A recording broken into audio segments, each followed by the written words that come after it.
All right, I'd like to welcome everyone inside North Hill Bowl here for the 2021 NDBowlTV Masters live on NDBowlTV. I'm Darren Cini flying solo here in the booth today, giving you bonus coverage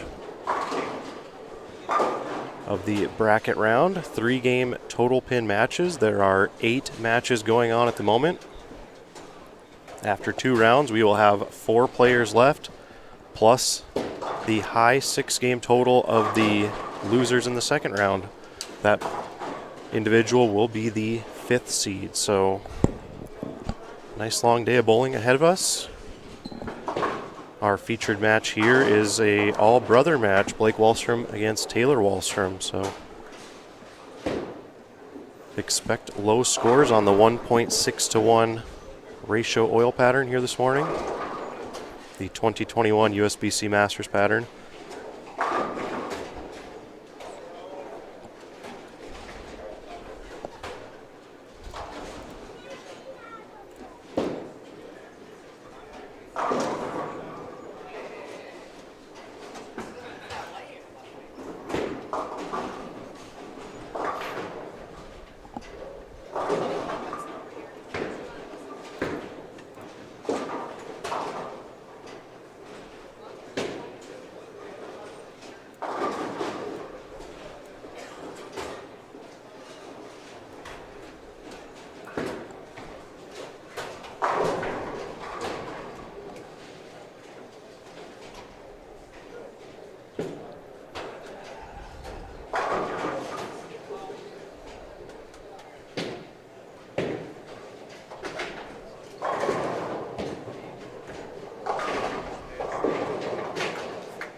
So let's quickly go through our matches that we have going on here today.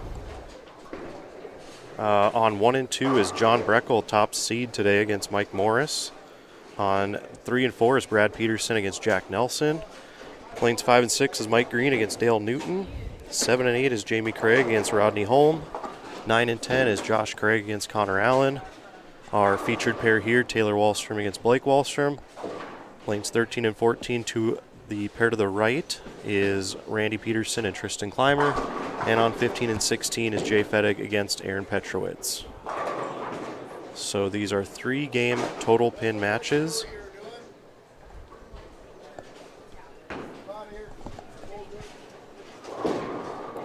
And again, if you're joining us, please head on over to the chat room. Let us know how everything looks and sounds. That would be greatly appreciated.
How's everyone doing this morning?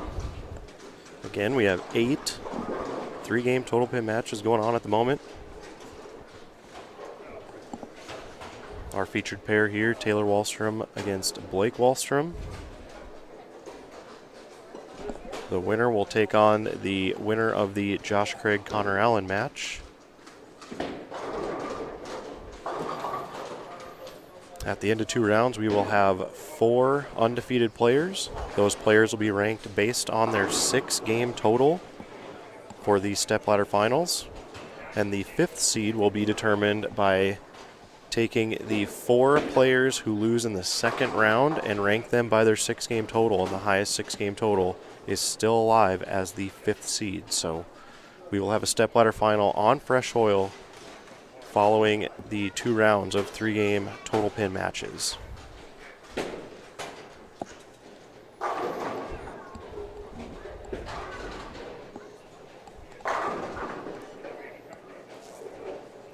And again, if you're just joining us, please hop into the chat room. Let us know where you're tuning in from. Please share the stream with everyone you know on social media. We will be here for the duration of the event. Again, I'm Darren Sweeney with NDBowling.com, flying solo in the booth today. So grab your morning coffee and keep me company.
Matt Miller, thank you for joining us in the chat room. I do appreciate that. Thank you for tuning in. A lucky break there for Taylor. We'll need a score correction.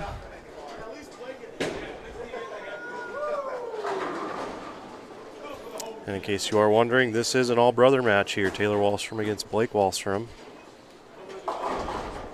The pair to the right is Randy Peterson against Tristan Clymer, and the pair to the left, Josh Craig against Connor Allen.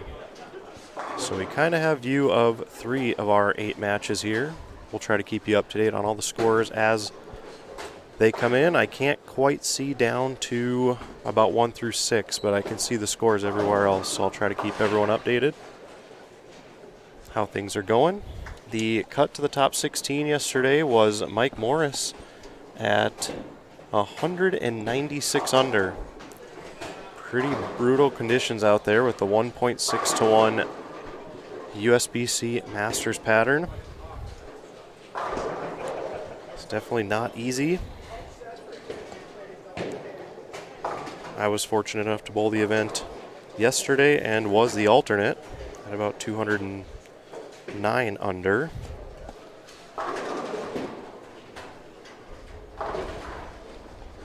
Stringing strikes is definitely a hard thing to do out there today.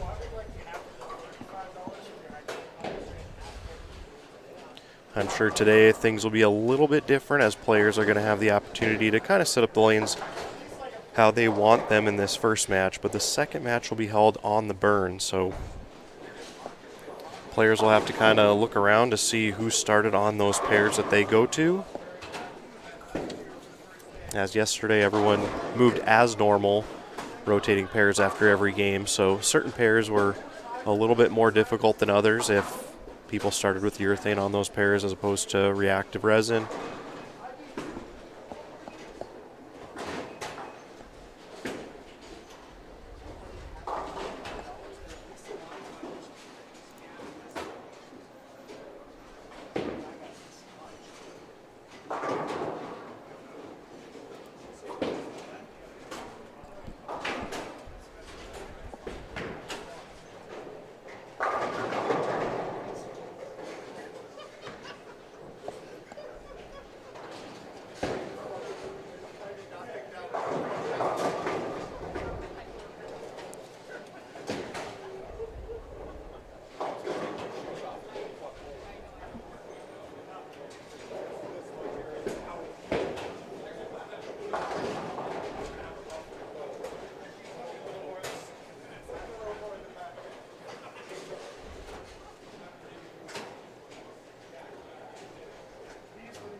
Whoops.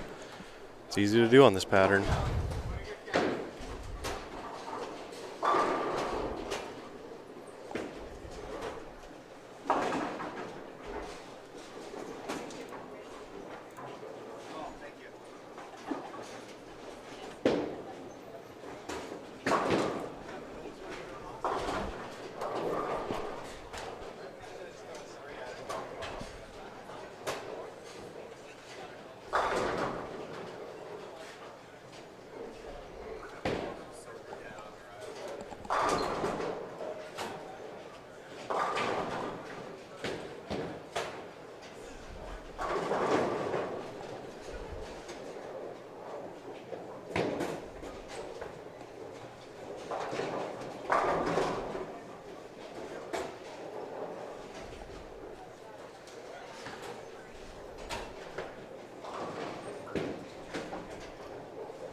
So a quick score update here.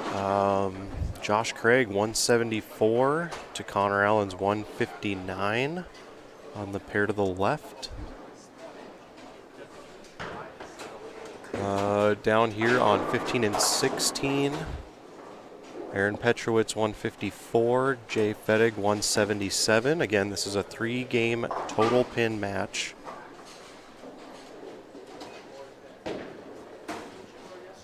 Pair to the right, Tristan Clymer with a 124. Randy Peterson can strike out for 189.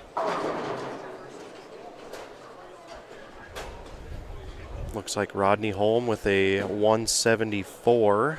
And Jamie Craig up in a fill ball. A strike would be 184, so a potential 10-pin lead for Jamie Craig. I can't see the scores on 1 through 6, so I will report those scores as we get them. Down on 1 and 2, John Breckel versus Mike Morris. Brad Peterson versus Jack Nelson, and Mike Green versus Dale Newton down on that end of the house.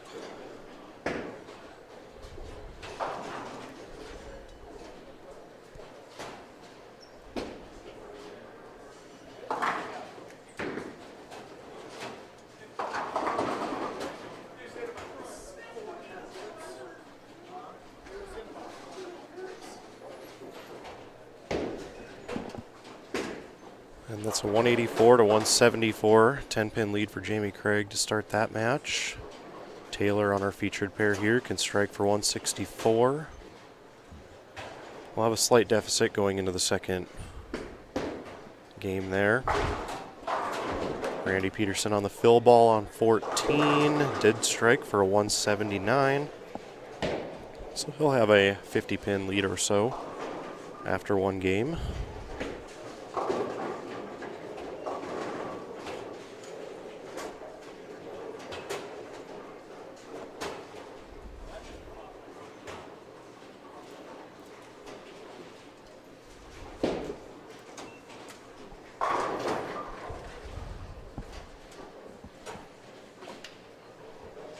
Looks like all 8 matches are now in game 2.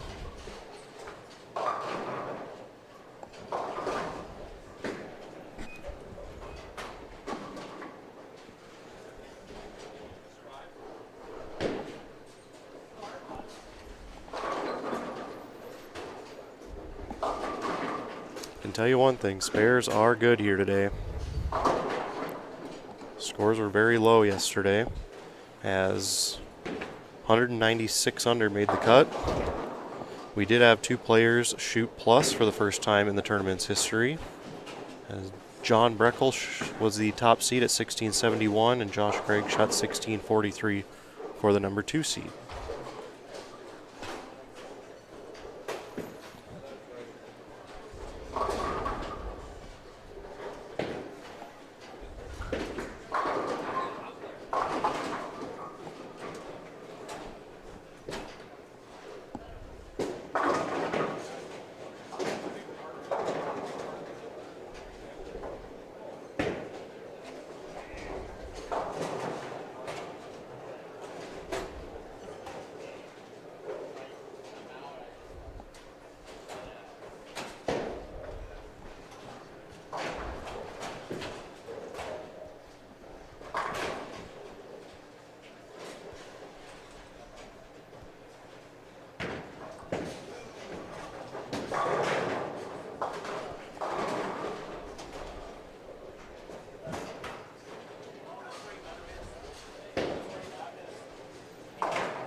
If you are just joining us, please share the live stream with everyone you know on social media. Let everyone know about our bonus coverage here today at the NDBowlTV Masters. We will be here for the duration of the event through the stepladder finals, where we will crown a champion who will take home a spot at the USBC Masters or the Senior Masters, depending on who our winner is.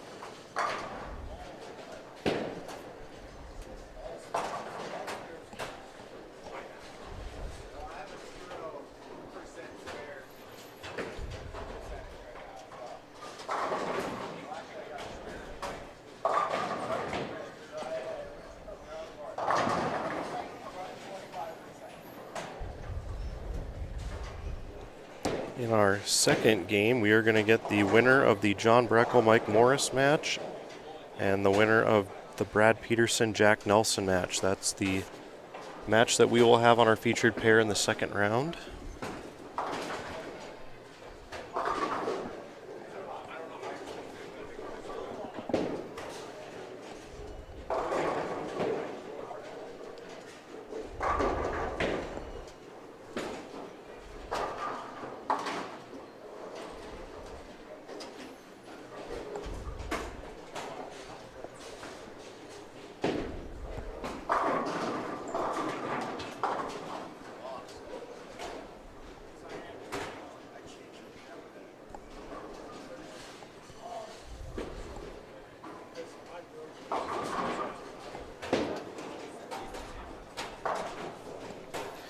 And for those of you keeping track, Blake Wahlstrom has yet to get a spare. It's either strikes or splits or opens. And that is very easy to do on this.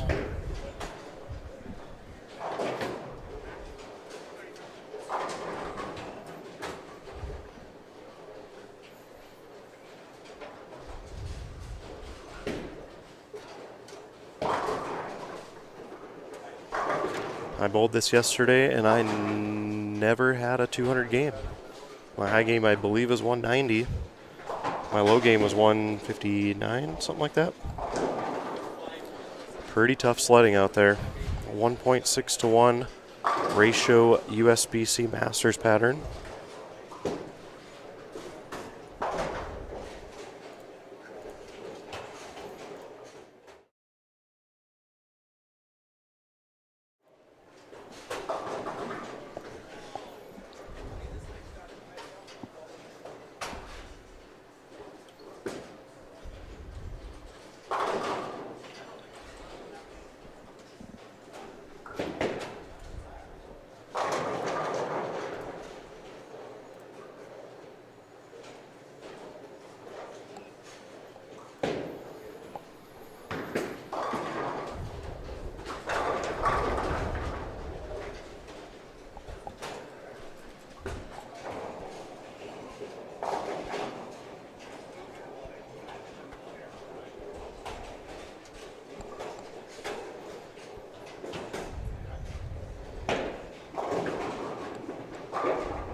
As you see there, Taylor taking a shot from way left. I will say you can get to the pocket on this pattern from about anywhere, but regardless of where you're playing, you have maybe one or two boards to hit.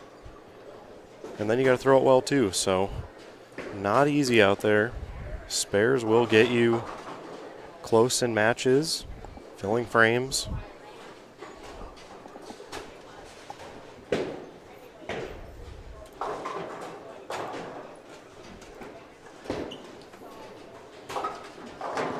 And there you saw his first shot, got a little left, it hooked past the head pin left, and the second shot went right. Never recovered.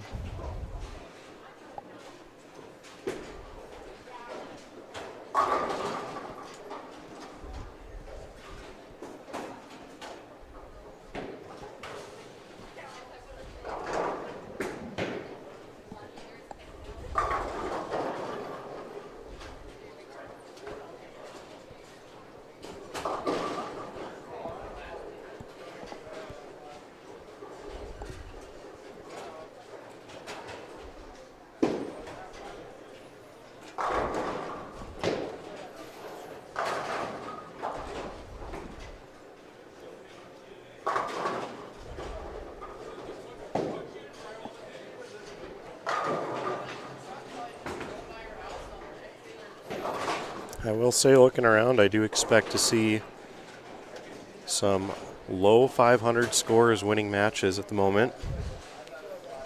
And like with any Masters tournament, there's likely going to be a score close to 600 that's going to lose. It's just the luck of the draw, the way the tournament works.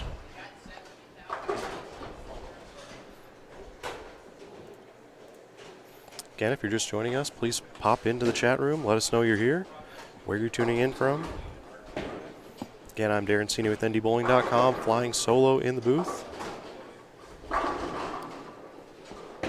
We will be here through the stepladder finals where we crown a champion who will take home an entry to the USBC Masters. That'll be held in Las Vegas at the end of March. Along with a $1,000 top prize.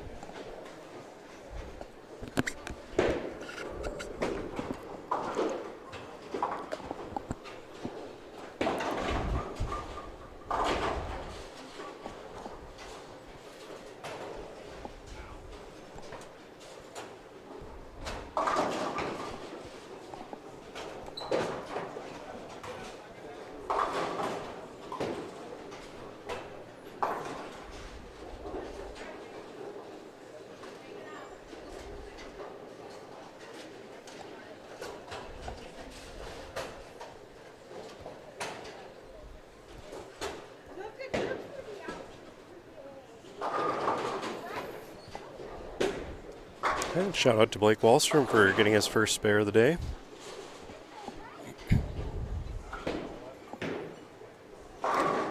Don't worry, we just like to give Blake a hard time here. Still has a 40-pin lead in the match, so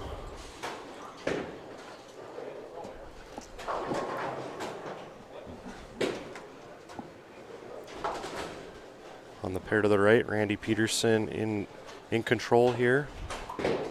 About a game and a half through that match against Tristan Clymer. Connor Allen has cut into that lead for the Josh Craig lead over in the pair to the left. Looks like Jamie Craig's still holding on to a lead over Rodney Holmes.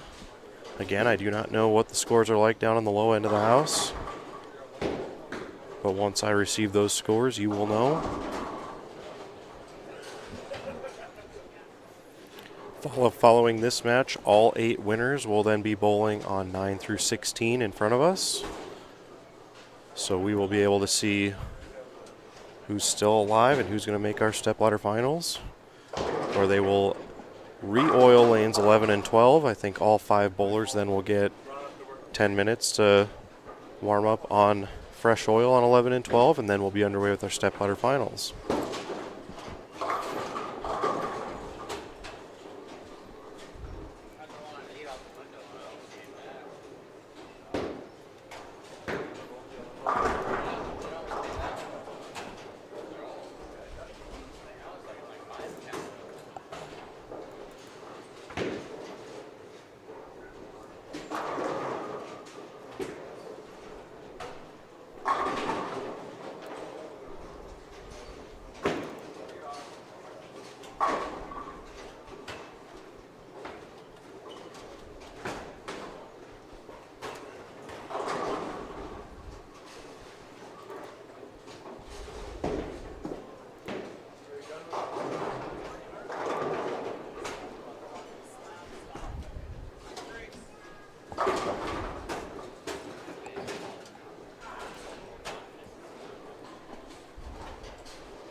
According to Tristan right there, I think he just got his first strike of the day. Game and a half into his match with Randy Peterson. It goes to show how difficult this pattern is.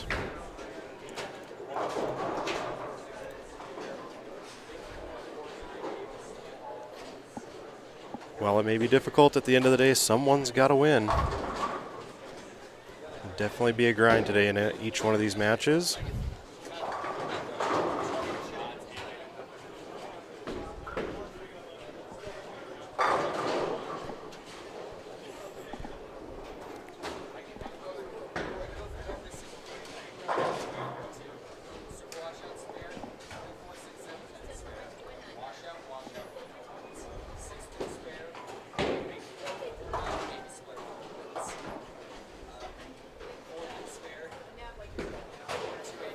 Maybe. Ooh.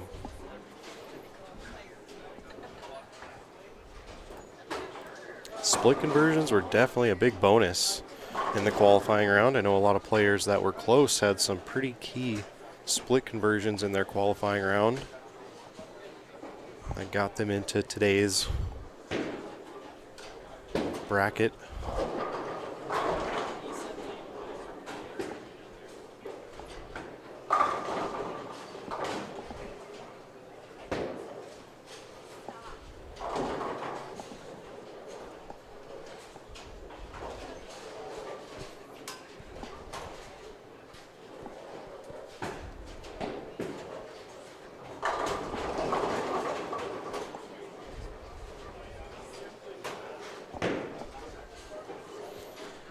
Josh Craig finishes up his second game with a 164. Add that to his 174.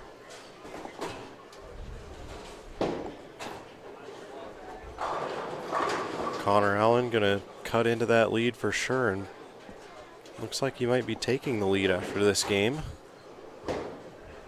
He can still shoot 191 with a spare conversion there on lane 10.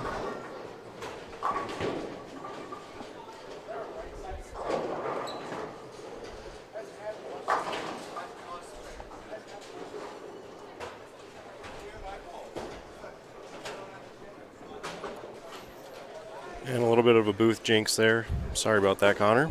But that's a 180 for him to the 164 for Josh Craig. So going into the final game of that match, Connor Allen holds a one-pin lead, 339 to 338 over Josh Craig. Looks like a 129 on the board, but Rodney Holmes still has a 10th frame. Jamie Craig still has 193 left. So it could extend his lead there on 7 and 8. Aaron Petrowitz with a 155. He has 309 after 2. Jay Fettig now up in the 10th on 15 and 16. Looks like Jay will be taking a lead into the final game in that one. Immediately to our right, Randy Peterson still has 214 left. Tristan Clymer still has 191 left. Randy entered the second game with about a 55-pin lead, so Randy's in control in that match. A rough go of it here on our featured pair for Taylor. Still looking for his second mark of the game up in the 8th frame.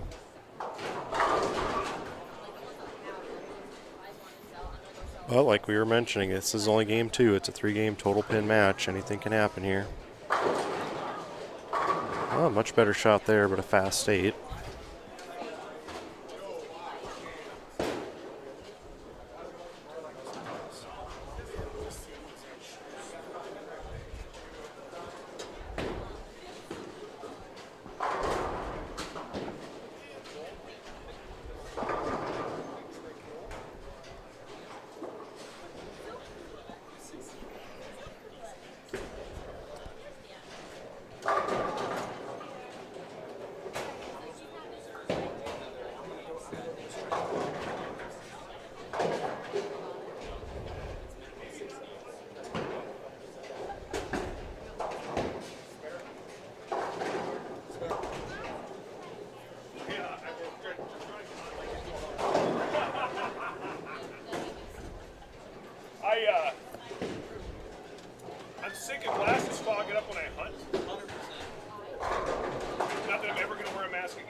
All right, in the Aaron Petrowitz Jay Fettig match, I believe it's 333 to 309. Jay Fettig with the lead there. That winner will get the winner of the Tristan Clymer Randy Peterson match immediately to our right.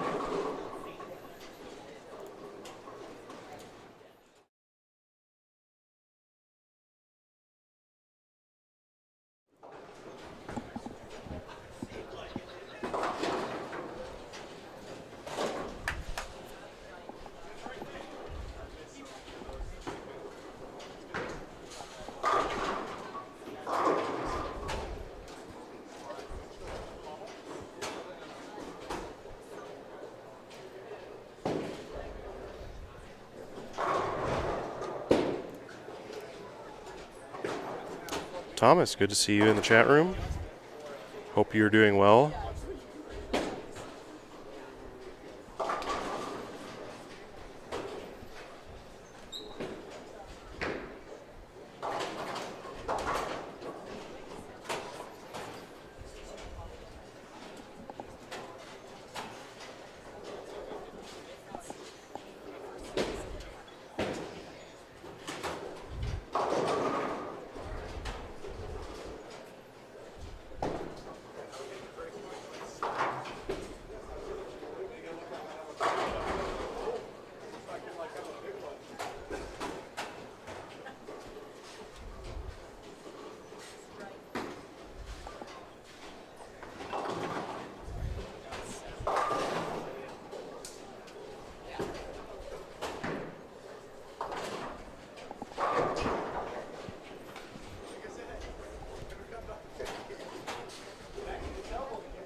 I mean, this has been a rough game for Taylor here, but if he can manage to put together a couple strikes, he's definitely well in this one still.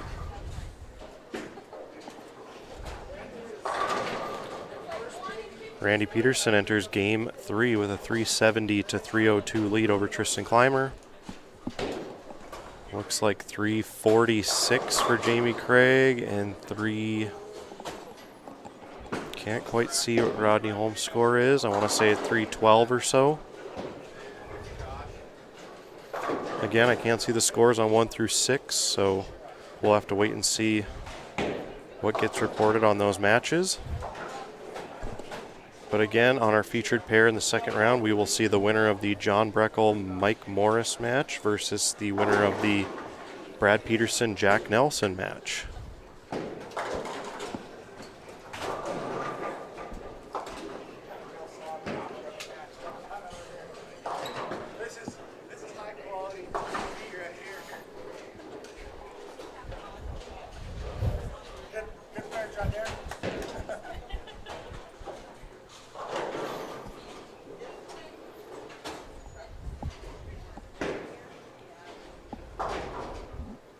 I guess you could say these guys are putting on a show for us here today on NDBowlTV.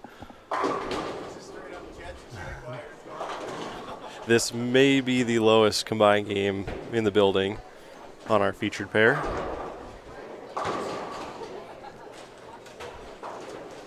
Matt Miller from Fargo, good. Good to see you tune in. Hopefully you come out and bowl the NDBowling.com Classic in the end of February. If not, we will be there live streaming the finals as well.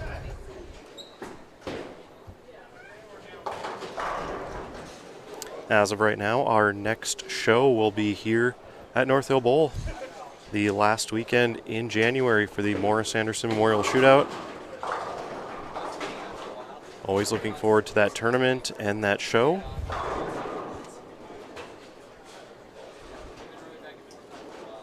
We will wait and see what happens with the Manitoba Open, if they will be able to have the tournament.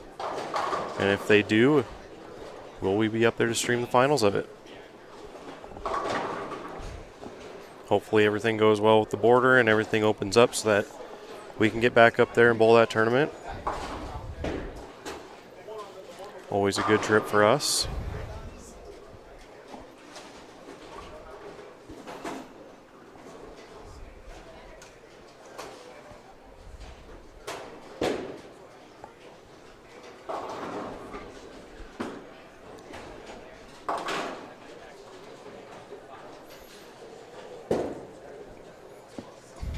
And if you are a tournament director watching and would like your tournament featured on NDBowlTV, we do give out free quotes. Feel free to head on over to NDBowling.com. The contact information is listed at the bottom of the first page, or you can click on the link on the right side of the page and it'll get you to my email. I can send out free quotes. We do have a few more dates open up, so please let us know. We're always looking for a few more shows.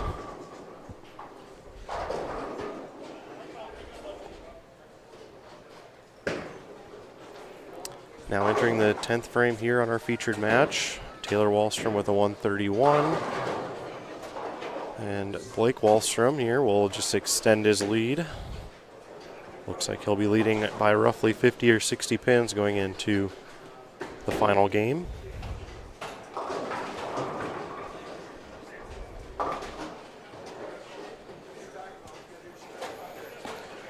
On our pair to the right, it looks like Randy Peterson is in complete control of that match, going the front three. So Randy looking to move on, where he will take on the winner of the Aaron Petrowitz Jay Fedig match, where Jay Fedig has roughly a 20-pin lead at the moment. But a rough start for Aaron Petrowitz means that that lead is doubled through 4 frames.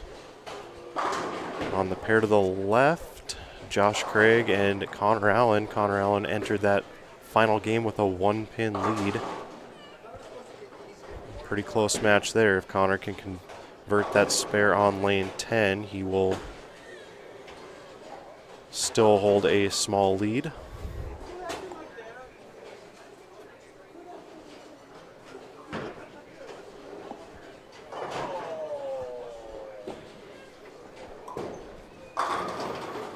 So a strike there for Blake Wahlstrom for a 149.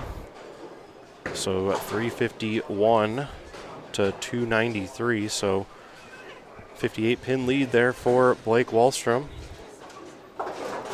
And that'll give us a brief moment to remind everyone to stay connected to NDBowling.com on Facebook, on Twitter, and please hit that subscribe button on your YouTube player. That helps us quite a bit. Again, a big thank you goes out to Hammer, the official bowling ball sponsor of NDBowlTV this season. Again, our next show will be January 30th, 2022 at the Morris Anderson Memorial Shootout. That is as of now. That could change with happenings up in Winnipeg, but we will let you know on our Facebook page when those changes do happen. And again, you're watching NDBowlTV, the High Plains Bowling Network. I'm Darren Cena giving you live coverage of the 2021 NDBowlTV Masters. 3-game total pin matches.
Okay, all 8 matches are currently in the final game. Down on 1 and 2, I do see that they're through roughly 7 frames on the last game. I I think the last match to be completed will be here on our featured pair. Ryan Selk, thank you for joining us in the chat room. Dave Heatherly, good to see you. Hope you are doing well in Florida.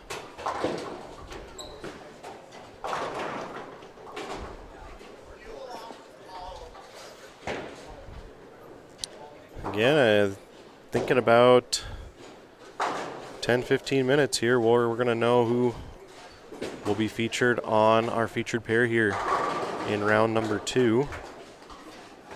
John Breckel versus Mike Morris, that winner against Jack Nelson or Brad Peterson. Can't quite see the scores down there, but we will know the final scores here shortly.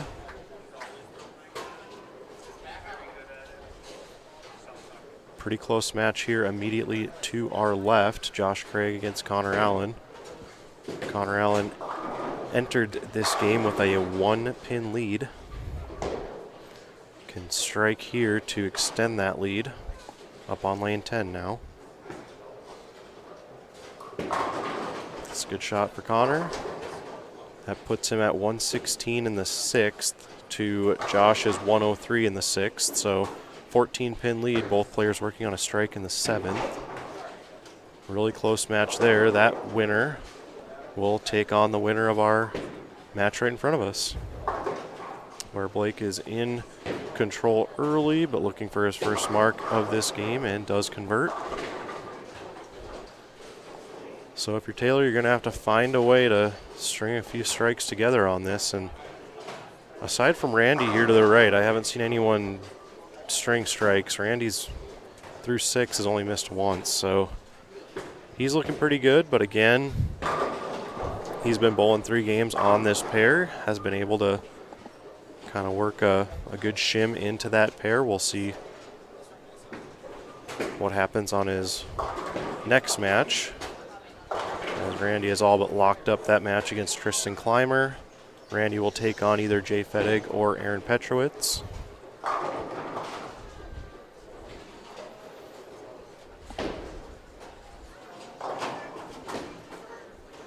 Another match we're looking at, Mike Green against Dale Newton, and then Jamie Craig against Rodney Holmes. After this round, all 8 winners will be on 9 through 16 right in front of us. And then whoever wins those matches will be the 1 through 4 seeds in the stepladder finals. And they'll be ranked based on their 6-game total. So every pin matters. Even if you won your match, you want to keep getting as many pins as you can. So from what I see, Randy Peterson is going to be that leader in the clubhouse.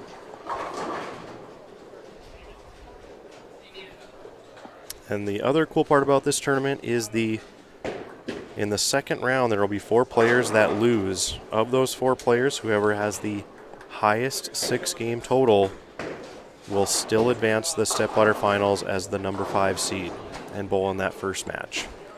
We will then oil our featured pair here, 11 and 12. All 5 players will get a few minutes to bowl on the fresh pattern, and then we'll be underway with our first match.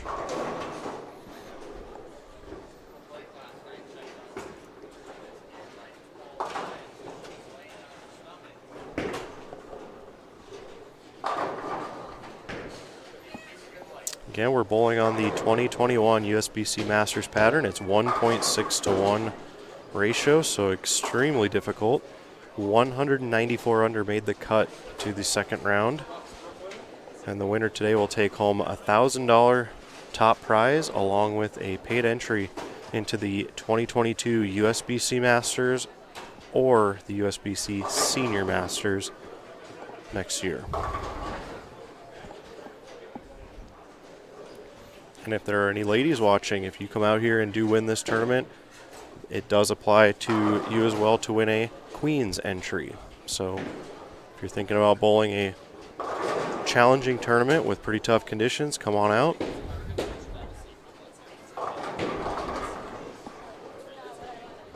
I'm sure we'll have this tournament again next year, the weekend before Halloween.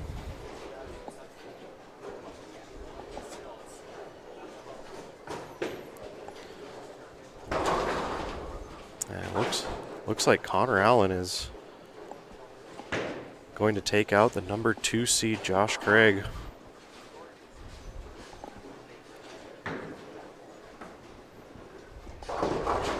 Charlie Theobald, thank you for joining us in the chat room. I do appreciate you tuning in.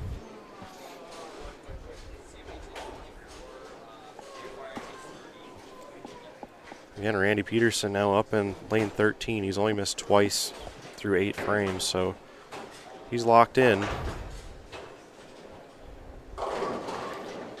And he will win that match, and he's going to head on over to 9 and 10 to take on, let's see, it appears to be Jay Fettig is going to win that match. So Randy Peterson versus Jay Fettig on 9 and 10. Connor Allen looks like he will take the victory over Josh Craig, so he will move down to 13 and 14, and he'll take on either Blake or Taylor Wahlstrom, the winner of this match. I do believe Jamie Craig is still in control against Rodney Holmes, and then I can't quite see the scores down on the other end.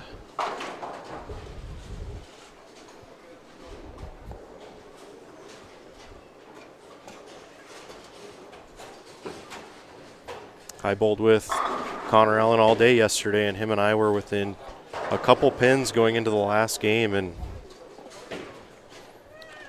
he ended up going, I think, 190, 2-0 the last game, something like that, to vault himself into the cut and the number 15 seed, and so he's taking advantage of that. And it looks like a 216 game for Connor Allen. That gives him 555, I believe, so a decent score for the 6-game total. Again, if you win both matches, your 6-game total determines the seeding in the stepladder finals, so even though you could be winning your match by a lot, it is still very important to get as many pins as you can, because it could be the difference between bowling the first match in the stepladder finals or else bowling the final match for the title. So I do believe Randy here could go spare just any fill in the 10th and he'll shoot 600. Crosses over, does leave the 610. So that's already got him in the 220s. Spare here and a strike puts him at 6-0. Final over there, Jay Fettig 518 over Aaron Petrowitz 470.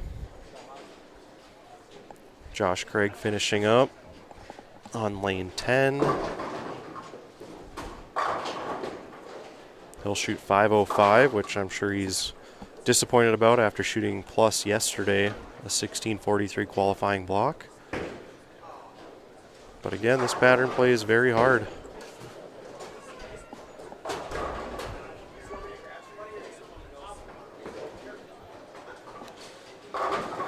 And Blake with a crossover double. Not sure what to think about that, but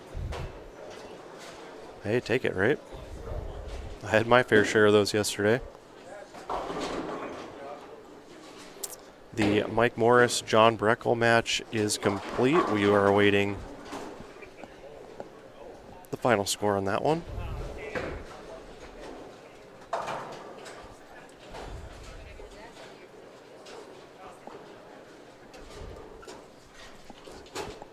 And I do believe Mike Morris took out top seed John Breckel, so our top 2 seeds in the bracket have gone down.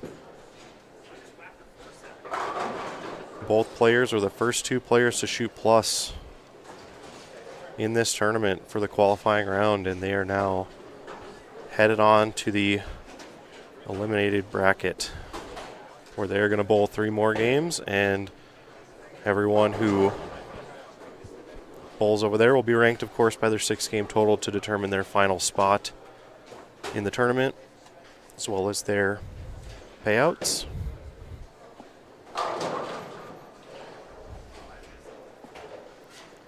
Randy Peterson 604, Tristan Clymer 475. Randy will move on to take on Jay Fettig.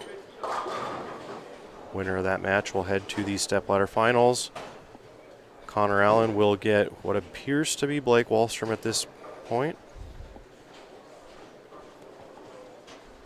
Mike Morris has advanced. He'll take on Brad Peterson or Jack Nelson. We're waiting to see who wins that match.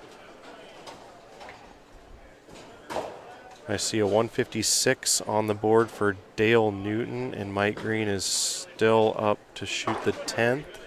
But I see 161 with an open in the 9th for Mike. So Mike might have that match in hand.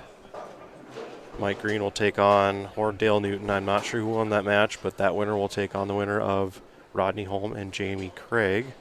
Rodney Holmes has a double heading into the 8th. He's got to have this one. There's a 9 count.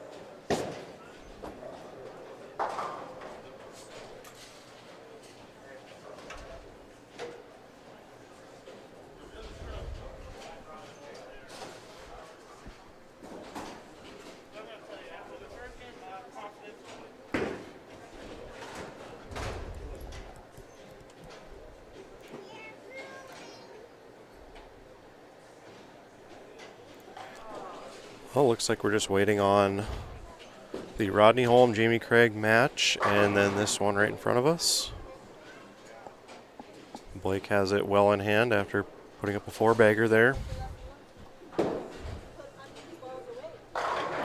Rodney Holmes still has 204 possible.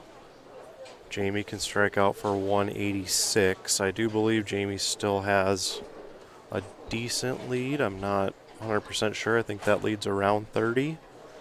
So a strikeout here for Rodney could put some pressure on him. I see Brad Peterson walking this way, so I do believe he defeated Jack Nelson. So Brad Peterson will take on Mike Morris here on our featured pair coming up next. Rodney Holmes, second shot in the 10. Leaves a fast 8. So he's got 194 left. If he is trailing by 30, he would need an open from Jamie in the 10th.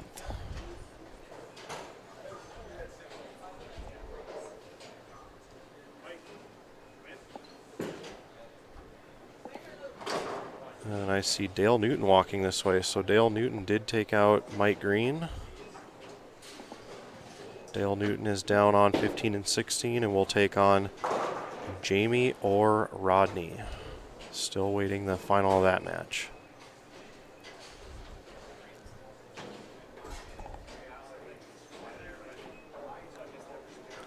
Cal Carnell, good to see you. Hopefully you are doing well. The high series record holder here at North Bowl.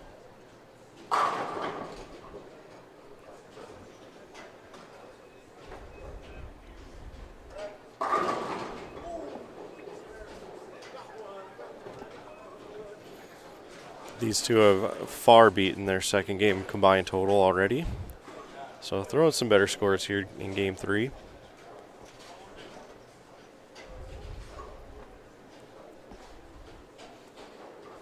All right, so let's kind of set up the stage here. Jamie now going for, and he did pick up the spare, so I think that gives the match to him. He can shoot 163. Rodney had 194, so it might come down to the fill shot here for Jamie and Rodney. I'm not quite sure what the total is over there, but we'll know momentarily.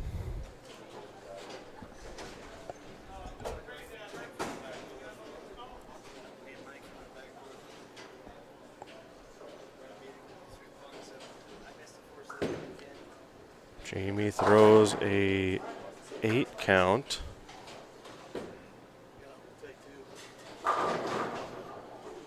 And Jamie Craig wins by a single pin. He needed 8 pins on that last fill ball and got 8. So Jamie will advance by a single pin and will take on Dale Newton down on 15 and 16.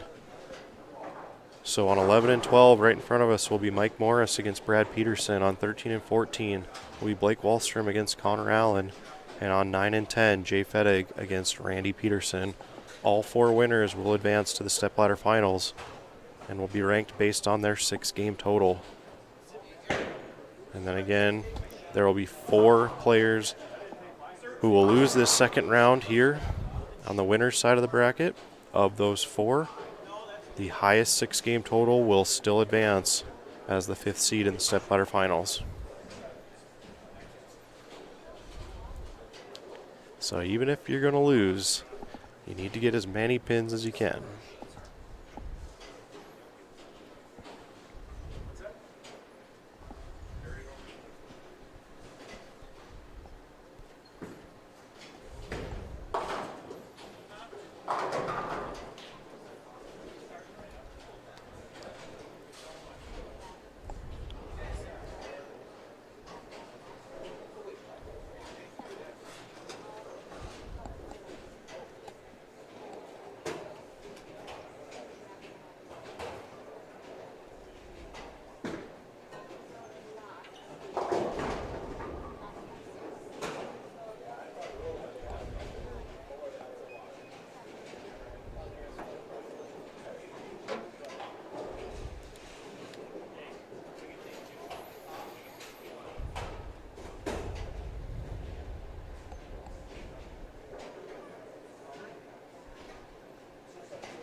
All right, that'll conclude our first round. Blake Wahlstrom will take out his brother Taylor Wahlstrom and will advance. He'll take on Connor Allen on the pair to the right. Our featured match will be Brad Peterson and Mike Morris. Brad Peterson did finish second last year in this event, losing in the final to Thomas Wolf. So Brad making another run here at the Masters.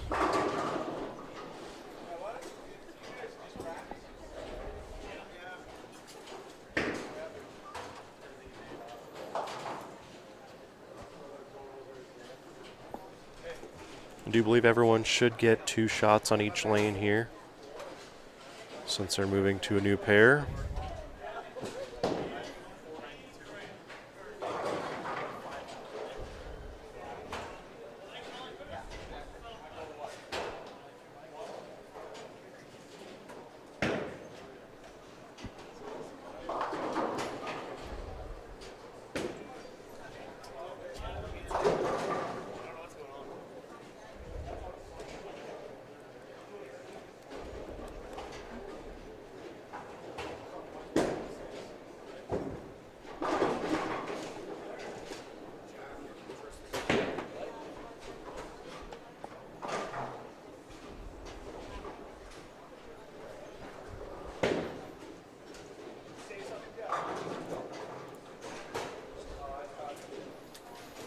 I'd like to shout out everyone tuning in so far. We are about to enter the second round here at the NDBowlTV Masters. After this round, we will have our final 5. We'll re-oil 11 and 12, and then we'll be underway with the stepladder finals.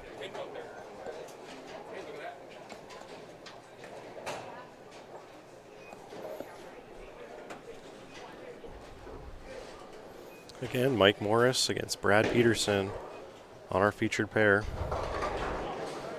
Top seed does get lane choice. Brad Peterson comes in as the 9 seed. Mike Morris was the cut, so he was the 16 seed. He took out John Breckel in the first round. Brad Peterson took out Jack Nelson.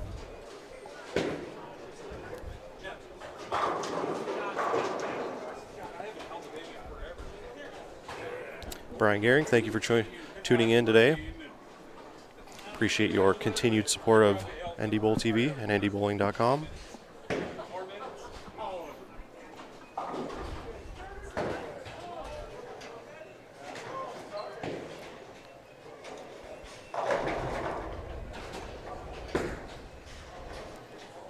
A good veteran match here.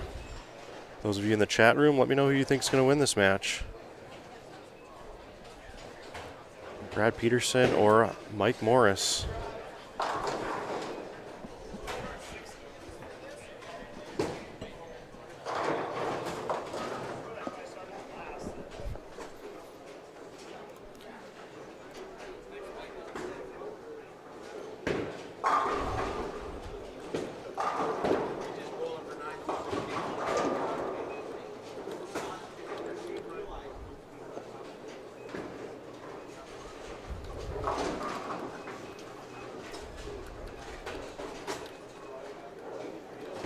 Let's try to create a poll, shall we?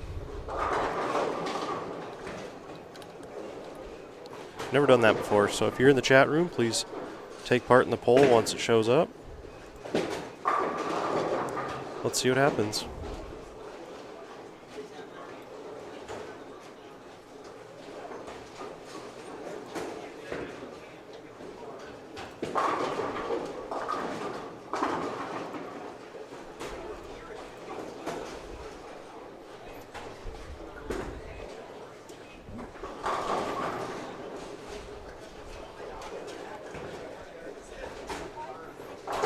And if you are in our chat room, please head on over, take part in the poll, let us know who you think will win this match. The winner will advance to the stepladder finals.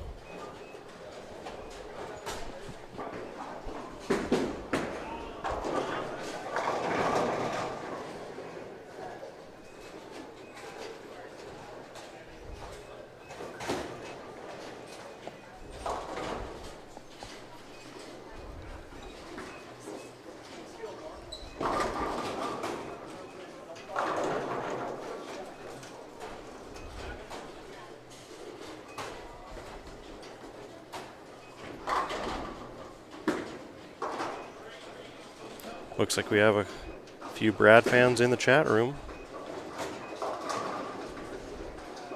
Brad Peterson out of Williston.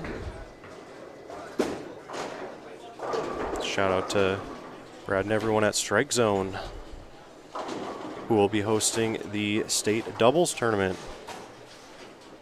which will be happening in about 3 weeks. We do have that poster and information on ndbowling.com. Just click on the upcoming events page. Go grab a partner and head on out to Williston that weekend to bowl. We will not be live streaming, but I will be there. Hope to see everyone there.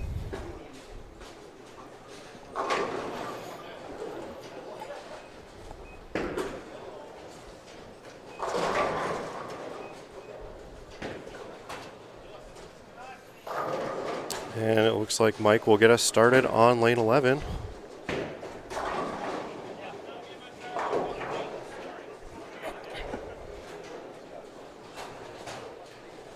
And our semifinal matches will be underway. Looks like everyone thinks Brad Peterson will win this match.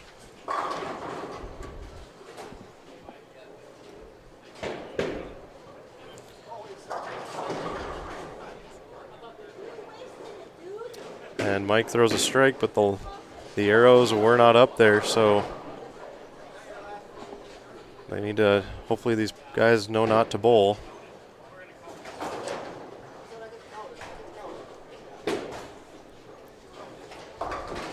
And they said they're going to count them, so they we'll let Mike score it. He thought the arrows were up.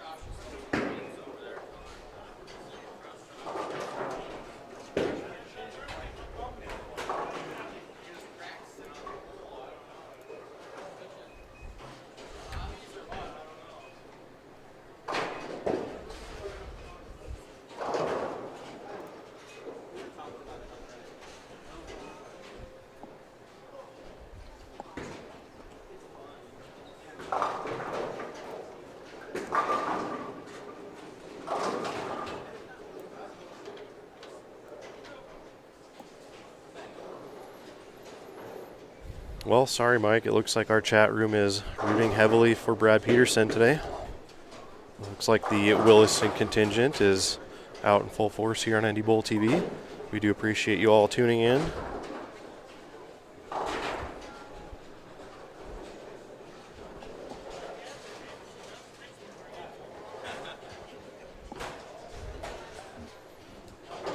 Again, we got Blake Wahlstrom against Connor Allen. Dale Newton against Jamie Craig, and Randy Peterson against Jay Fettig. Those are our final 8. Of these 8, there will be 5 left after this round. The 4 winners, and then the highest 6-game total out of the 4 players that lose in this round.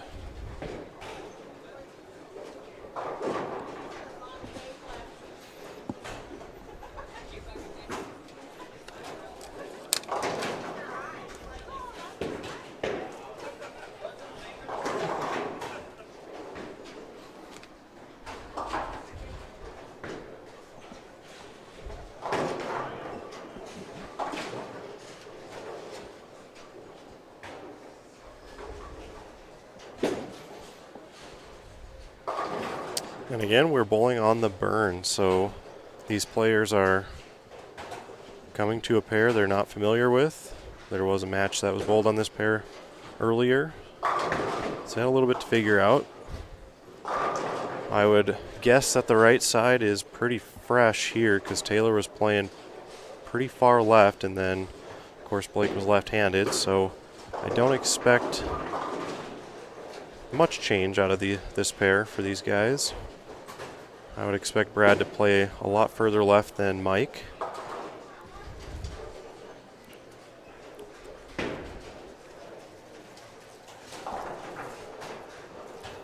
What was the cut line? The cut line was Mike Morris at 194 under.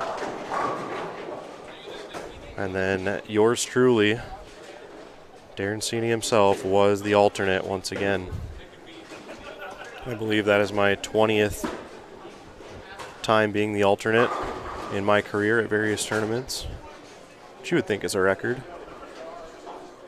I tell everyone that bowls events with me, make sure you beat me, because if you do, you're going to make the cut. So Mike Morris did squeak in at that minus 194 mark, I believe. 196, excuse me. 196 under was the cut.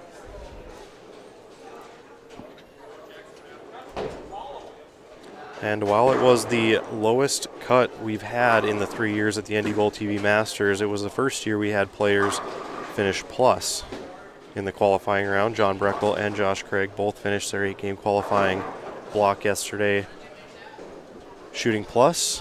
John with the 1671 and Josh Craig with the 1643. So great bowling for them. Unfortunately, both of those players did lose in the first round this morning. And that is just the nature of the beast here at the Masters.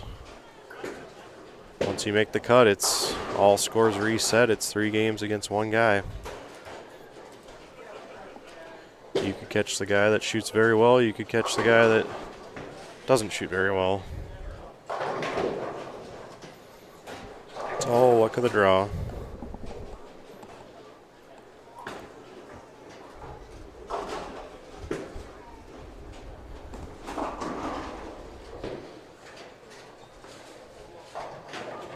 And a nice washout conversion there to the right for Blake Wahlstrom, taking on Connor Allen.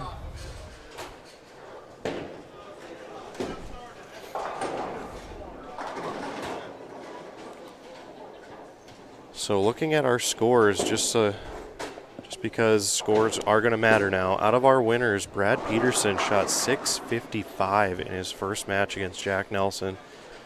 So he is the leader in the clubhouse. Followed by Randy Peterson, 604.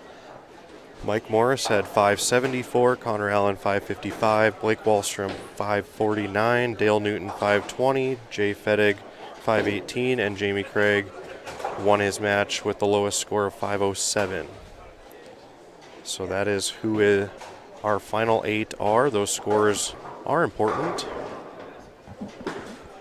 Who took out Josh Craig? Connor Allen did. Connor Allen won that match 555 to 505.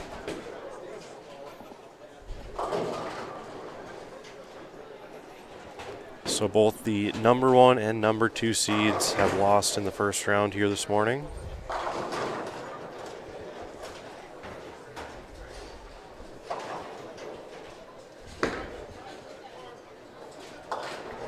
And so Brad Peterson does hold the advantage if he were to lose this match, as possibly having the highest 6-game total out of the 4 players that lose this round. And that high 6-game total is still alive as the 5 seed in the stepladder finals. But the best way to assure yourself as one of the final 4 is to win your match here in the second round.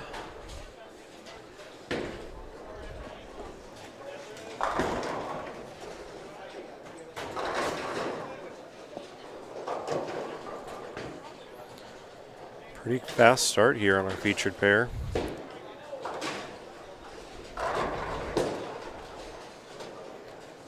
This could be one of those matches that are a 600 could lose it, where somewhere across the house a 5-0 is going to win.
Pretty solid line there for Brad Peterson.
Well, first mistake there in our match here. Dale, good to see you. Thank you for tuning in. Do appreciate you supporting NDBowlTV this morning. Hope you're doing well.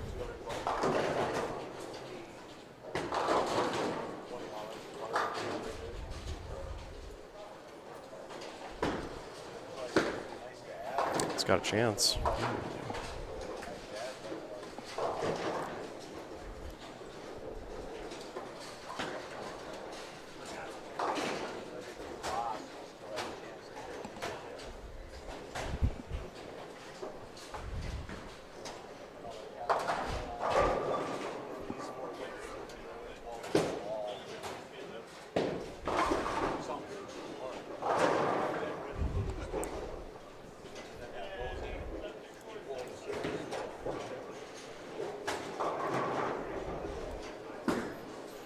Mike looking to bounce back.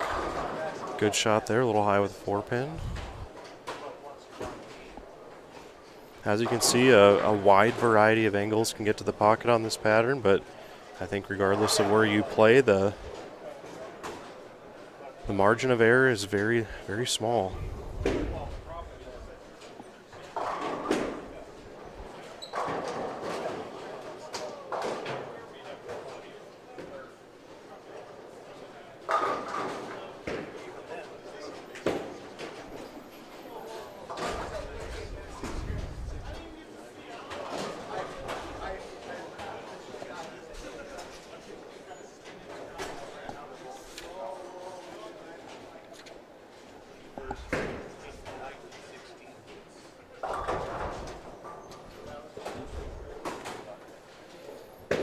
Peterson now up in the 7th, looking for a rare 5-bagger.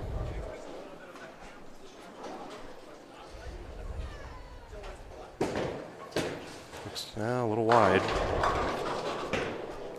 Well, that was the miss you kind of wanted this week. If you missed it right, you wanted the ball just to kind of hang out there a little bit. Leave yourself something makeable, move on.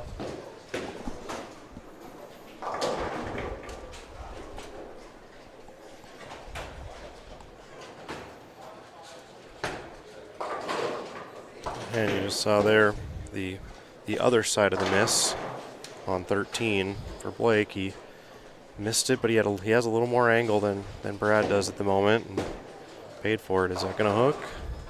No.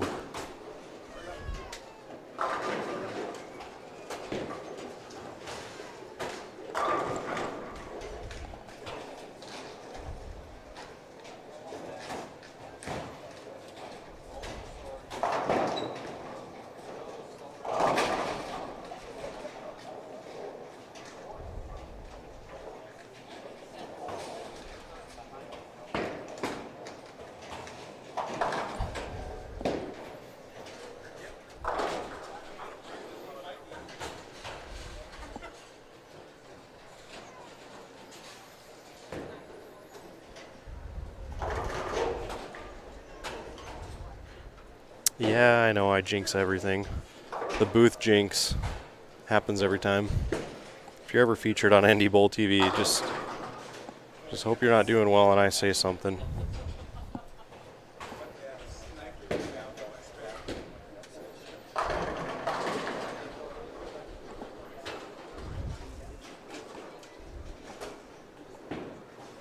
Joe Scott, thank you for tuning in. Do appreciate you. Hope you're doing well.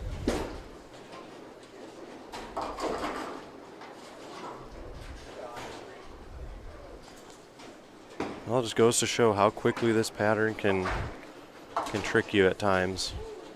Miss by a little and you pay the maximum penalty. I had a few shots yesterday where I hit where I wanted to hit, maybe got a tad slow, and through the nose it went, split, and you paid for it.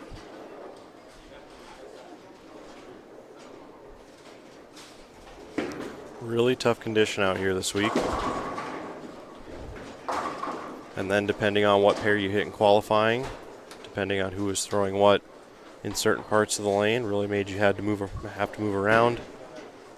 Very difficult.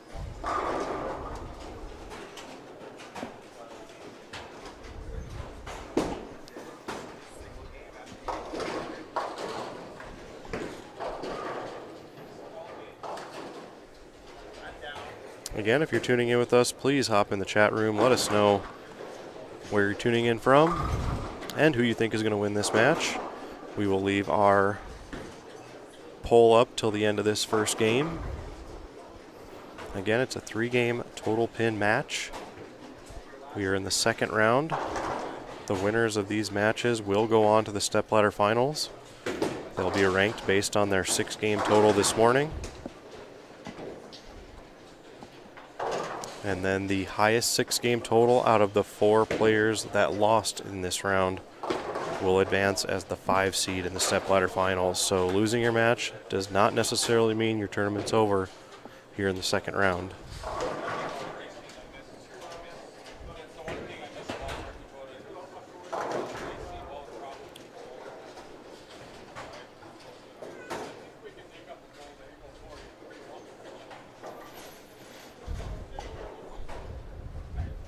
Looks like we have 7 votes Brad, 3 votes Mike so far in the poll in our chat room.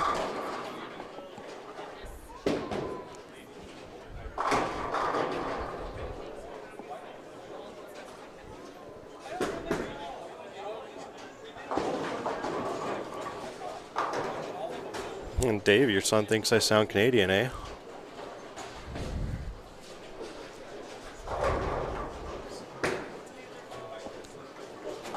Well, we are about 60 miles from the border, so that's very possible.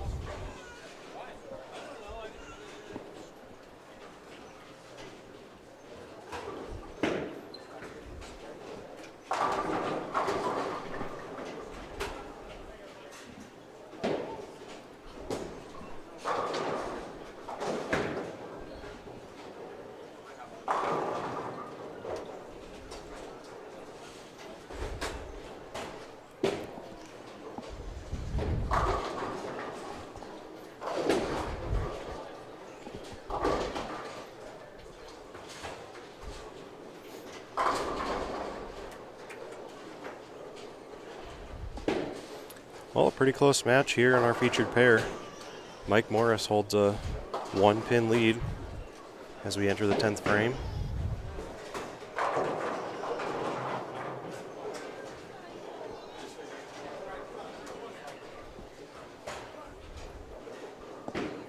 Corey Lauer, thank you for joining us today. I do remember seeing you bowl yesterday. I appreciate you attending the event and tuning in today. Hope to see you out on the lanes once again this season. Next tournament on our schedule is the State Proprietors Scratch Doubles Tournament in Williston at Brad's house at Strike Zone. So if you want more information on that, head on over to NDBowling.com. Click on the upcoming events page. There is a poster for the State Doubles Tournament. Head on out to Williston.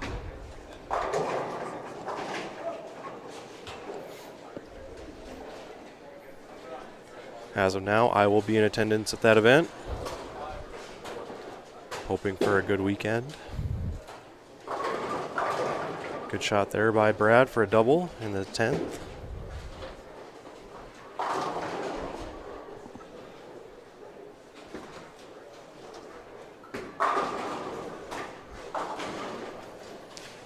All right, so our first game finished for the Dale Newton-Jamie Craig match, and Dale Newton 165, Jamie Craig 147, so pretty low scores on 15 and 16. I think many would argue that that is not the best pair to bowl on in the house. I've had some pretty good games on that pair, but I've also had some pretty bad games, so I believe last year I bowled Thomas Wolfe on 15 and 16 in the first round of this event. Any tournaments in January, you can go on over to NDBowling.com, click on the upcoming events page. I think we have currently 1 tournament posted for January, and that is the Morris Anderson Memorial Shootout here in Minot. The last weekend in January, it is possible that we will be up in Winnipeg at the Manitoba Open, but that is yet to be decided. That kind of depends on the COVID restrictions and stuff happening with the border. If everything is open and they decide to hold the tournament up at Chateau Lanes, we will be there.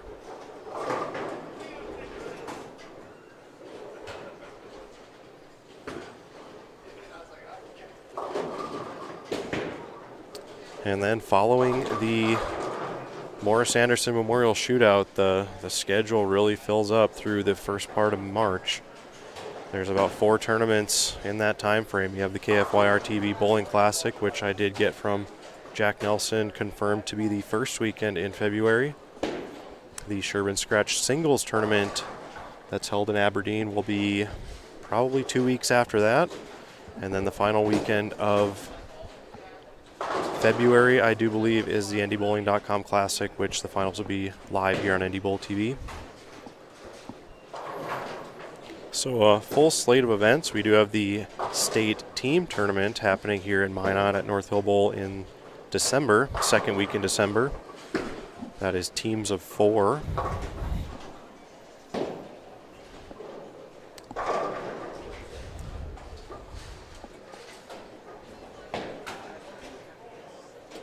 Quentin Craig, good to see you. Hopefully you are doing well.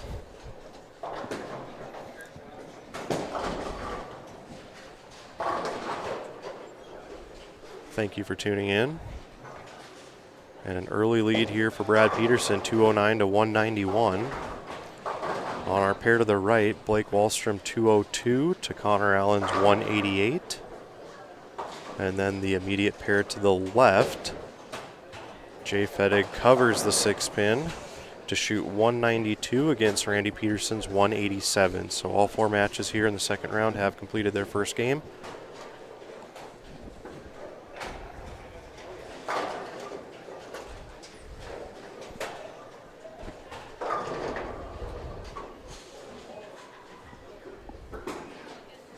Brad Peterson is currently 64 over today through 4 games, so if he continues to win his matches and get into the stepladder finals, he's currently odds-on favorite to be the top seed as long as he can get past Mike Morris.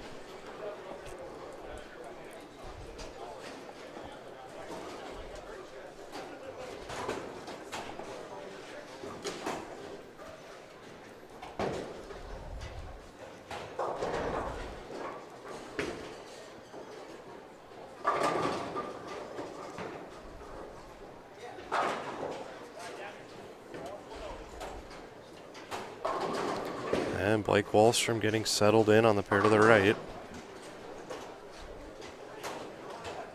By the looks of it, he's the only left-hander to advance today.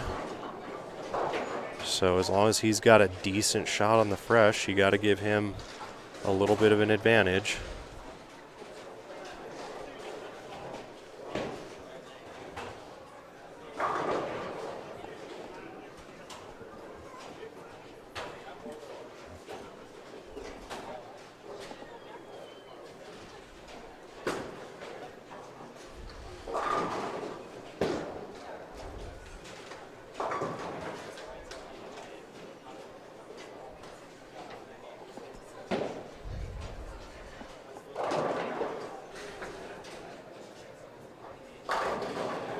No, his shot looks pretty good there for Blake. Cal looking to bowl the Morris Anderson tournament. Would be good to see you. And I know North Hill Bowl and the staff here would appreciate the entry. Always a fun tournament to bowl. A lot of very good bowlers bowl that event for a $4,000 top prize.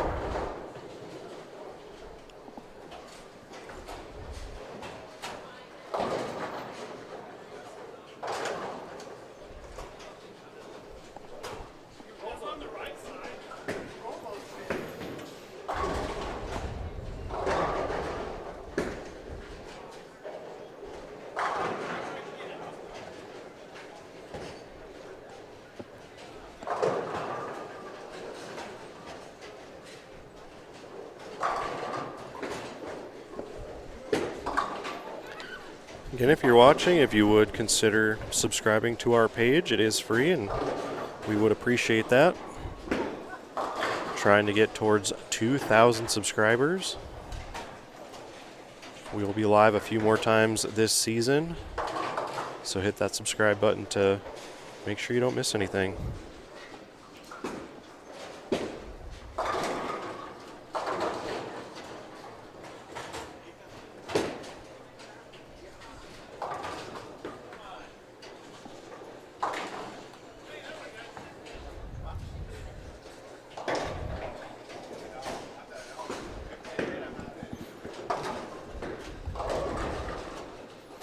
And our poll finished out at 7 votes for Brad, 4 votes for Mike Morris. Brad with the early lead here.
Pretty good shot there for Brad.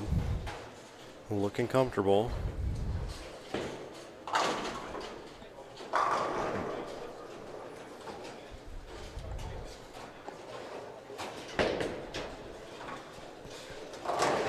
Again, the winner here today will take home a paid entry to the USBC Masters being held in Las Vegas at the Gold Coast.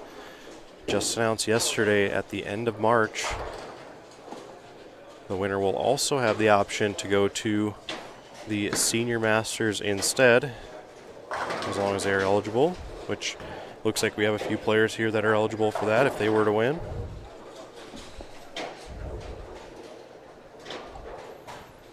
And we did mention before, but if there's any ladies out there looking to bowl a competitive tournament, you can come on out up here and win this event as well, and they will get you to the USBC Queens. So there's something here for everyone. Don't be afraid to come on out. Test your talent against some of the best in the region.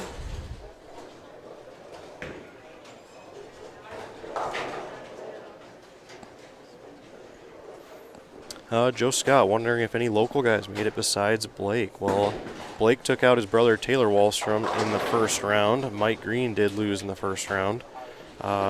Josh Craig lost in the first round. Jimmy Craig did advance. He's currently bowling Dale Newton on 15 and 16, but so far riding the struggle bus. But looking like he's finding a look now, so might be turning things around. Other than that, that'd be about it for the immediate Minot area. A few Bismarck folks made the cut, as well as 2 or 3 Williston guys. Actually, 3 Williston guys are currently bowling on the winners bracket. Brad Peterson, Connor Allen, and Dale Newton are still alive. Jay Fettig is bowling. I'm not sure where he's out of, so if anyone in the chat room is a Jay Fettig fan, let me know. And then, of course, Mike Morris made the drive from Fargo, which is much appreciated.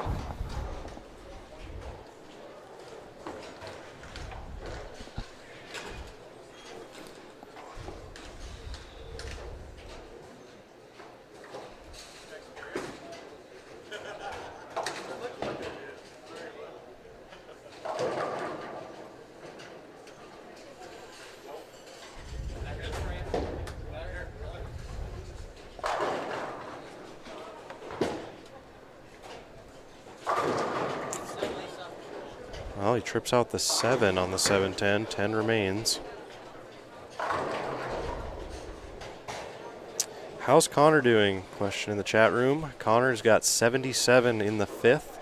He had a 188 the first game, trailing by 14 to Blake Wallstrom, who just threw a 9 count. So Connor will be trailing in this game as well. So roughly a 30-pin deficit at the moment.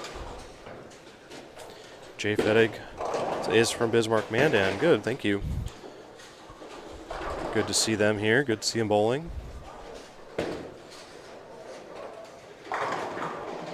Jeremiah, good to see you. Hope all is well.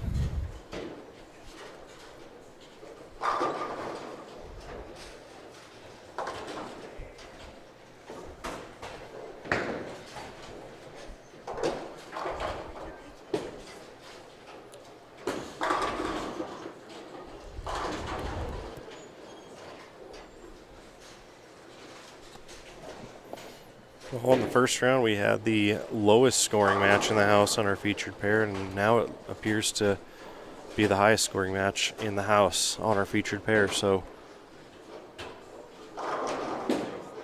good bowling right in front of us. Almost got the membership carry there for Brad.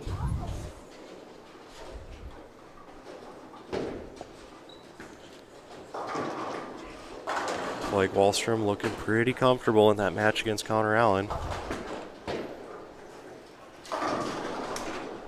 Dale Newton looking okay. Low scores down on 15 and 16, but for those who have bowled here, definitely understand that 15 and 16 is a pretty tricky pair. Same with 17 and 18 along the aisles here at North Hill Bowl.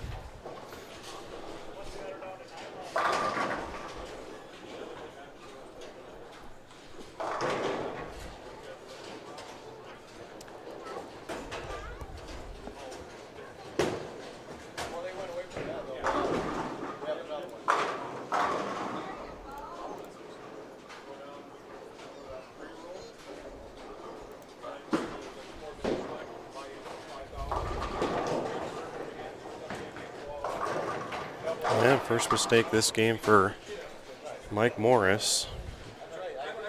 Definitely a convertible split, though. The 210 is much easier with the 8 missing. I had enough of those yesterday.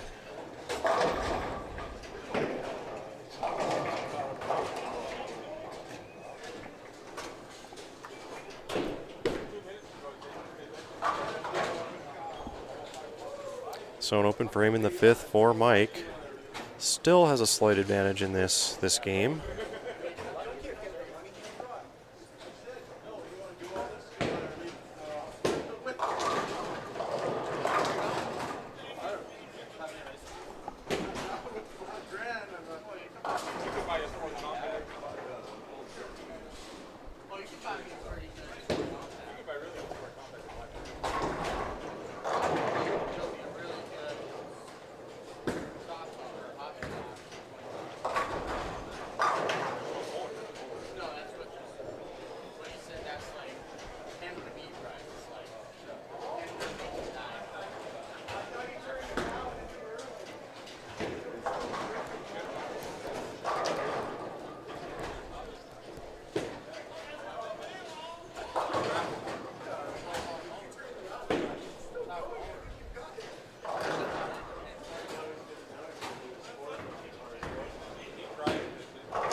And Blake taking advantage of an open there for Connor Allen. A couple single pin misses for Connor.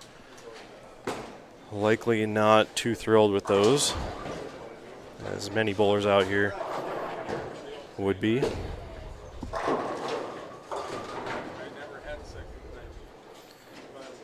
The 2-8 left there for Brad, and this spare wasn't easy either, because you almost have to hook at this spare, but the middles are so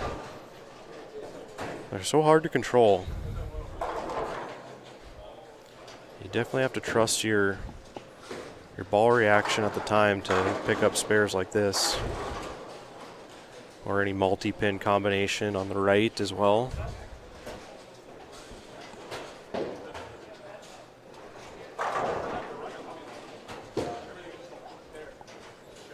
Now a good pickup there for Brad.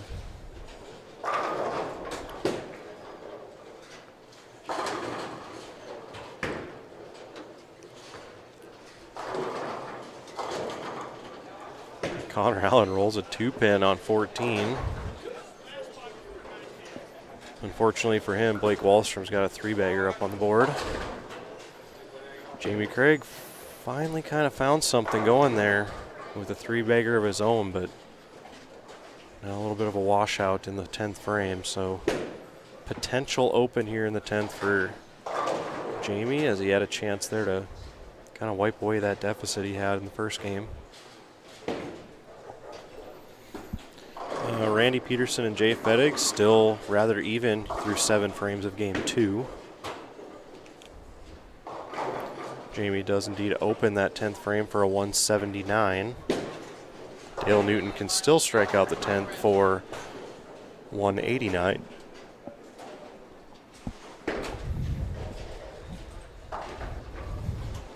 So for all you bowlers in the chat room, do you prefer to bowl on the easier stuff, or the brutal conditions like this, or somewhere in the middle?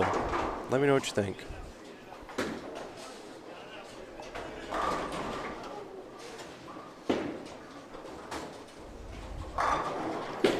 Do the conditions keep you away from tournaments, or is it just other life happenings? It's always been a question I've asked myself since doing things here at NDBowling.com. I've always wondered what goes through the minds of all the players on whether they decide to bowl the tournaments or not.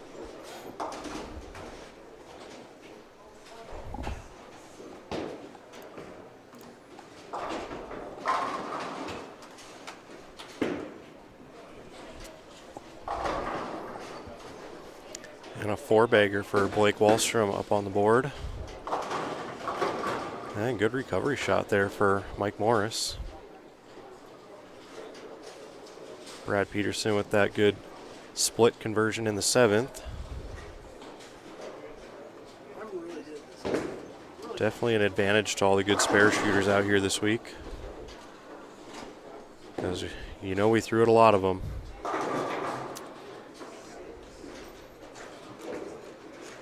Matt Miller said he prefers a sports shot. League is fun, but tournaments is where it's at, which I would agree. Sometimes for the competitive bowlers out there, league gets a little redundant, and it just kind of turns into a score fest, which I know a lot of the proprietors probably prefer, and a lot of the recreational bowlers as well. But when it comes to tournaments, would you prefer, I don't know, a middle of the road shot or something absolutely brutal like what we're seeing out here today? Jeremiah says you like them tough or medium difficulty, not a fan of shootouts. I think shootouts have a time and a place. There are a lot of fun tournaments out there which are shootouts, and one that comes to mind is the Hemi Bowl, one of my favorite tournaments just because of the unique event that's here at North Hill Bowl. Clayton Reed said he likes harder patterns. College bowling is prime example. Yes, college bowling is pretty hard. Sport shots are fun and challenging. I think there's a level to sport conditions. You know, I think if you put out a 3-to-1 or a higher 2-to-1 pattern, you're going to see cuts to be right around even. If you put out less than 2-to-1 patterns, you're going to have a pretty low minus cut. I just ask because a tournament like this, it's $2,000 added prize money, and there is a $500 entry to the USBC Masters along with a $1,000 top prize.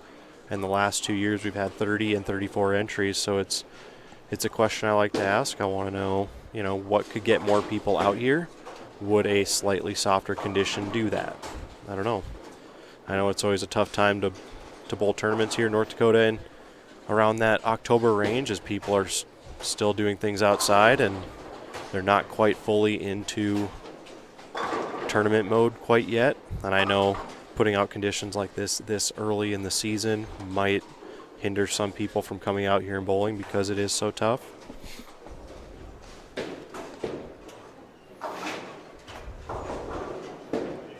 Yeah, Cal, I do agree. Life happenings do get in the way. My wife and I had a baby about 3 weeks ago, and I wasn't able to bowl last weekend in Williston. So things do happen, and that is 100% understandable. But for those of you who, I guess, do have the opportunity to bowl and just choose not to, what reasons are those if it's not life-related?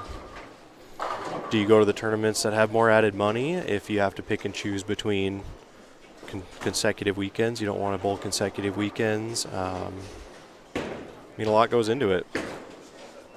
We go quite a few weeks without tournaments, and then in February it seems like they're all back-to-back, and players have to pick and choose.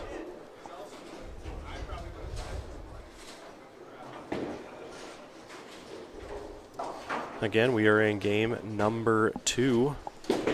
We have a couple matches that are already in game 3. Blake Wahlstrom at 429, Connor Allen at 330. So Blake has a 100-pin lead going into the last match.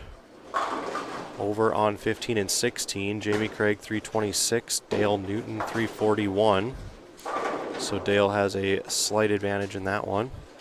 Over on 9 and 10, Jay Fedig just threw his fill ball for 183 to follow up his 192.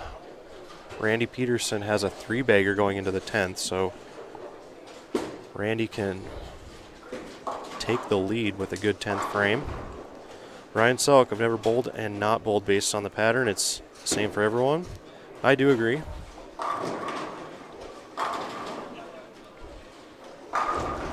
But I think for most people, things just get in the way.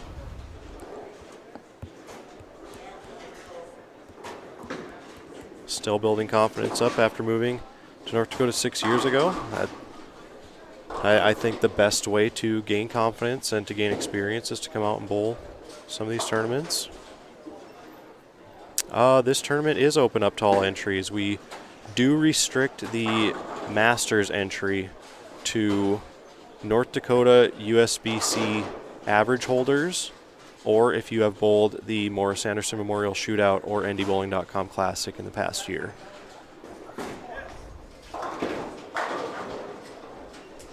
So there's a few restrictions on the Masters entry prize, but anyone can come and bowl, and anyone can come and bowl and win prize money.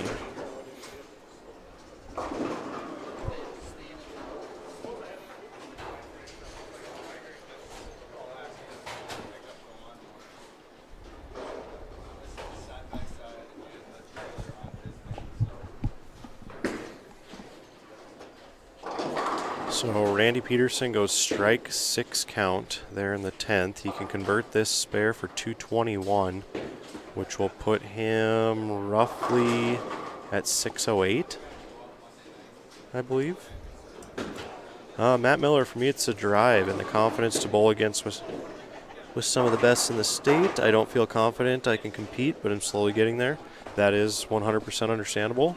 I think bowlers who are in your shoes should find a tournament where the conditions are similar to league, perhaps a handicap tournament, just to kind of see how you fare against everyone else in the event, and then slowly work your way up to scratch tournaments and tournaments with softer lane conditions in those scratch tournaments.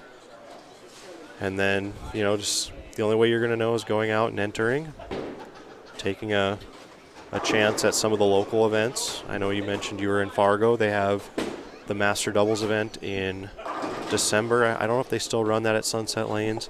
They have a holiday doubles tournament at West Acres. The NDBowling.com Classic, of course, the scratch event at the end of February. They have that 9-pin no-tap tournament. I don't know if they still have all these events, but that one was at Red River Lanes. So a lot of options if you're looking to get out and just try a few tournaments to get your feet wet, see where you stand among everyone else. It's easy to go out to a tournament. Let's say you pick this one and you came out here and you bowled and you didn't bowl very well. It's easy to kind of be discouraged when it comes to bowling tournaments just because the conditions out here are so hard.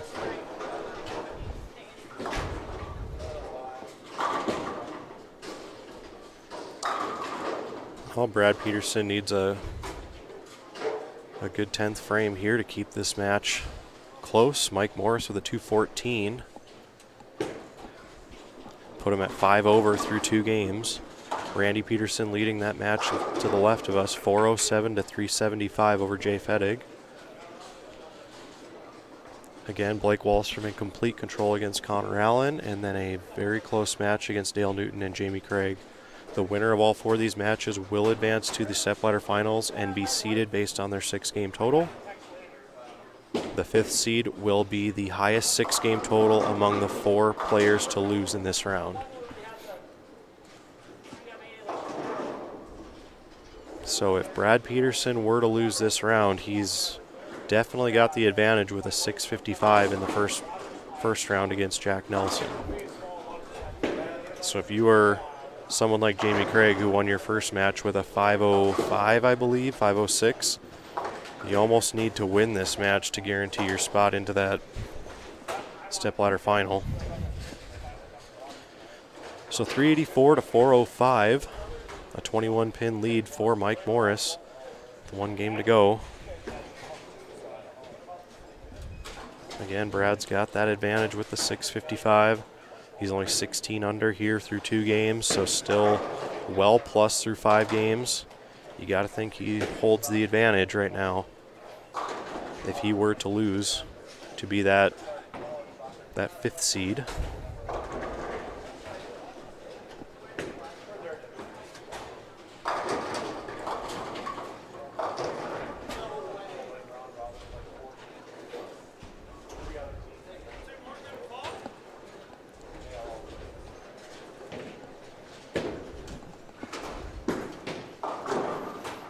And if you haven't already, please hit that like and subscribe button.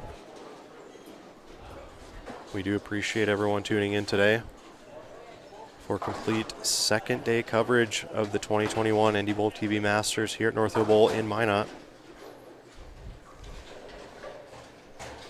Again, I'm Darren Cini, flying solo in the booth.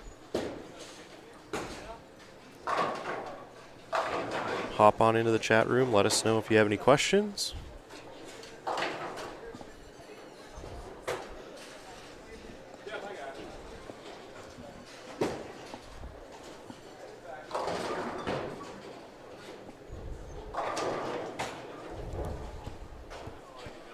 So there are 8 bowlers still bowling on 1 through 8. They are the players that lost in the first round.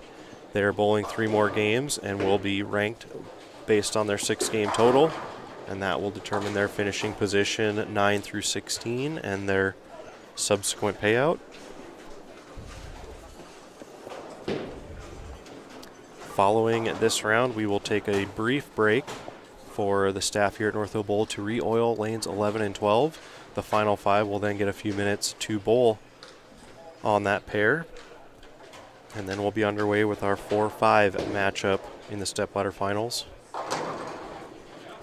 Again, the winner will take home a paid entry to the USBC Masters that was just announced yesterday to be held at the Gold Coast in Las Vegas at the end of March. The winner, if they are eligible, will also be able to choose the Senior Masters instead. And I do think that tournament is held in the August-September timeframe. And that one also in Vegas, but I am not 100% sure. And again, this tournament is also open to all you ladies out there who would like to bowl a tournament and take your shot, as a entry to the USBC Queens is also available to you if you were to win this event. Please come on out and take your shot.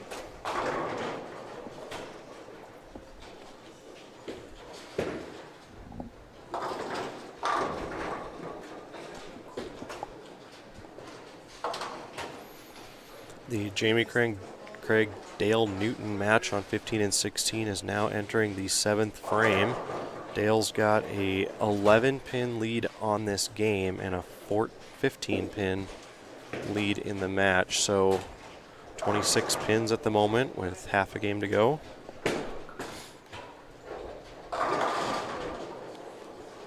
Blake Wahlstrom cruising right along here on our pair to the right.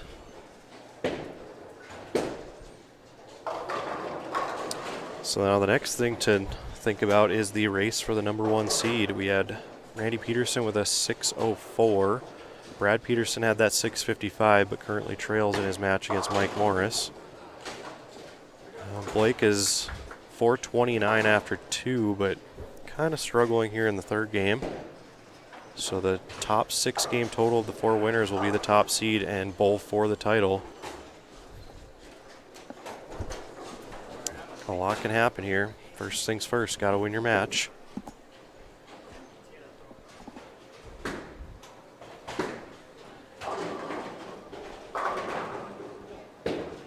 Slasher 7 there for Mike Morris.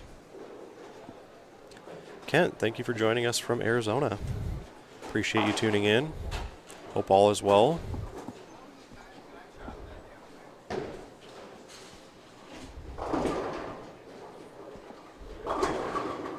Kent, a former resident, I believe, of the Bismarck-Mandan area.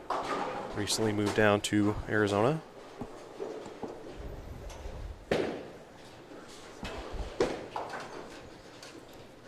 Hey, Mike Morris on the spare. Mike is a previous NDBowling.com major champion. He's got more than one to his name. I believe he's got 3 NDBowling.com classic titles, and then might have one up in Manitoba as well.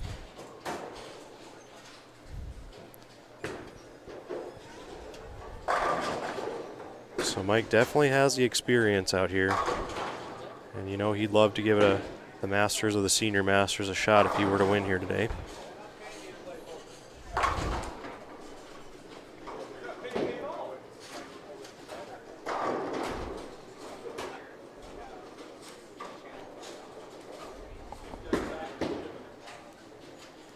looks like Mike's kind of playing a part of the lane that I don't see many people playing. A lot of people are migrating towards the middle part of the lane, not covering as many boards.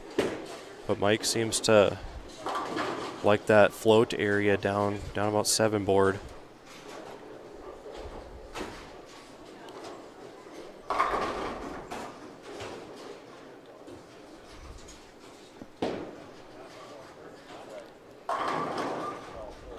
Big couple frames here for Peterson. Good strike there for a double.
Yeah, like I said, Blake is in complete control over here in our pair to the right, so he's pretty much bowling for seeding 1 through 4 at the moment. It'll all depend on what players win their matches. It looks like Dale Newton with a double going into the 10th is going to advance over Jamie Craig, who opened in the 9th. So Dale Newton will join Blake Wallstrom on the stepladder finals. It's just a matter of what their 6-game totals are going to be. Jay Fettig with an open there in the 5th frame. Randy Peterson has spare double. He entered this game with a 33-pin lead, so big couple frames here for Randy Peterson to really apply the pressure and get those pins for a potential higher seed on the finals.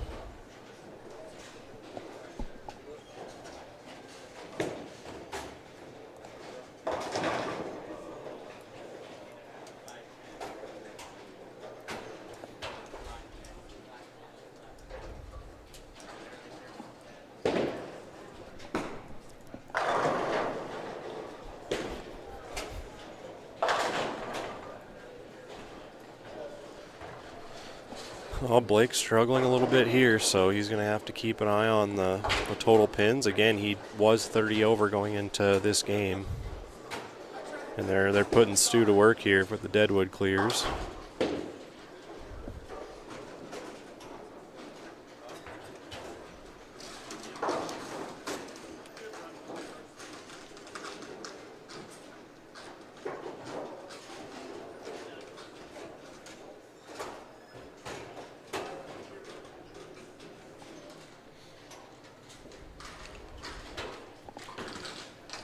So 191 for Dale Newton to go with his 341. He officially shuts out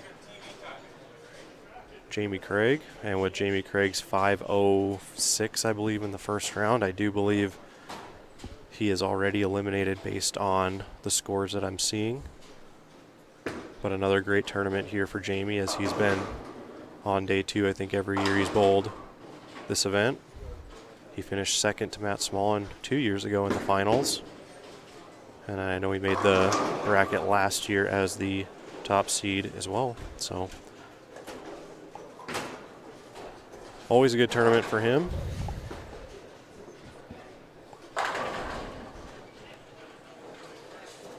Mike Morris with the open there in the 4th. Another 8 count here in the 5th. A little bit of pressure applied from Brad Peterson. Looks like all of the bowlers on 1 through 8 have completed their tournaments. And I'm sure those payouts are being processed and they'll be on their way. Do appreciate everyone bowling the event.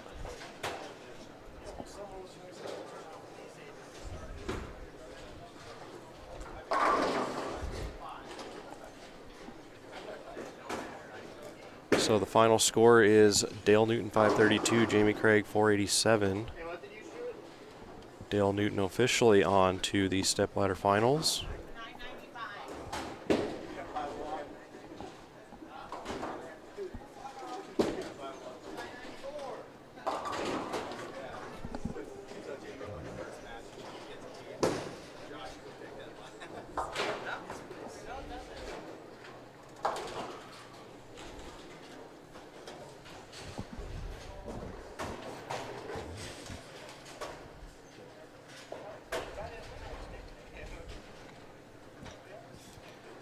So with Blake pretty much going to win this match, that puts Connor and Jamie so far in the pool for the potential 5th seed.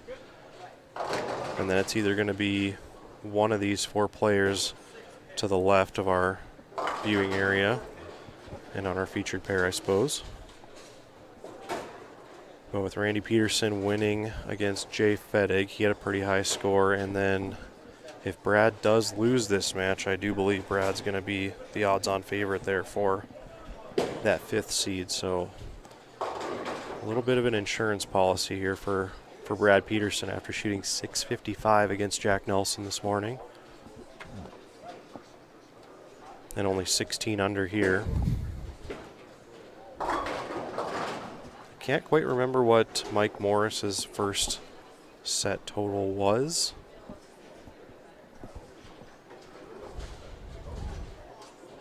I know Jay Fedig struggled down on 15 and 16 in his first match, but was able to sneak by Aaron Petrowitz. So I think it's Randy, Brad, and Mike. And 2 of those are going to get automatic bids.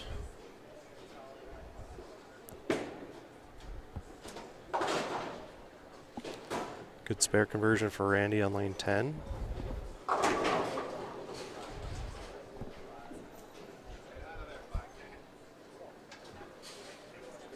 Blake Wallstrom's got a potential 178 to go along with his 429, so you can still shoot 600 in this set.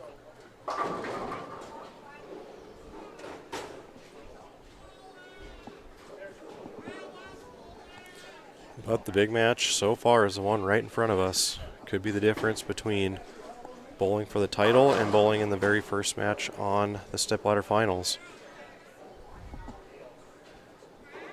which is approximately $700 in prize money difference, and then that shot at the coveted entry into the Masters, which holds a $500 value, and the entry isn't cheap, that's for sure.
Well, Jay Fedig puts up a double in the 7th and the 8th. He's up now on lane 9.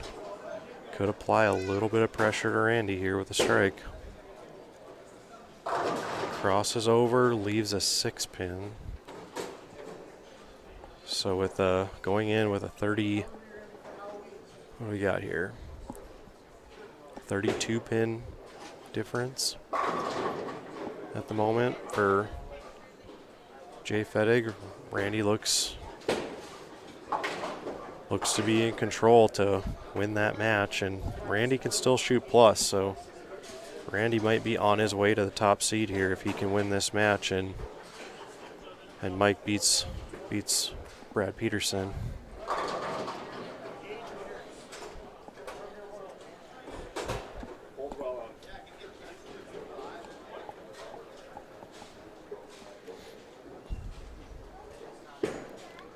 Randy shot there in the 9th. Hits the can opener for the strike.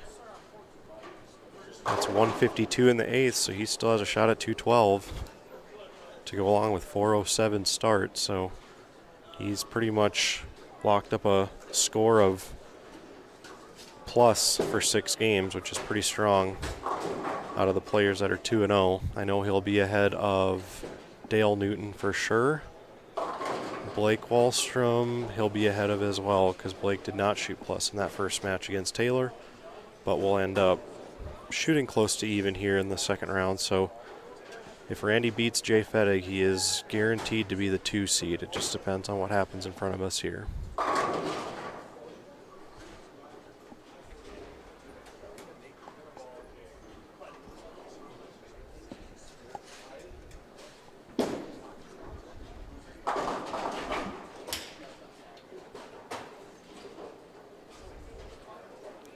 So Brad now has 198 possible.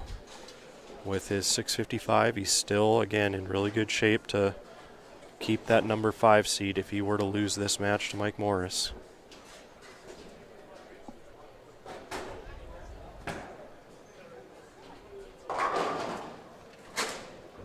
Randy Peterson did strike the first ball in the 10th. Got an 8 count here.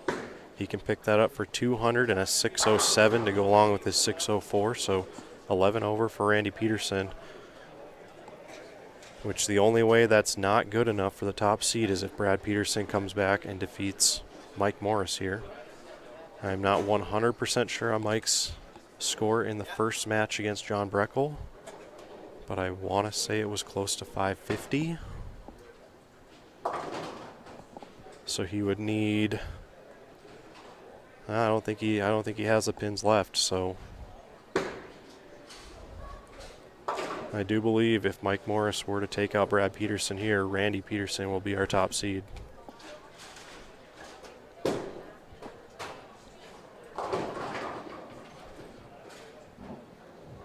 So far in the finals, we know it's going to be Randy Peterson, Blake Wahlstrom, Dale Newton, and then I'm almost positive it's going to be these 2 in front of us, but it all depends on the 6-game calculations.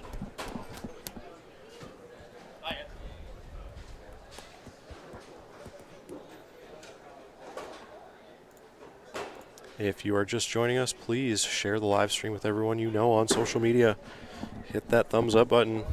Subscribe if you haven't already. It helps us out quite a bit. We are about to conclude our second round matches. They are getting the oiler ready to re-oil our championship pair here on 11 and 12. All 5 bowlers who make the finals will get, I believe they do 10 minutes on the championship pair, and then we'll be underway with our first match.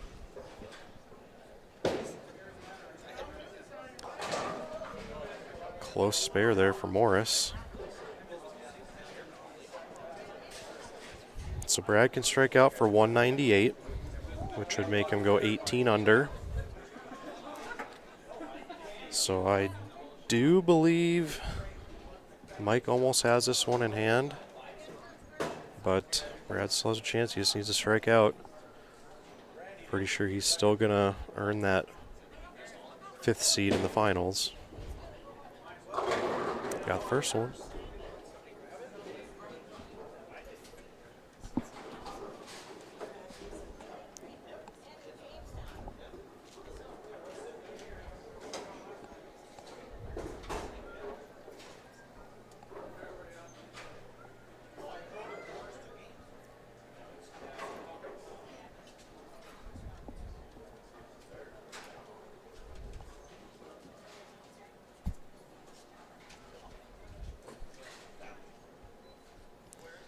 In the final for the Peterson-Fettig match, Randy Peterson 607, Jay Fettig 555.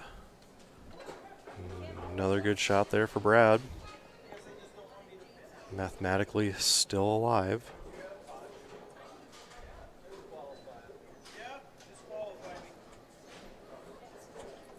If Brad were to win this match, he would be the #1 seed in the finals.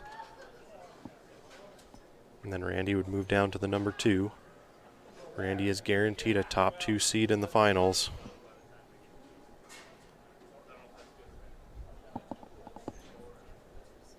It's got to go.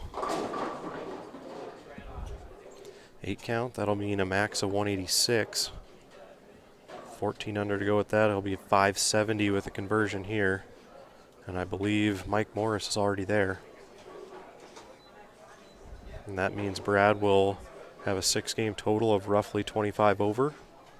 And I don't think any of the other players who lost this round shot plus. So Brad Peterson is still alive with that 5 seed. And Mike Morris just needs to keep it on the lane here. And he's going to join Blake Wahlstrom, Dale Newton, and Randy Peterson in our finals.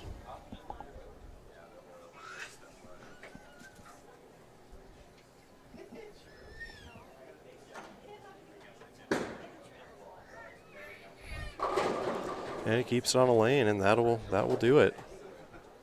Mike Morris takes out Brad Peterson. And now it's a number crunching game. Did Mike Morris get ahead of Dale Newton or Blake Wahlstrom? We'll get our final results here in a moment.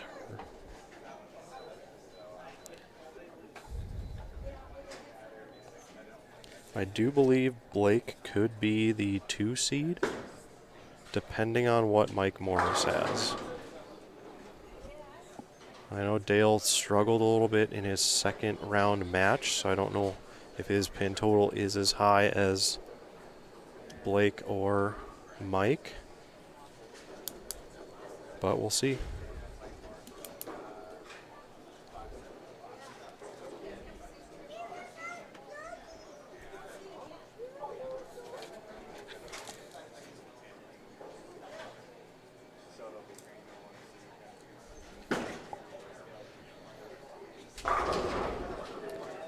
Strike there for Mike Morris, finishes out at 192 and a 597.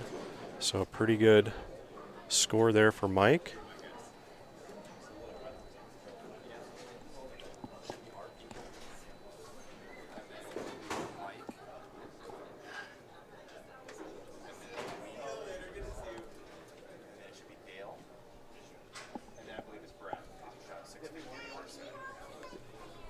Yeah, and that's kind of what I was thinking. We just talked to Blake himself.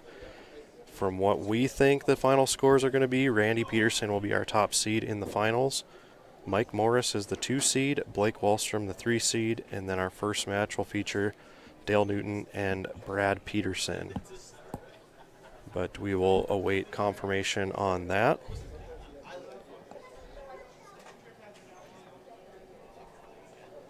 Again, we're going to take a brief break as they need to oil a couple of lanes first and then head on over here to 11 and 12 to re-oil our championship pair. And again, the final 5 will have a few moments to throw on the championship pair, and then we'll be underway with what we believe is a Brad Peterson, Dale Newton first match.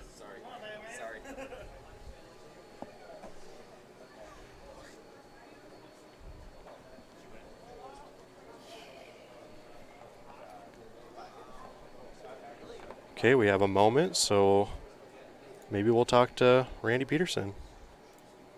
Yes, I can. Okay, I can't hear you though, so I got to figure something out here. You need your mic down. That's why. There you go. How's that? That's better. All right. All right. Bringing into the booth Randy Peterson, and it appears you are going to be our #1 seed on the Stepladder Finals. Yeah, I think so. I really had a pretty good look today. On my first match, I bowled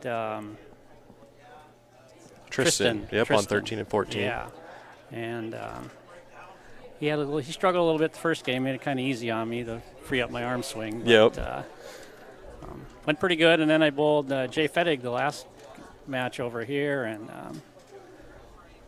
took out my trend because I was kind of struggling a little bit, and then it kind of opened up the lane for me a little bit and worked out good. Yeah, and you were able to fade Brad Peterson, who had a 655 the first match. If he would have beat Mike Morris, that would have put you down in down into the 2 seed. So with Brad losing, I think he has enough pins to be the 5 seed, so he's still alive.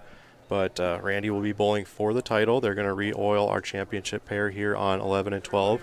I do believe all 5 players will get to bowl on that championship pair for about 5 minutes to start. Do you have a strategy? Are you going to stay loose? What do you think? Well, I'm going to stay loose. I'll wait for the first couple matches, then go warm up. Then I'll see where they're playing and just kind of go from there. So we already know you're bowling for the final. If you were to win, is it a Senior Masters choice? It's a Senior Masters. Yes, it is. Yeah, I was telling our viewers that, you get a choice between the Masters or the Senior Masters if you're eligible. And I think you, Mike, and Brad would all be eligible for the Senior Masters, right? Is it age 50? Yes, yep. Yeah, so all 3 of you would be eligible. So that's a good choice to have for you guys. I wish you good luck. I guess we'll see you in the finals, and maybe we'll be talking to you later. All right, hope so. Good luck, Randy. Yeah, thanks. Okay, Randy Peterson, our top seed in the stepladder finals.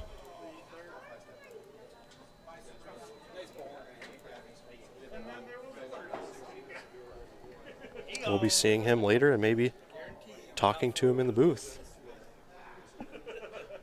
as we will once again get a word with our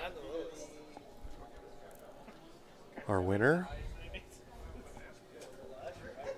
Again, we got a little bit of downtime now, so if there was ever a chance to freshen up your drink, grab a little bit of lunch, do so now. We will be underway with our stepladder finals, I would guess, in about 15 minutes. So be patient as they need to oil the championship pair, and then a little bit of warm-up for all 5 players before we begin.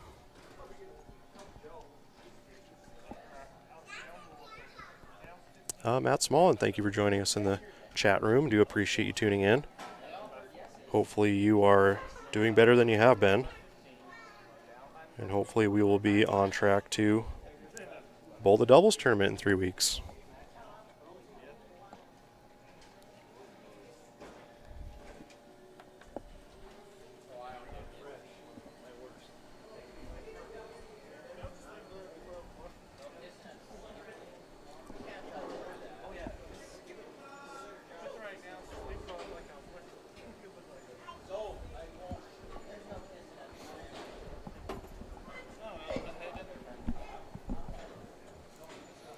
Again, we are waiting on official confirmation for the final 5.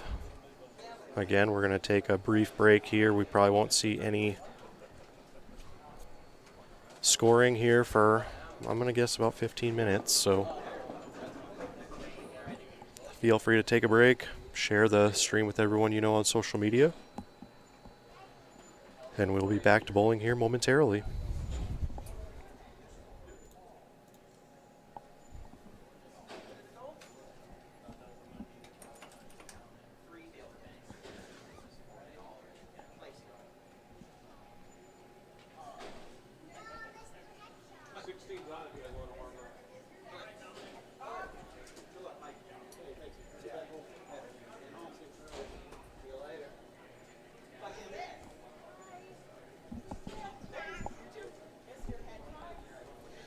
If any of you in the chat room have any questions in regards to this tournament, any tournaments on our upcoming schedule, any tournaments on our NDBowlTV schedule, or anything going forward, please just head on into the chat room, let us know.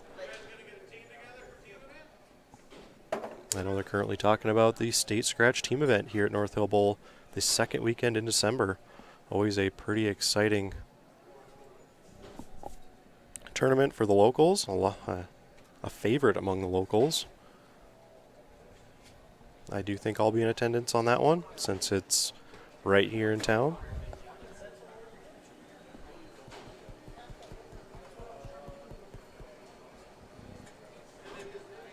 And again, our big question of the day has been, would you rather bowl on brutally hard conditions, somewhat soft conditions, or the really easy conditions?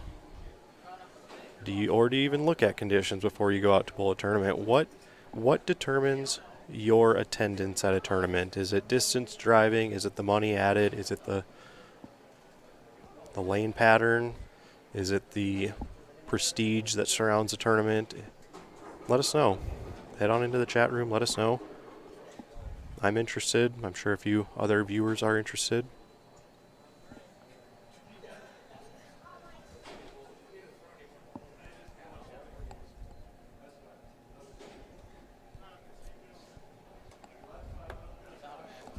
Again, if you're just joining us, our final five, we do believe, are Randy Peterson, Mike Morris, Blake Wallstrom, Brad Peterson, and Dale Newton. The winner will take home a paid entry to the USBC Masters or Senior Masters if they are eligible.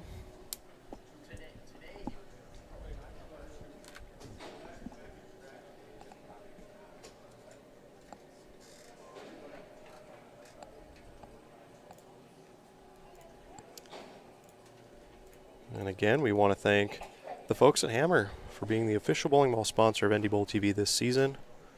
We do appreciate their continued support.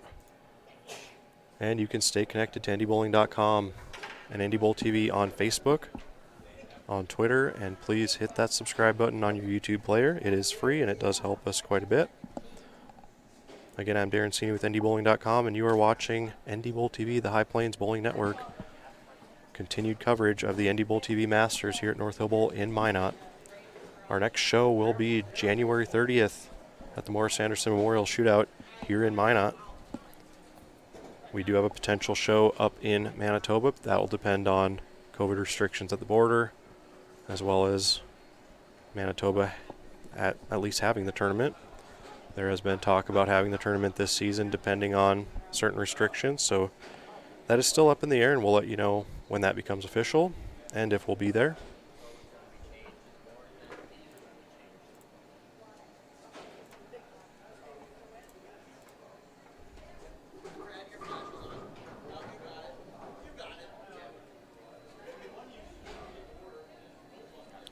Again, we're in a brief break here. Once the oiler gets done on lane 11, we will start our practice on the championship pair, and then we'll be underway.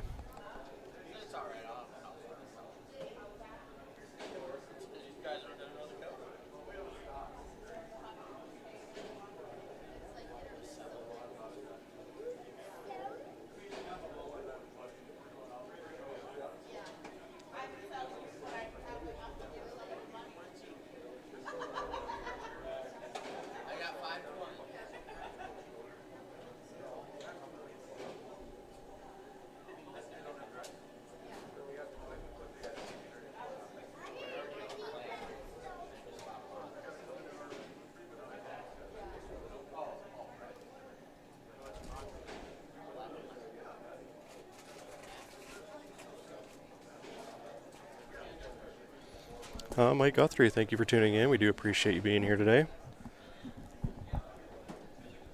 Hope you're doing well. I haven't seen much of the guys at I bowl league with since I've been out for a few weeks. But I'll be back to the league scene here soon and looking forward to that. If you guys are watching in the chat room, how many leagues do you bowl?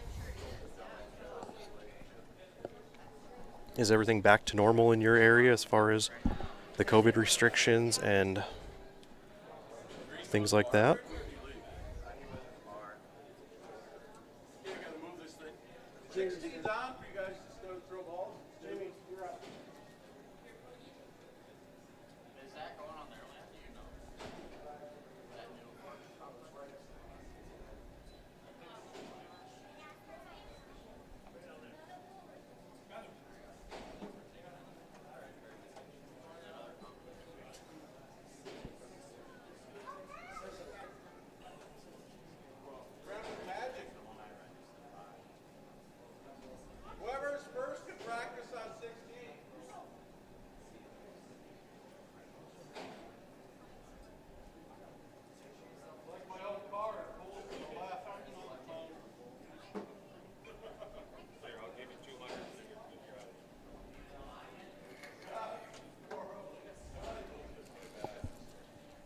What's the stepladder lineup? It looks like we don't have an official stepladder yet, but I do believe Randy Peterson is our top seed. Mike Morris is the number 2 seed. Blake Wallstrom, the 3 seed. And Brad Peterson and Dale Newton will kick off our first match in the 4 and 5 seeds.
Okay, so they're doing it a little different than we've done in the past. I know in the past years all 5 have had brief minutes on the championship pair, but they're going to let the players kind of warm up on 16 and then head on over to the championship pair for 2 shots on each lane when they are ready. So we will be underway here momentarily.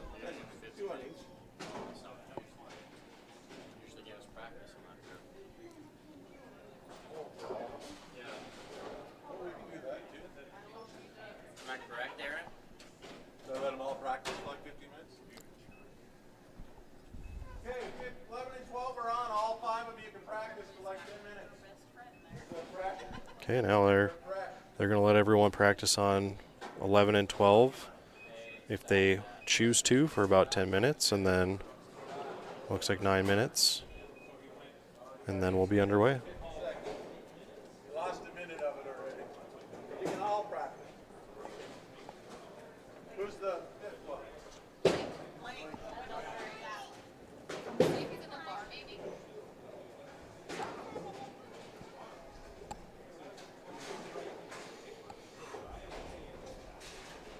Again, we are going to kick it off with an all-Williston first-round match between Dale Newton and Brad Peterson. Brad was the runner-up at this tournament last year to champion Thomas Wolfe. He's going to make another run at the title. But it's the other Peterson that is the top seed, Randy, looking for his first NDBowlTV Masters win. And a trip to what he says he will choose is the Senior Masters. So there's a good look at your final 5. Let's get a poll going here once again. You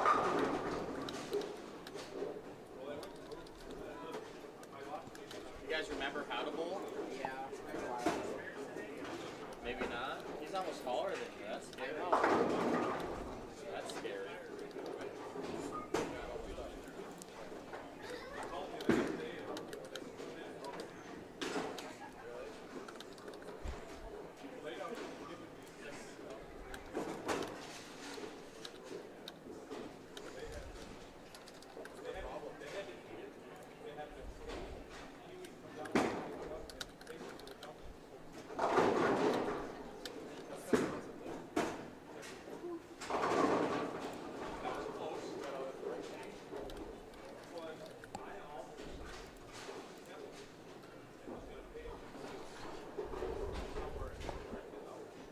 Okay, let's see what we can do here.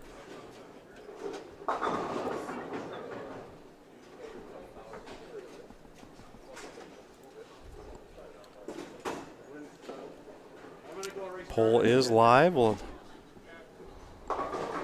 choose who you think will win. We have combined Dale and Brad in the last option since they got to bowl the first match. Do you think Randy Peterson, Mike Morris, Blake Wallstrom, or the crew from Williston, who do you think will win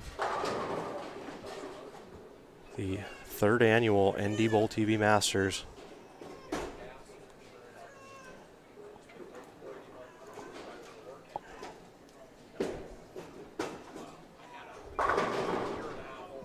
Head on over to the chat room and put your vote in. Again, Randy Peterson is guaranteed to bowl for the title. Our first match will feature Dale Newton against Brad Peterson. The winner will take on Blake Wahlstrom, and then Mike Morris, and then finally Randy Peterson.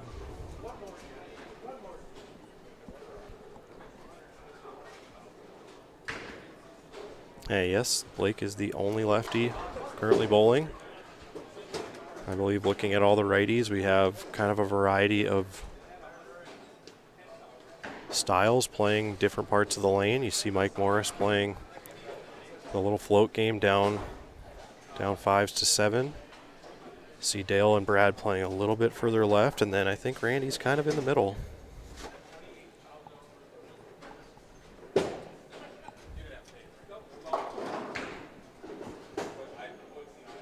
Again, if you're joining us on stream now, head on over to the chat room. We do have a live poll. Put your vote in on who you think will win the NDBowlTV Masters.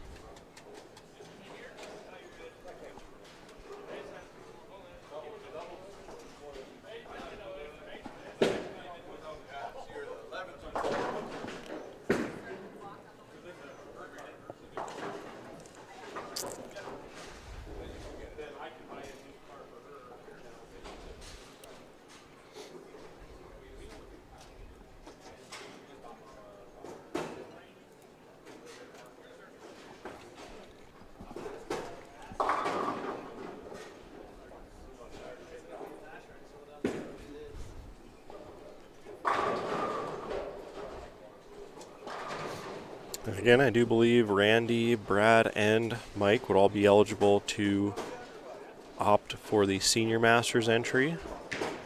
I do believe if Dale and Blake were to win, they would have to take the USBC Masters entry.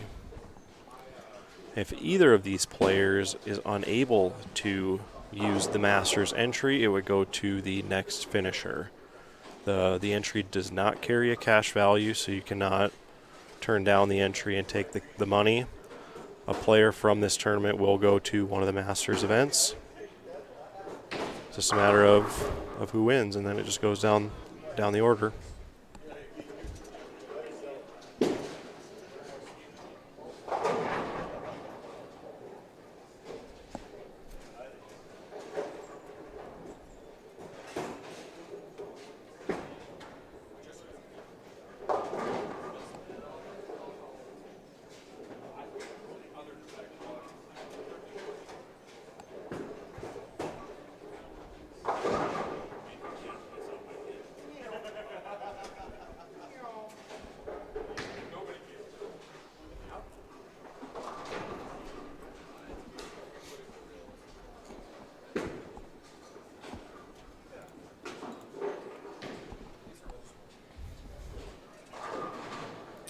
Looks like we got some Mike Morris fans, we got some Dale and Brad fans, someone pulling for Blake. Looks like we have a nice mix in the chat room.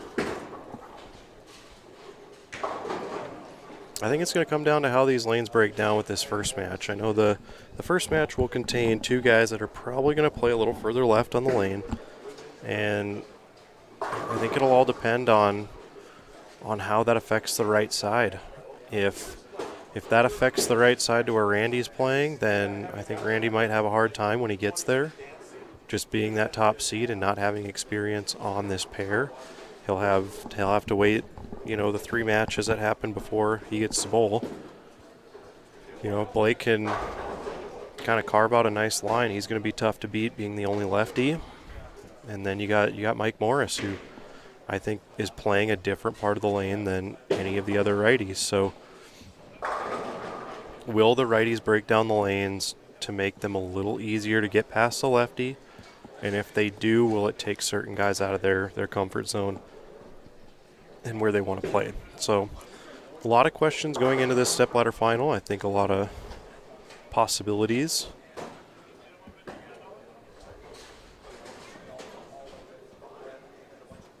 I think Blake's got an opportunity here to kind of carve out a spot on the lane.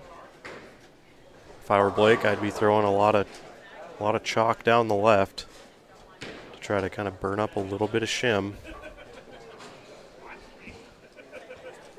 Yesterday, you saw a lot of urethane going down the lane early, and I think that affected how certain pairs broke down. And when you got to a pair where urethane was started with, it got a little tricky down lane. The ball tended to want to read early on the lane and then just get a little lazy down lane, and it hurt your pin carry with corners. Where I didn't see much for urethane going down the lane today, and I don't know if that was due to players having 3 games on one pair and they can kind of carve out their own little shim. But nonetheless, we are here in the finals, and I don't see anyone taking urethane out. So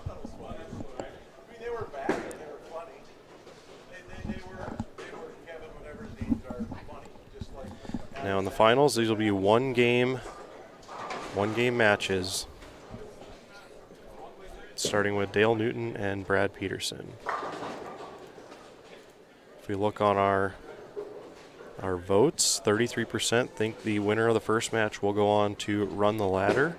24% of you think Randy Peterson and Blake Wallstrom will win, or Blake Wahlstrom, and then 19% believe Mike Morris will win. That poll will stay open until, well, let's just go through the first game, since whoever wins that match will still be alive in the poll. So go ahead and get your votes in the chat room. Again, we are live at the finals of the NDBowlTV Masters here at North of Bowl in Minot.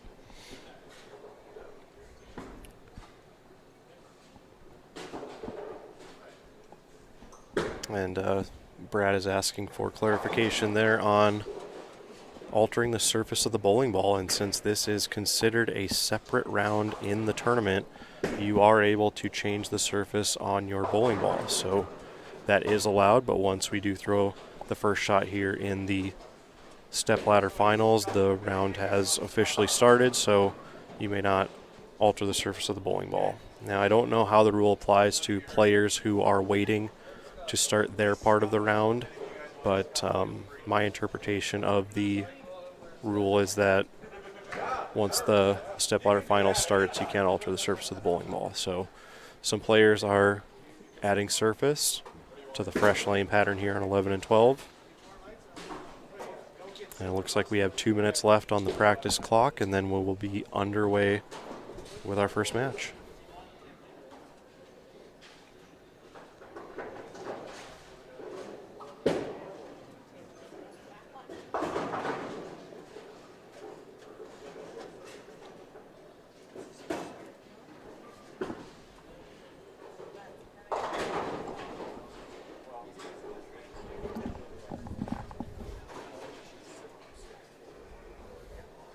I would like to point out that this tournament did replace the old NDBowling.com Kickoff Classic that was held for many years in Jamestown and at Sunset Lanes in Fargo, or actually in Moorhead. And that tournament was won twice by Mike Morris, once in the Jamestown version, and then he won in a thrilling match over Mike Larson at Sunset Lanes in Moorhead. So Mike is no stranger to winning tournaments in late October.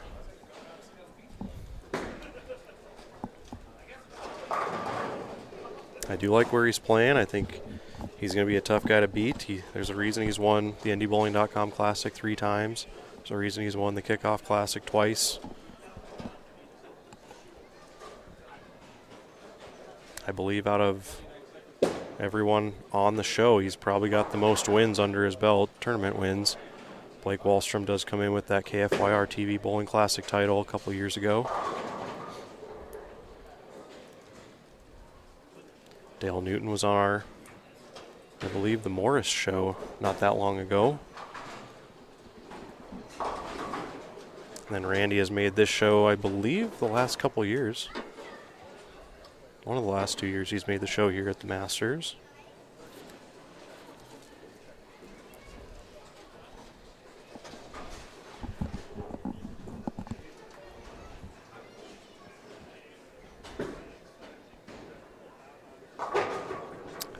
Thank you, Jesse. I did miss the Coors Light last weekend. I was pretty bummed to miss that tournament, but had to stay home and help take care of the baby.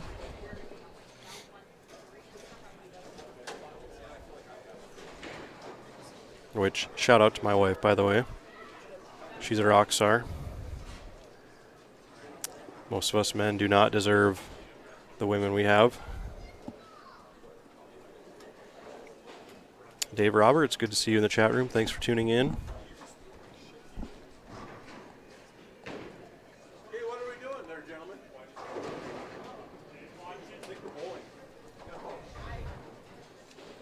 And I believe Dale is the 4 seed, so he will have lane choice.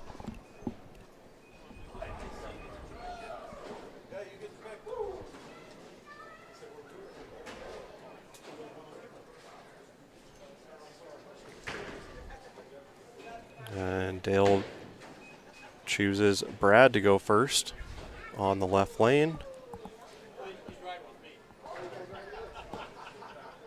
Again, we got an all Williston matchup here in our first match.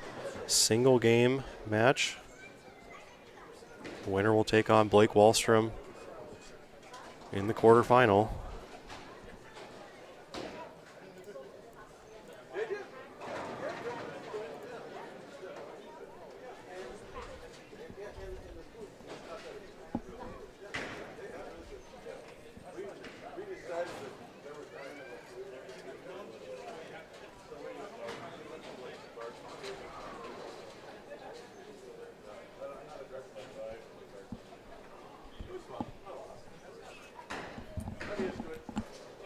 Okay, so Dale is starting on the right lane.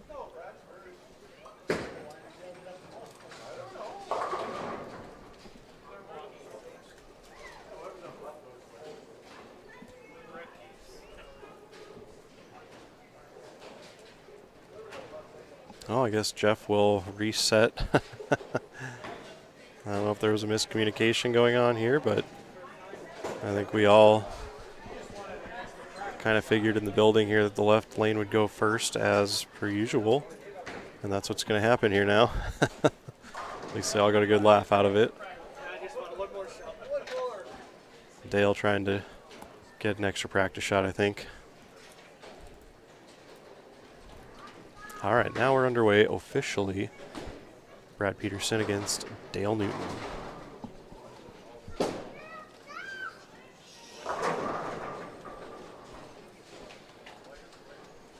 Again, we're bowling on a fresh lane condition here.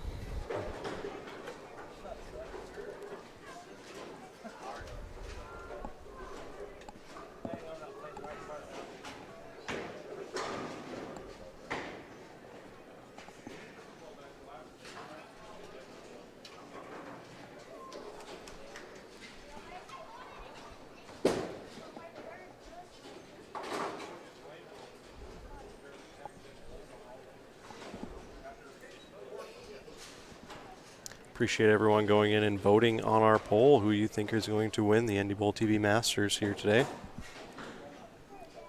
26 votes. Do appreciate that.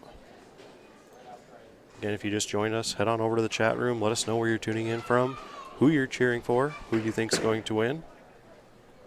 We are in our first match, Dale Newton against Brad Peterson, an all Williston matchup. And the winner will take on Blake Wahlstrom, the lone lefty in the finals.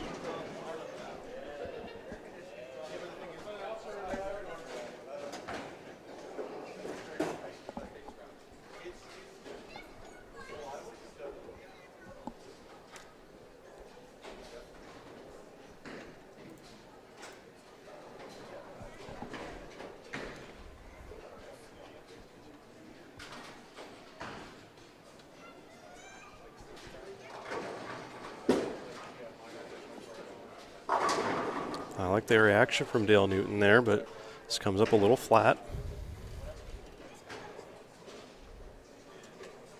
Again, it'll be interesting to see how the right side breaks down with Dale playing a little further left.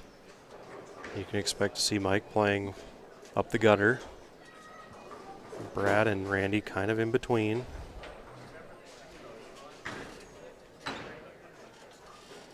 And then you got the lone lefty and Blake Wahlstrom on his side by himself.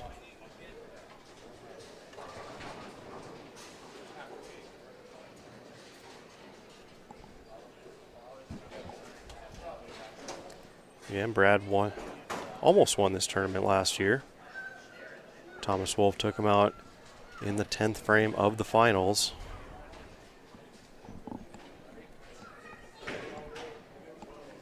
Part of a good run from Brad last year after taking second at the Coors Light Fall Shootout last year as well. Back-to-back weekends, finishing second in tournaments. So he's due for a win.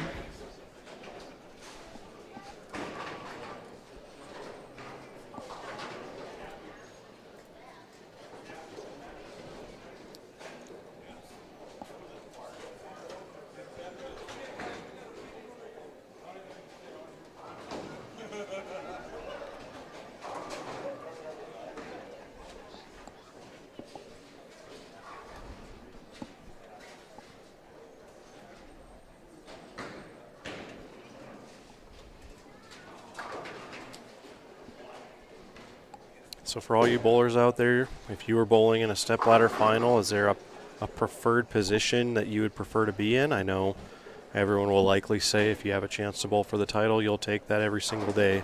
But do you find it more advantageous to bowl in a different slot within that stepladder finals? Or would you just take the number one seed every time?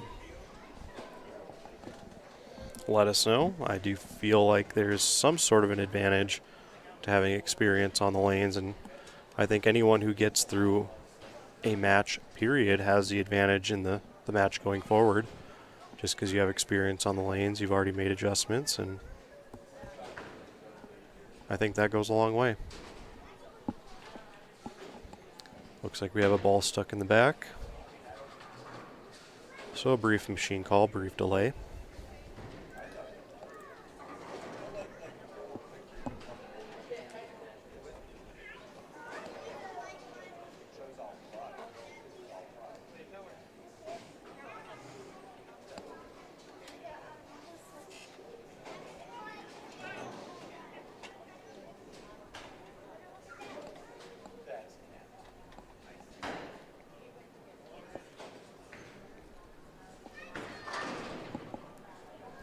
Now, looks like there might be a pin stuck in the ball return chute, so they had to shut off lane 11 to clear out any pins. There we go, lane's back on. Hopefully the ball comes back and we'll be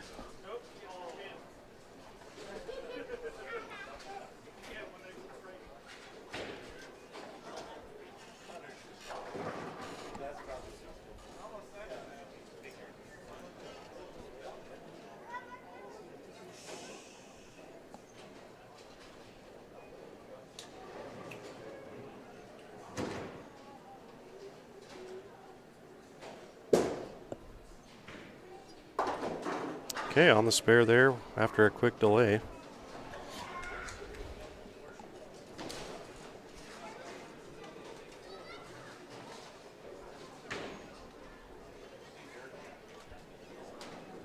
Yeah, and I do agree with that. I agree the person who wins the first match, I think, starts off with the advantage going forward because they have all the information they need on the lanes to be successful.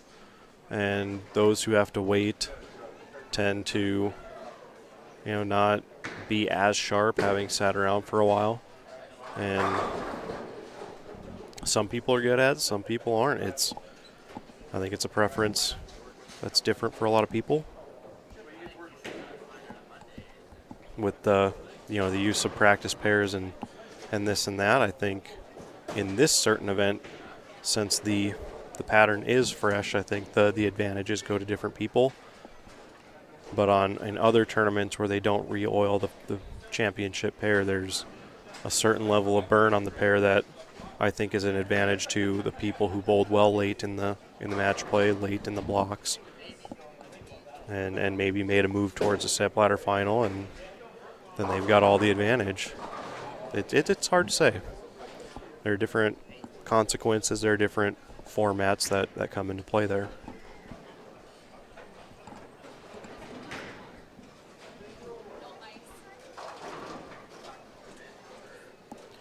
So clearly Dale playing that deep left line. Didn't feed that one far enough right, and then didn't cover the spare. So an open there in the fourth for Dale. Opportunity here for Brad to take the lead in the match.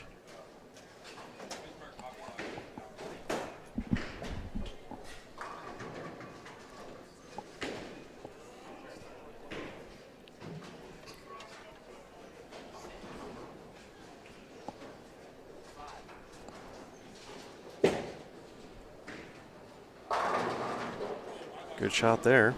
Looks like he's got the right lane figured out.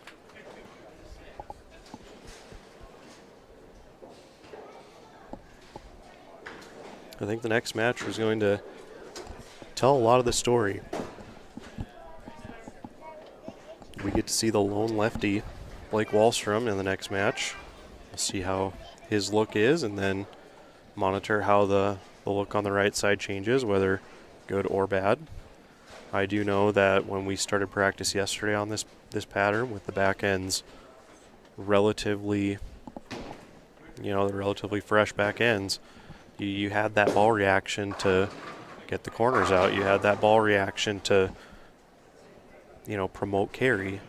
And as we got going, and once it got to be about the middle of the first game, once Oil started carrying down the lane, this pattern got extremely difficult. So is that what's going to happen to the right side? And is Blake going to have that advantage of the fresh back ends throughout the stepladder finals? It's hard to say.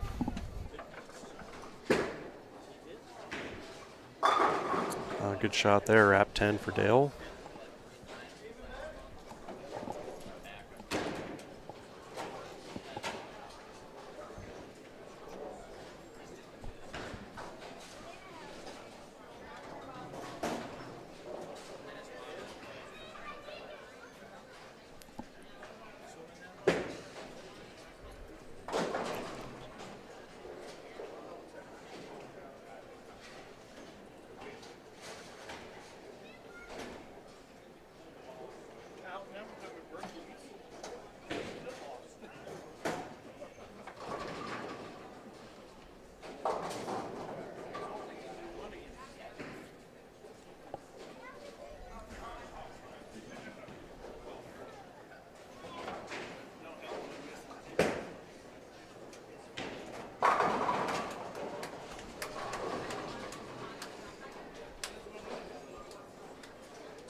Peterson working on a double. Looks left. He's going to hold. Did. Thought that shot was a hair left, but he's definitely got some shim in the middle part of the lane.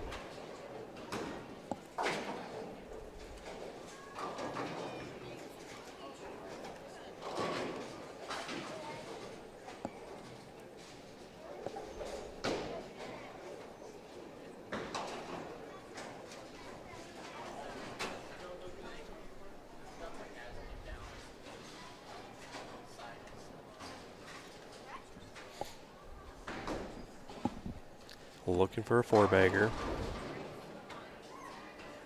And a sizable lead in the first match. Oh, good shot. Wrap 10.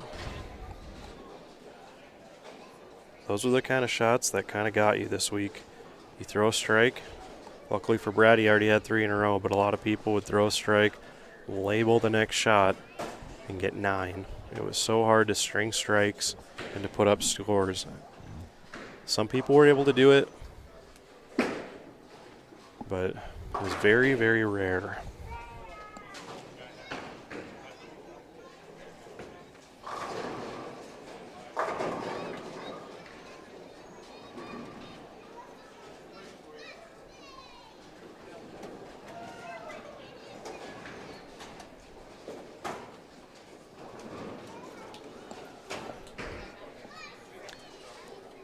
Gotta have another strike here for Dale. Will it push? Crosses over, leaves a 6.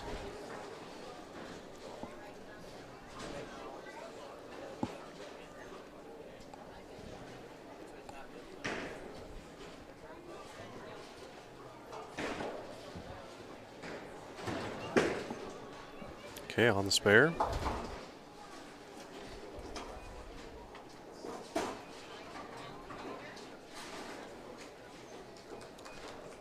So a 31 pin deficit for Dale entering the 8th frame.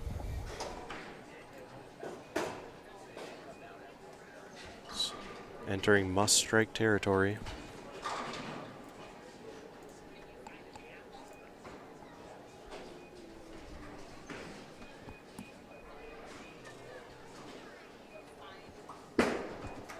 Gotta go. Crossed over. Will it trip the 5? No. Okay, so with the spare, Dale will have 407 left. Not 407, 207.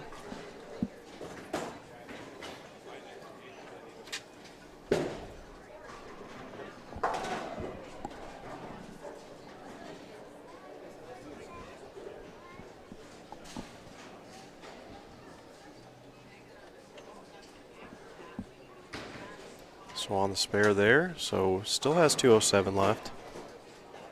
Anything can happen on this pattern, but Brad looks pretty comfortable out there right now.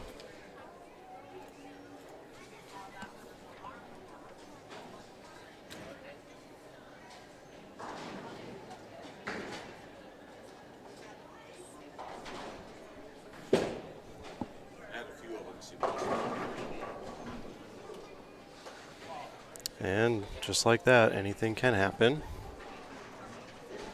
And I know you in the chat room are already going to call me out for the booth jinx.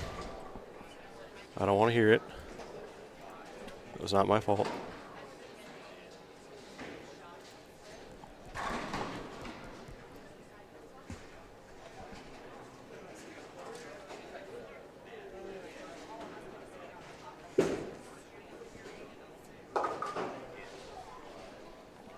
Okay, so with the open frame there, he's got the 166. He can still spare out with decent count and shoot 2-0.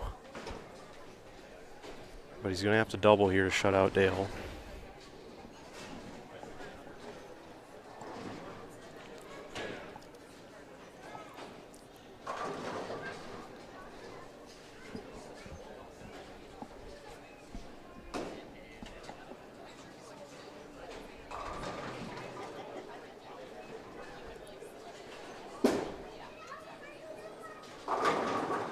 Oh, slasher 7. Well, he can convert this, double in the 10th, and be on his way. But if you're Dale Newton here, you can step up, apply all the pressure. But again, those strikes, hard to come by.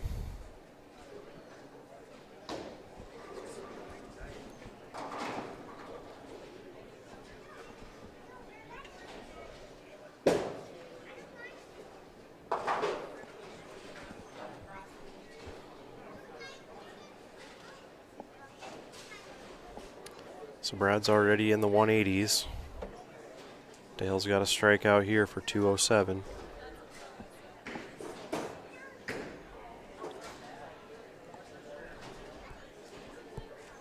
Strikeout here from Dale Newton will force a double out of Brad. Got a hook. 8 count, so that takes the count off the board too.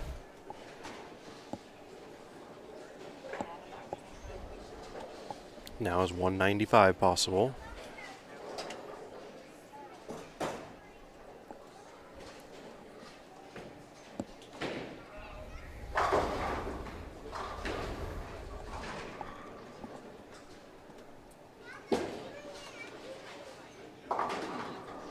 Again, really good spare on this pattern. Gotta strike out now if you're Dale to have a chance.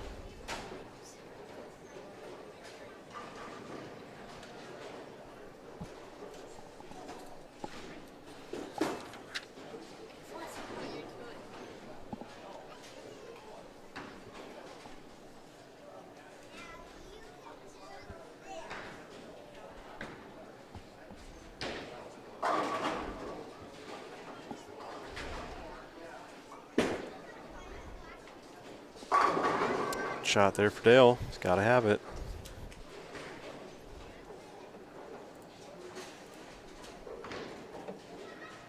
Well, how are you guys feeling so far, chat?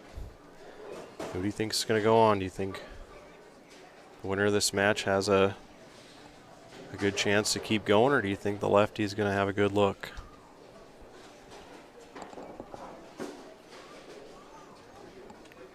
Must-strike situation here for Dale.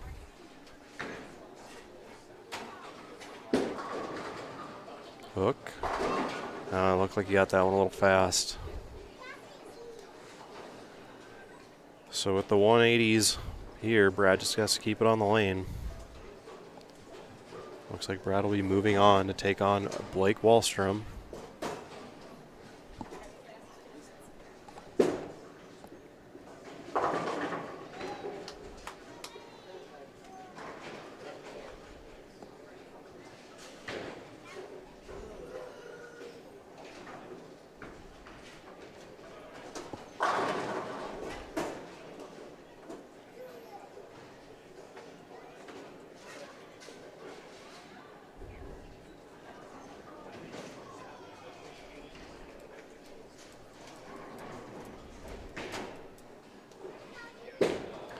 And with that, Brad will move on.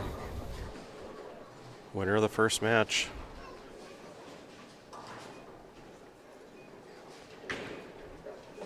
He will go take on Blake Wahlstrom in the quarterfinal match here at the NDBowlTV Masters. Mike Morris, the 2 seed, and Randy Peterson, the number 1 seed, still waiting.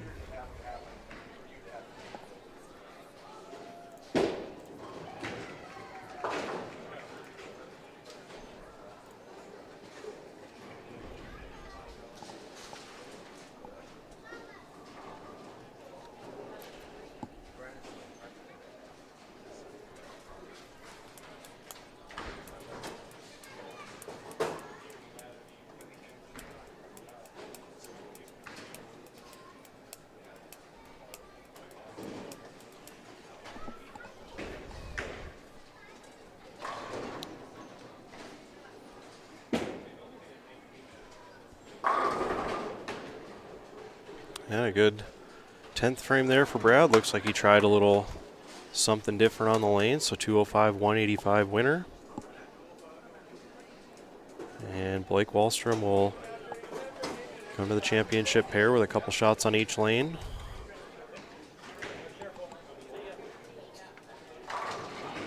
And we'll be underway with our quarterfinal match.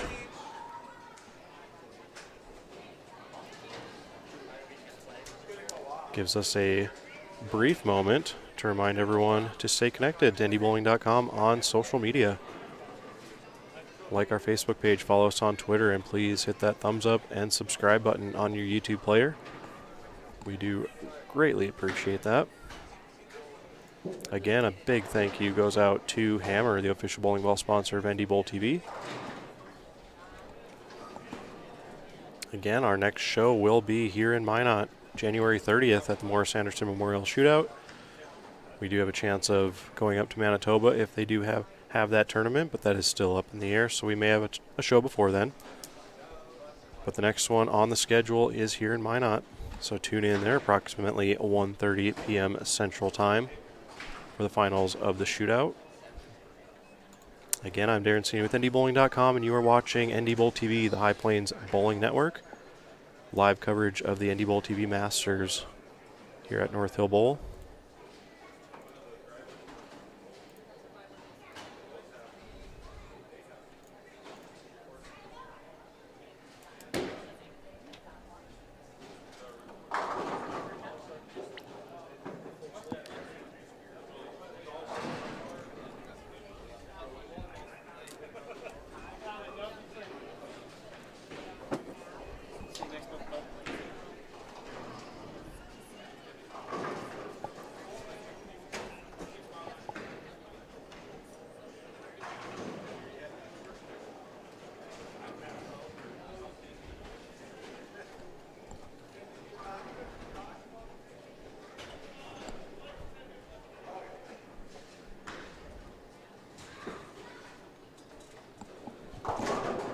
And that'll be the key right there, is if Blake can get the ball started online, he's going to have a decent look.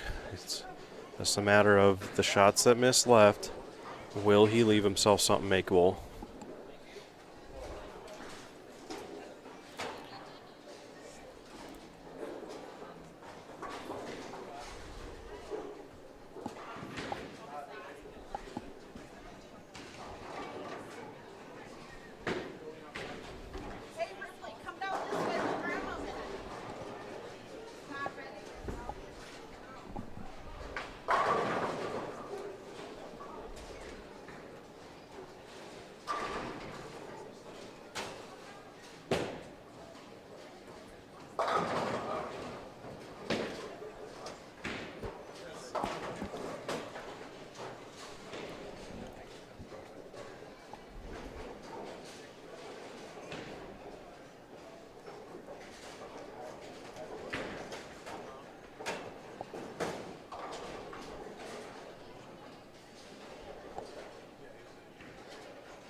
And I just heard Blake say he's choosing to start. He'll be on the left lane.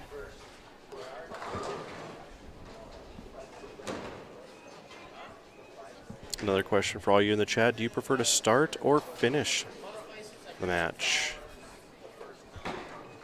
I guess start or finish first.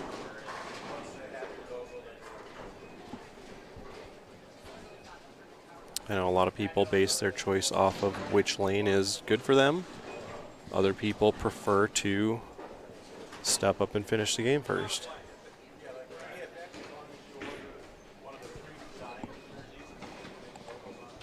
I'm one of those people where I'd rather pick a good lane and make sure I finish there, irregardless of if that means I finish first or last.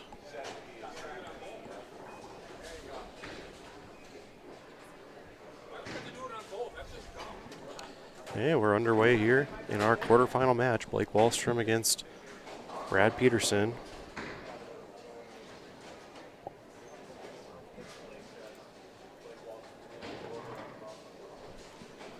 Winner will take on Mike Morris. And then Randy Peterson waiting in the championship match.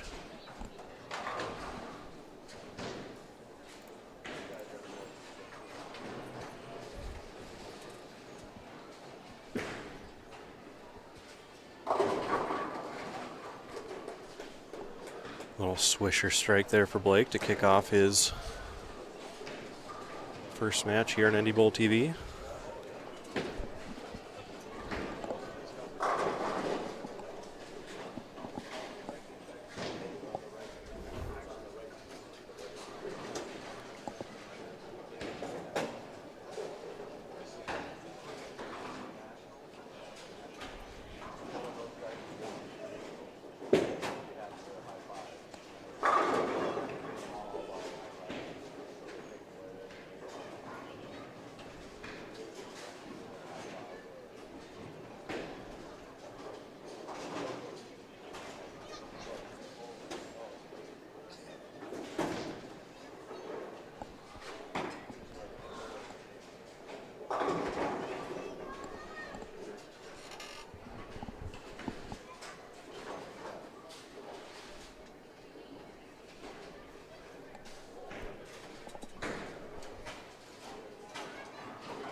Might have got a little quick there. Once again, a makeable spare, albeit not easy. It's all about how those middles are and if you trust the reaction you have in the middle part of the lane.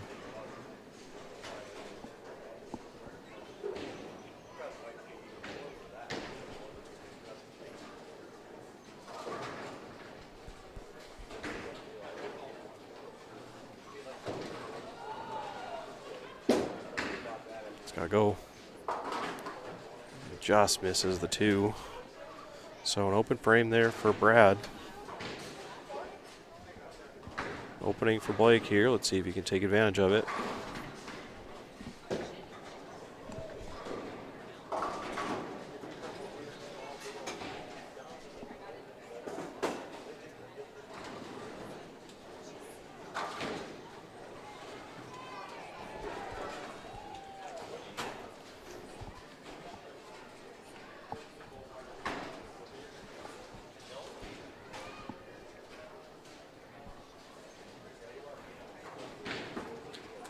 Good shot.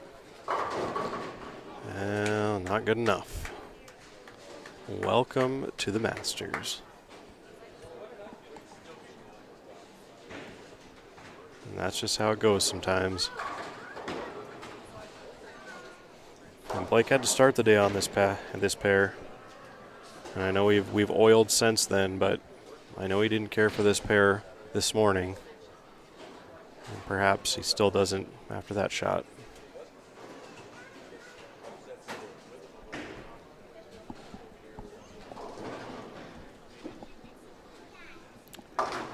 Well, got the count, gave it a chance.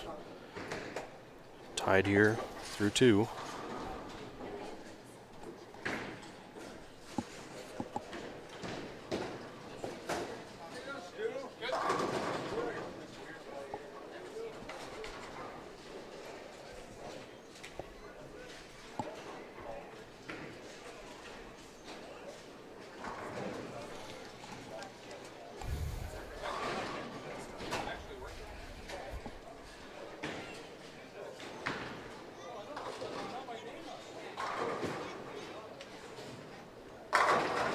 Good shot. Good bounce back after the 7-10.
Crossover.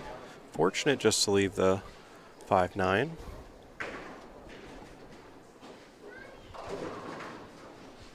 Seems like both players have their favorite lane, and it's not going to be the one they're finishing on.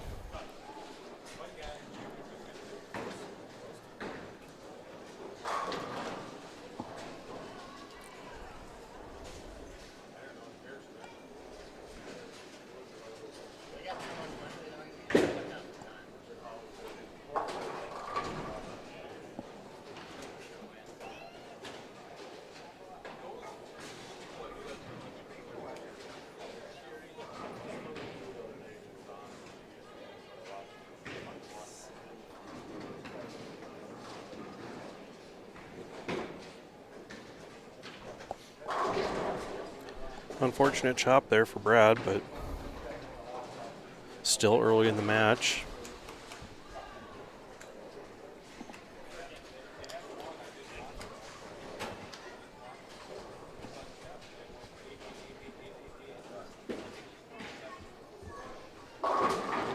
Feel like Blake got a little slow there. Ball went high for the 4-pin.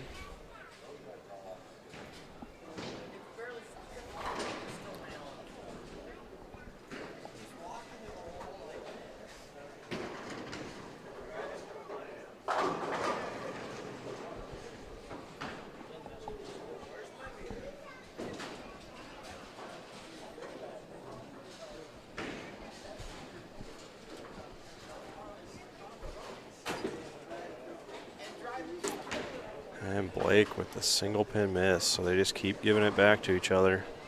Still tied through 4. Eventually somebody's going to take advantage of the openings here.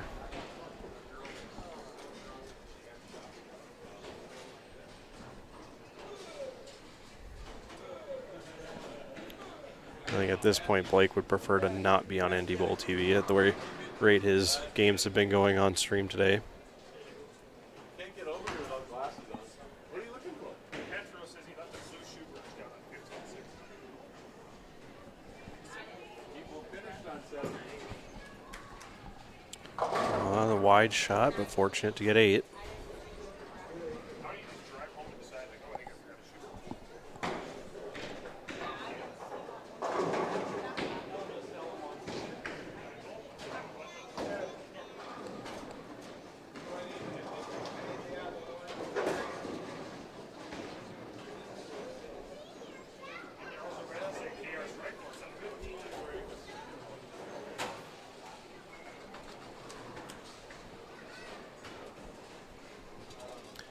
Oh, looks like another stuck ball down there on 11, so it might be an ongoing issue here, but we'll see what happens.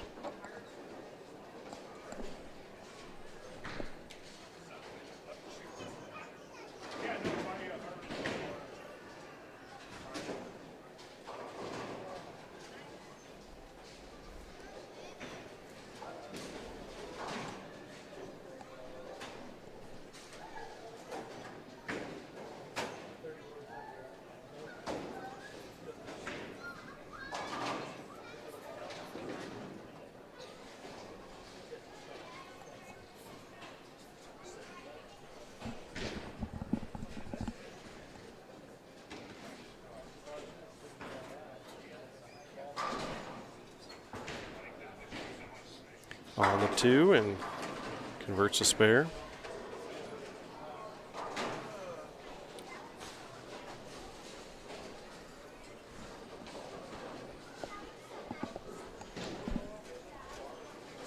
So who will be the first to take the match and run with it?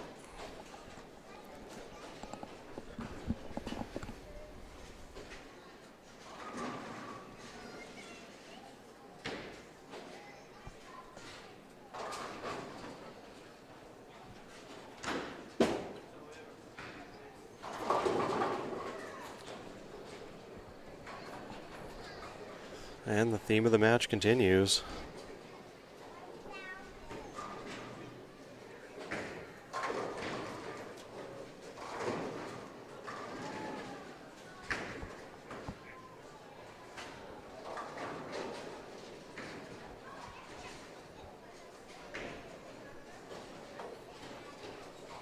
He's got a good count here. The ball never hooked.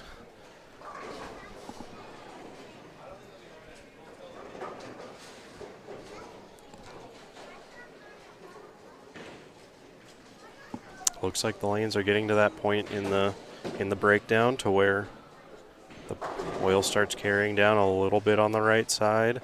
The ball gets a little bit lazy down lane. You don't have that drive that gets the corners out, and we're just starting to see that on the right side. And again, if Blake can find something and get through this match, I like his chances.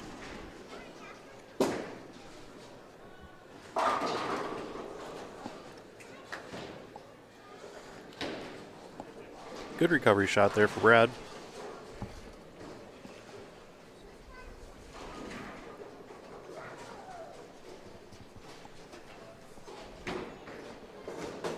Wallstrom now up in the 6th, working on a spare.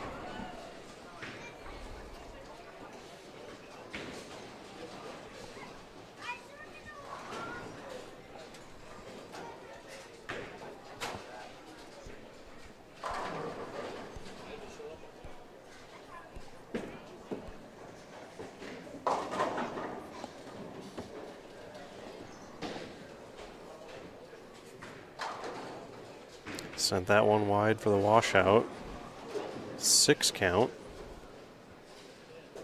Rough shot there for the count.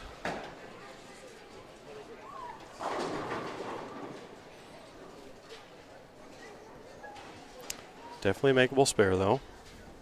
A couple ways to go at this one. I tend to prefer to shoot the gap.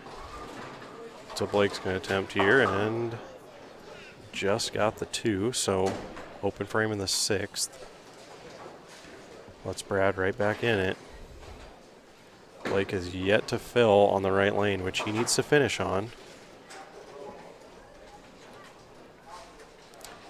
Interesting scenario setting up here.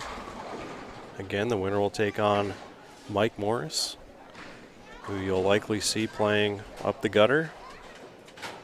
Like they say, when it's a tough shot, cover less boards, right? I'll be curious to see what kind of look Mike has on this pair after a couple games. Shot looks okay. Blake definitely enjoys that lane. It makes you wonder why he picked to start over there. But again, everyone's got different preferences.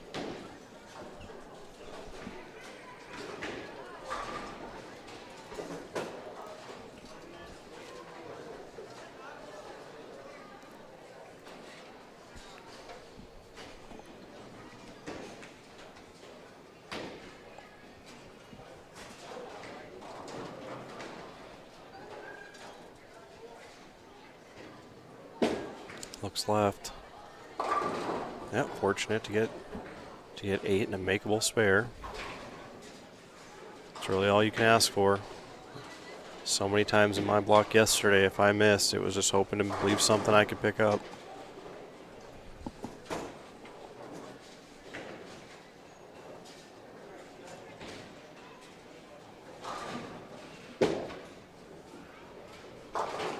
Okay, covers a spare.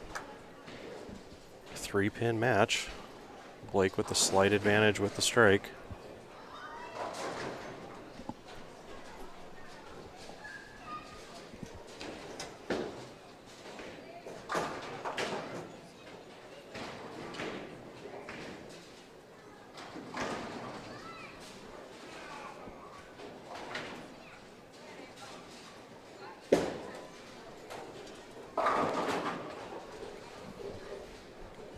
Shot a little left.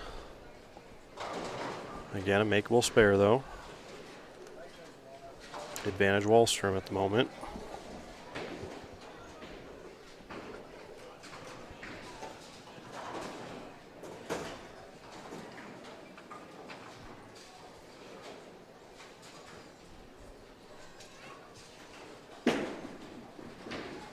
Okay, good spare for Brad. Blake now up with an opportunity. He's just got to find a way to mark on that right lane.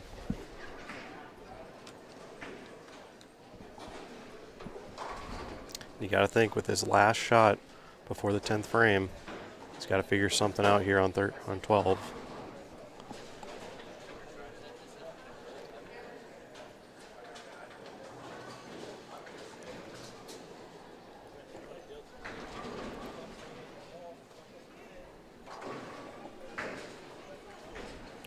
Perhaps the shot of the match for Blake.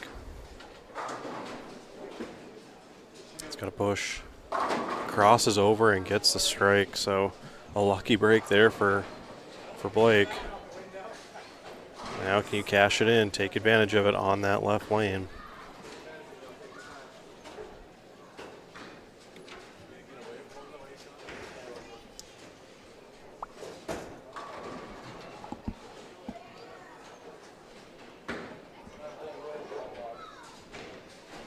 Blake seems pretty comfortable over on the left lane, so I do expect him to make a good shot here.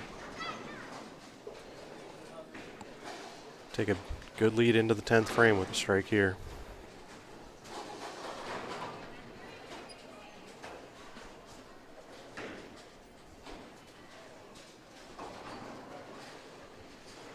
A little wide. Hooks up and swishes out the strike. Big three-bagger.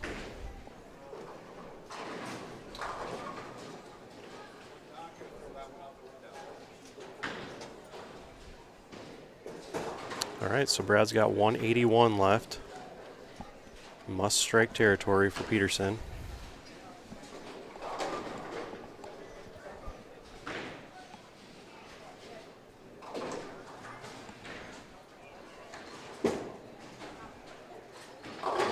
Good shot.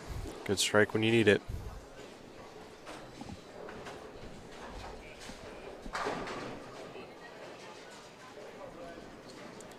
Going to need a double here.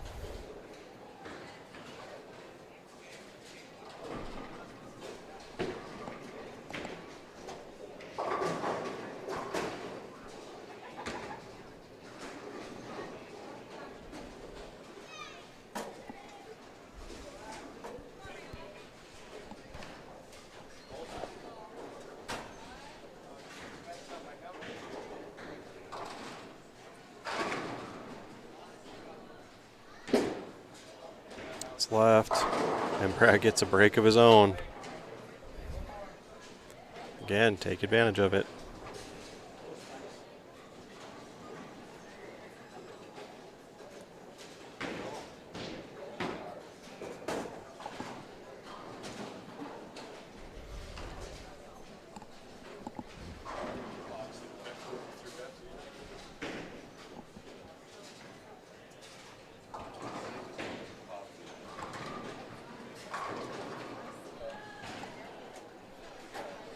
Big shot for Peterson. Gotta have it.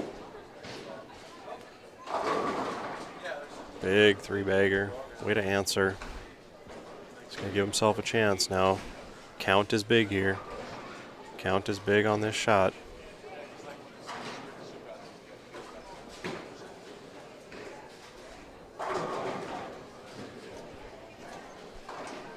Strike here will keep him ahead in the count department.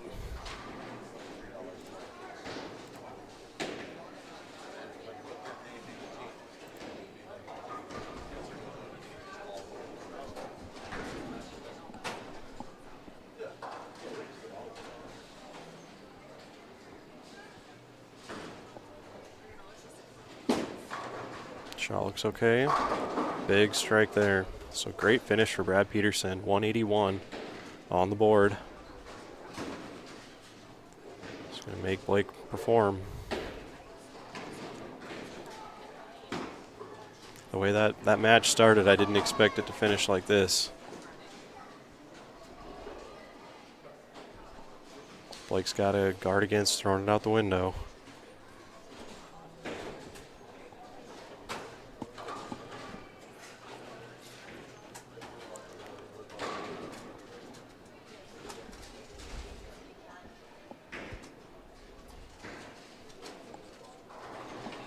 Pressure packed shot here. Shot looks okay if it hooks.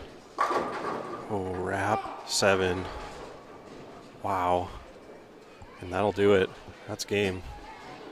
Brad Peterson's going to move on. What a good shot. Blake can only get to 179 now. Brad Peterson will move on to take on Mike Morris in our semifinal match. Really good shot from Blake there when he needed it. Just didn't get the carry.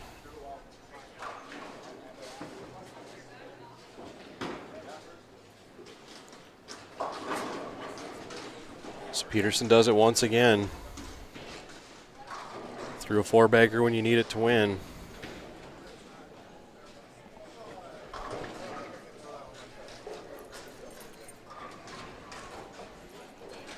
Crazy match here on NDBowlTV.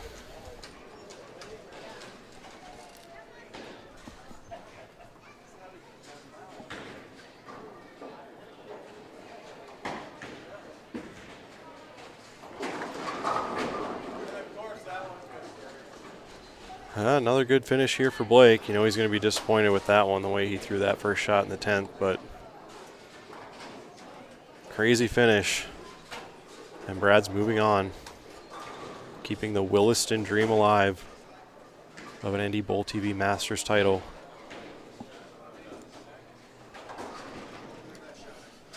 And I'll take another look here at Mike Morris out of Fargo. We'll get 2 shots on each lane and lane choice.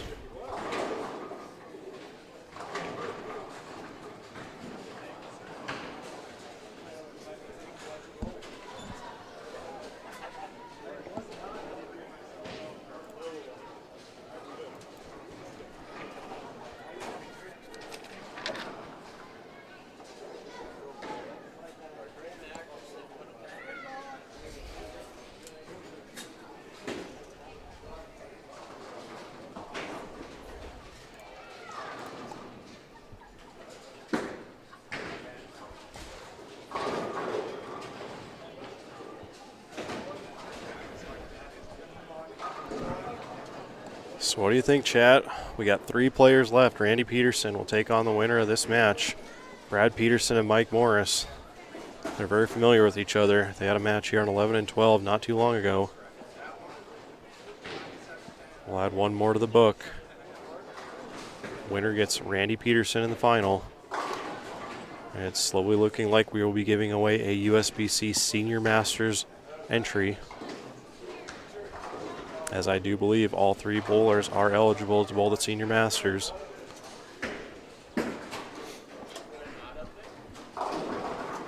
Which I do not know if that tournament has been announced as far as date and location, but oftentimes is in that August-September range, and most of the time it's in Vegas, but I could see it going to a few other locations as well.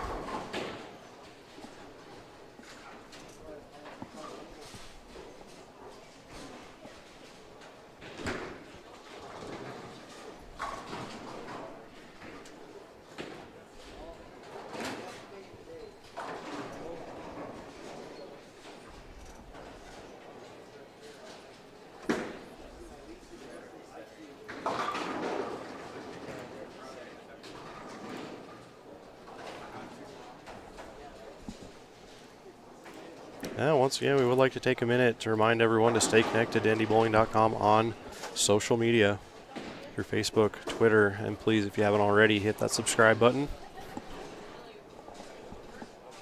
Again, a big thank you to Hammer, the official bowling ball sponsor of NDBowlTV for the 2021-2022 season. Our next show will be the Morris Anderson Memorial Shootout here at North Hill Bowl in Minot, the end of January, roughly 1:30 in the afternoon, depending on how the pace of play on match play that day.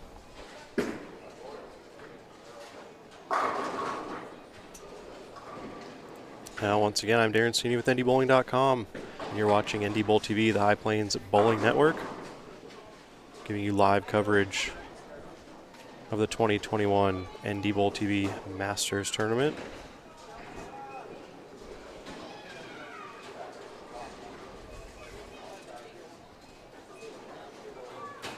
And Mike has chosen to let Brad start this match.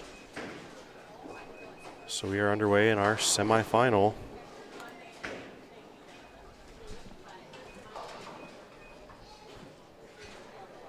Brad Peterson out of Williston, Mike Morris out of Fargo. Winner to get Randy Peterson out of Carrington.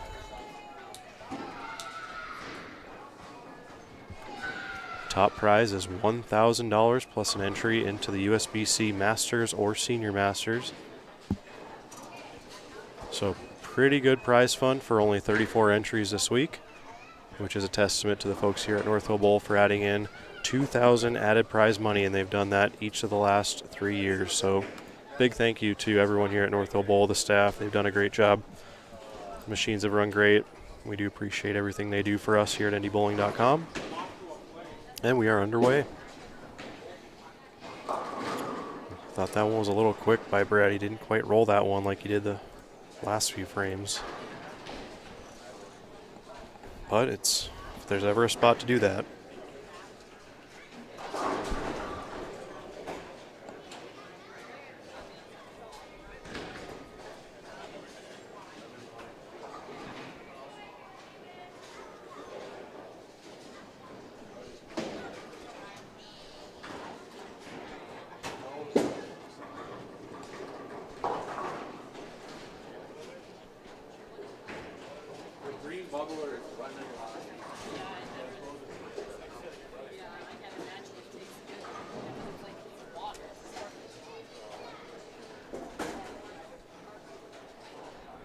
No one else has either. I put 8 of them in there and there's still 8 of them in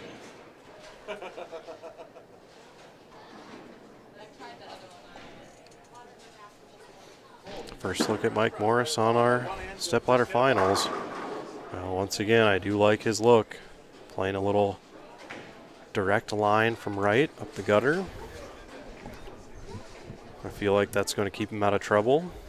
I'll be curious to see where Randy decides to play. I know he's been sitting over here next to our booth watching all the matches. And anything special for the 10-year anniversary of NDBowlTV? And not yet. We are currently, I do believe it's the birthday of NDBowling.com today. 9 years ago, we started NDBowling.com today. Believe that or not. It's been a wild 9 years, that's for sure. Okay, makeable spare there for Morris.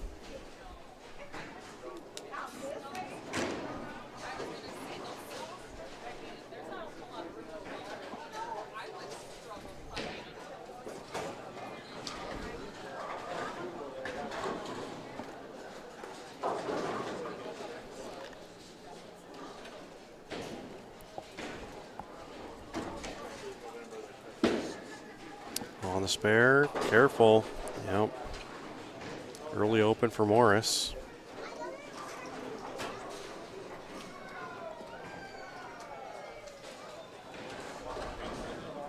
Let's see if Brad can bounce back here. Brad coming in with all the momentum. He took out Dale Newton 205, 185 in the first match. And then just won a thriller against Blake Wallstrom, 181 to 179. Wahlstrom with a great shot there in the 10th, but wrapped 7 when he needed to strike the first ball. So here we are in the semifinals.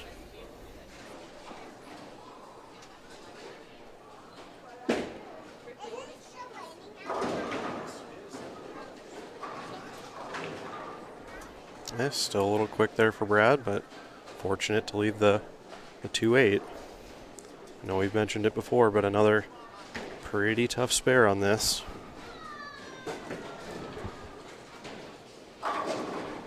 I do see Randy practicing a few shots from right over on 16. I know he spent most of the tournament standing about 30, not letting the ball get outside of 10, and just trying to fit the right ball to that spot. Look out.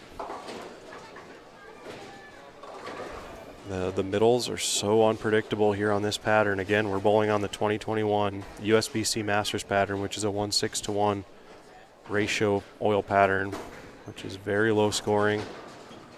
And it showed this week with a cut being Mike Morris himself at, 196 under. 1404 in 8 games was the cut line. Let's see if Brad can get back on track here. A little wide. Can definitely relate to this right now for Brad. It's almost like you lose your release point a little bit, and when you start throwing the ball and missing left to right on a pattern like this, it's really hard to get back into it. But luckily he's not too far behind in this match. Hopefully cover this spare and move on, and it's been a grind all week. Okay, good spare.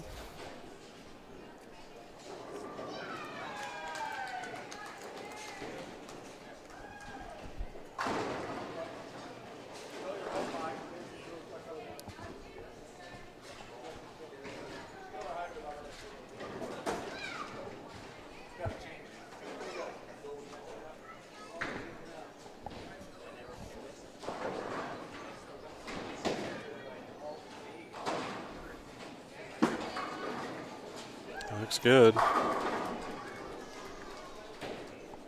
like that line from Mike. It's all about keeping clean frames, and he'll be all right. Especially with the early 10-pin lead in the match.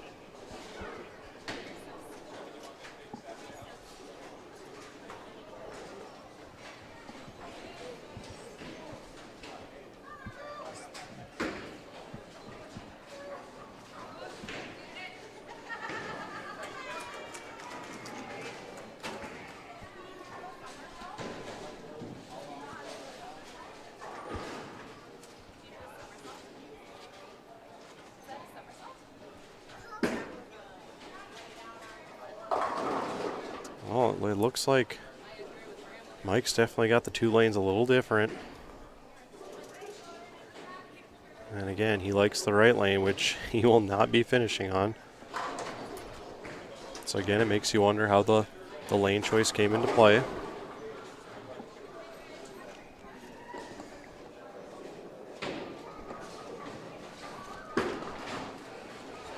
On the spare.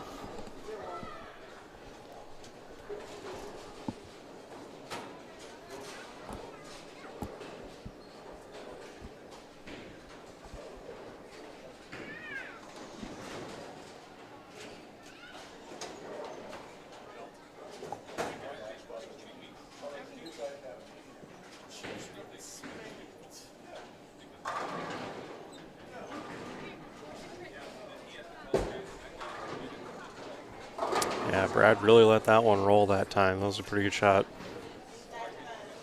You can tell when Brad throws one and gets a little firm. I call it a shove down the lane, and the ball just never really reads in the mids, and then it gets lazy down lane, where that one he got a good roll on the ball, read in the middle part of the lane. Good ball reaction, good carry.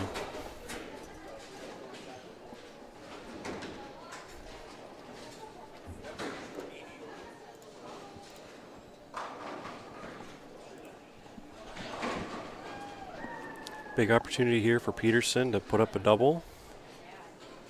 Just got to make sure you roll the ball. A little left. Will you get lucky? Okay, left the 5.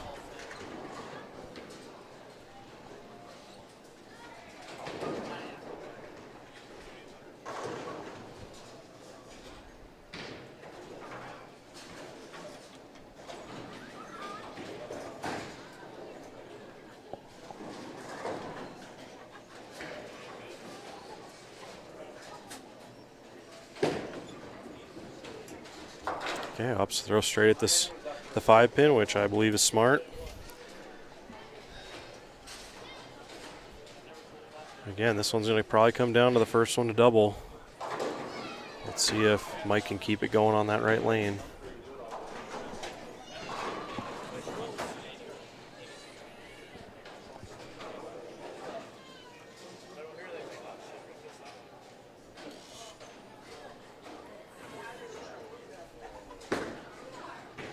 Shot looks okay if it hooks, and just a little late, but fortunate to get out the 7.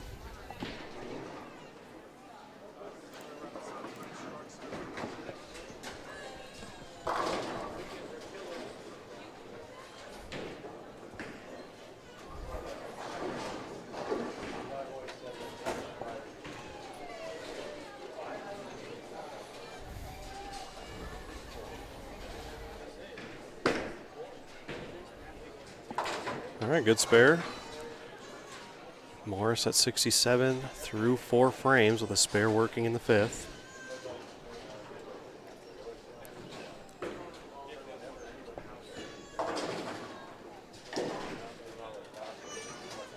Again, the winner will take on Randy Peterson in the championship match.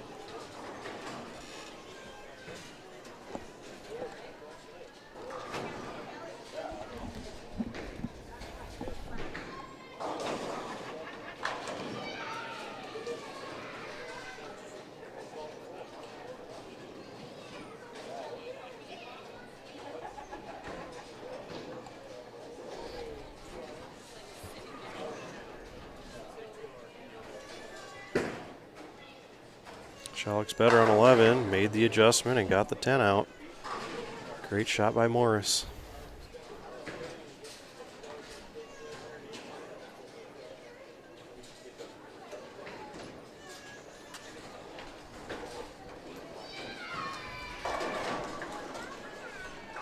So to recap real quick, Brad took out Dale Newton in the first match, 205 to 185. Then took out Blake Wallstrom, 181 to 179 in a instant thriller. Now in our semifinal match.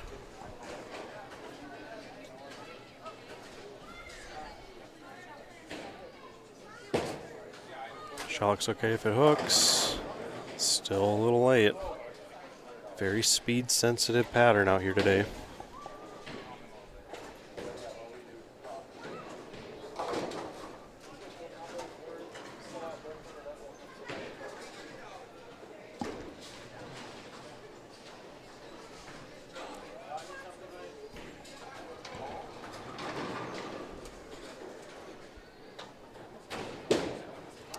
Look out. Such an easy spare to miss.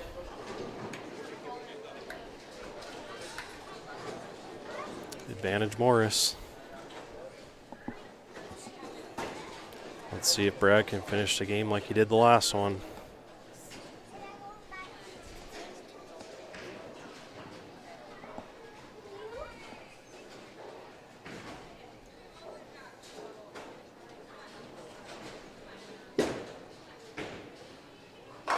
He gave that one a chance and wrapped 10 on 11. Wow. It's probably one of the better shots I've seen Brad throw in this game. Good enough for 9, I guess.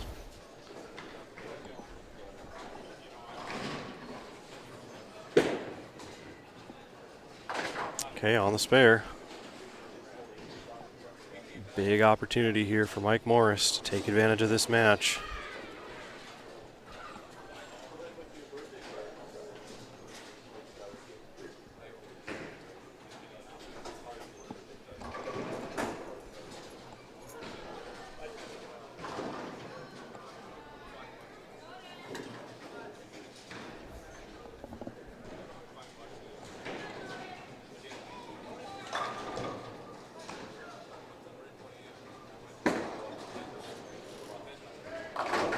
Ooh, big shot for Morris.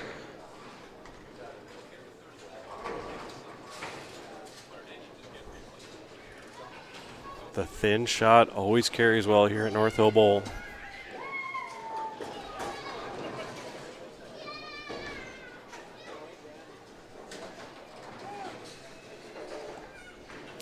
And I'm starting to recall an interview I had with Nick Heilman after last year's NDBowling.com Classic. How he said at North Hill Bowl on day 2, the gutter always plays, no matter what pattern is out there. And I'm starting to believe him. Because Mike Morris has it going on right now. Push. Fortunate to get the 4 out, leaving just the 9.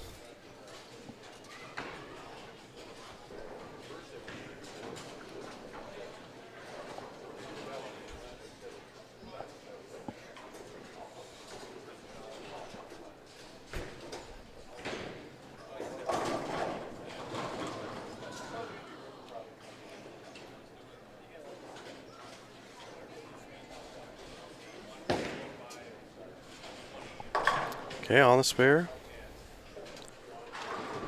Morris still clean through the game despite that one open in the second. I believe it was a 3-6 missed conversion in the second frame. All right, we're back to that, the old saying for Brad Peterson, a must-strike situation. Got to put up a double right here and make Mike earn it.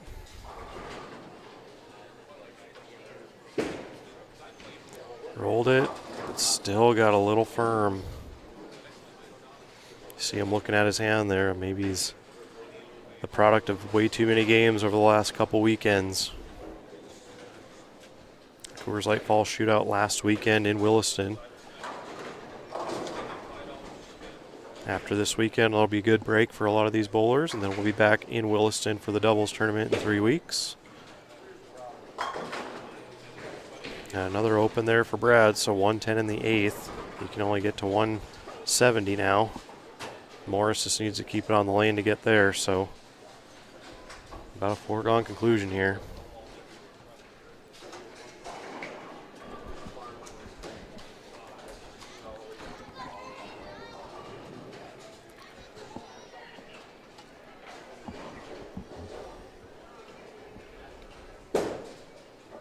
That one's left. Does get the Brooklyn, but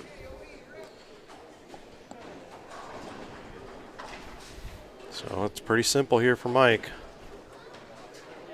Let's keep it on the lane. Marking 2 frames will do it.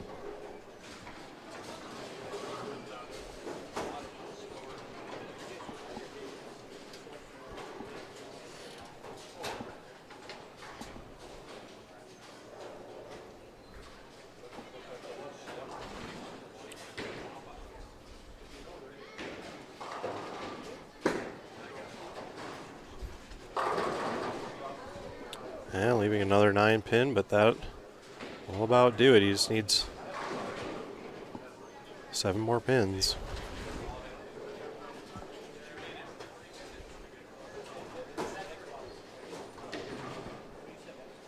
How long did you wait in line at Popeyes in Vegas? Let's tell him.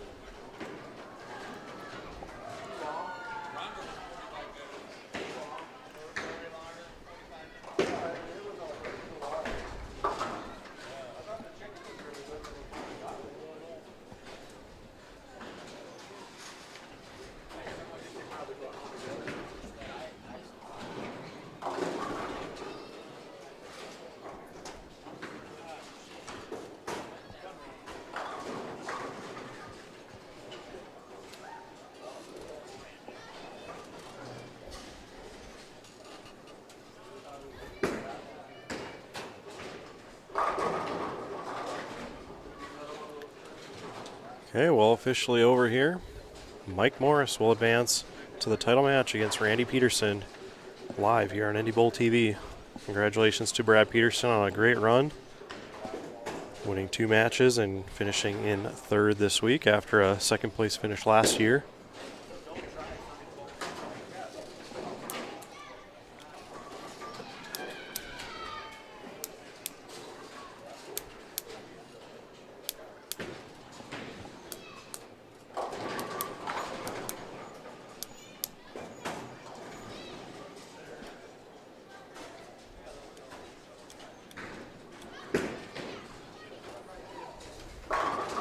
So that'll finish up the game for Mike Morris, a 194 in a winning effort.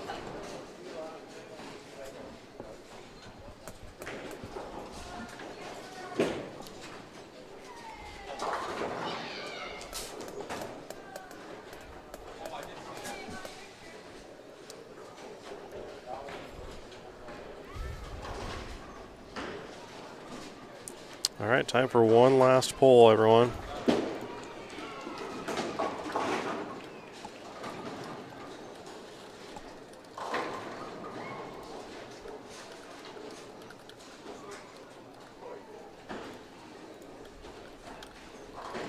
Go on over to the chat room. We'll start one more poll. Let us know who you think is going to win, Randy Peterson or Mike Morris.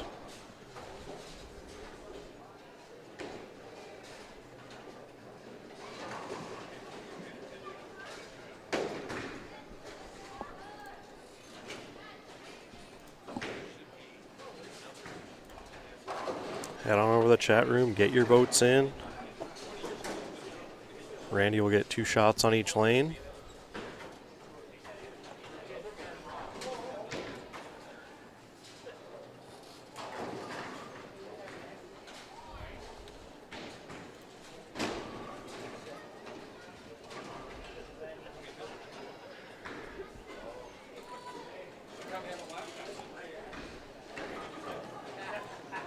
I would like to take a moment to thank everyone for joining us today. We are about to enter our championship match here at the NDBowlTV Masters. Again, I'm Darren Sini with NDBowling.com, bringing you live coverage from North Hill Bowl in Minot. Once again, we have our poll is active. Go on to our chat room and let us know, do you think Mike Morris or Randy Peterson will come away with the victory here today? The winner will likely choose a spot into the USBC Senior Masters Tournament, likely to occur next fall. Not sure on the time and place yet. I might have to look that up, but you will be seeing one of these 2 individuals there.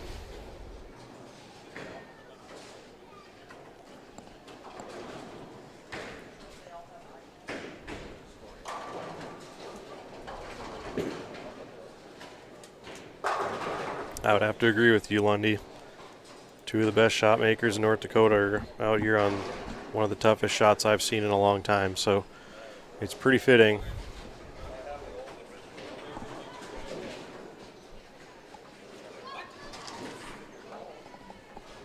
Again, I've called the NDBowlTV action for a couple of wins for Mike Morris here at the NDBowling.com Kickoff Classic back when it was in Jamestown and in Moorhead. So he's no stranger to winning in late October. But last year, Randy Peterson was in this very final. He made the stepladder finals, which would eventually be won by Thomas Wolfe. So you got to think Randy is due for a win. Expect a pretty good match here. It all depends on if Randy can find a decent line here with a couple shots on each lane. Looks like he's trying out the middle of the lane. And if that's the case, it's all going to be about staying out of trouble, keeping those frames clean. I expect a pretty good match here.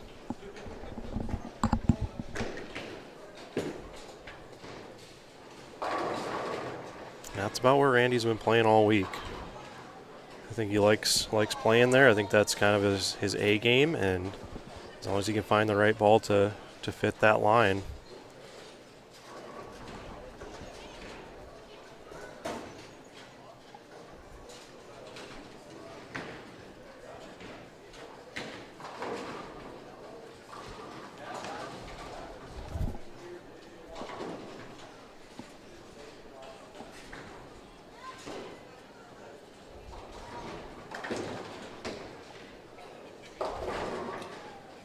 So you can tell that one there, it's such a fine line for where Randy's playing, and I expect him to finish on 11, but again, I feel like I've been wrong every time.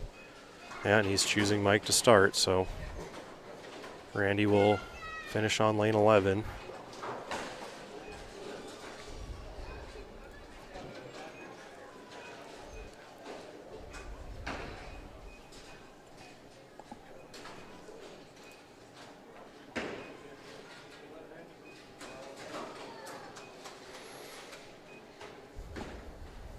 And we are underway in our championship match. Mike Morris against Randy Peterson for a spot at the USBC Senior Masters. Or the USBC Masters if they choose. We did get confirmation from Randy he would choose the Senior Masters. I would like to think that would be the choice for Mike as well, but you never know.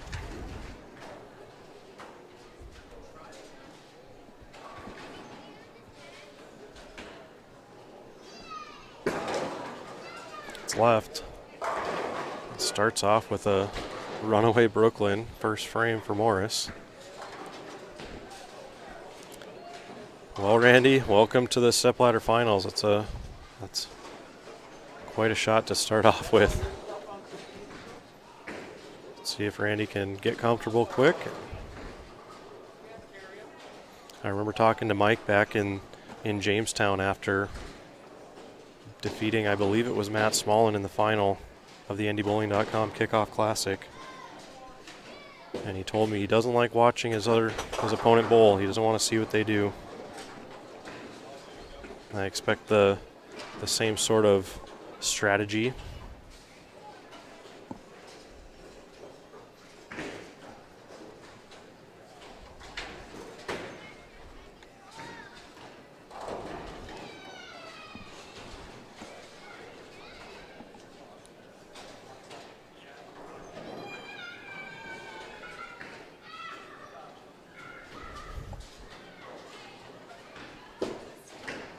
Get 3. Chopped it straight back, so an early open for Peterson. Again, this is where it comes into play, is the waiting for 3 matches first. Is that the disadvantage? Does it take a little longer to get comfortable when you're about to bowl a player who's got a game under their belt on this pair?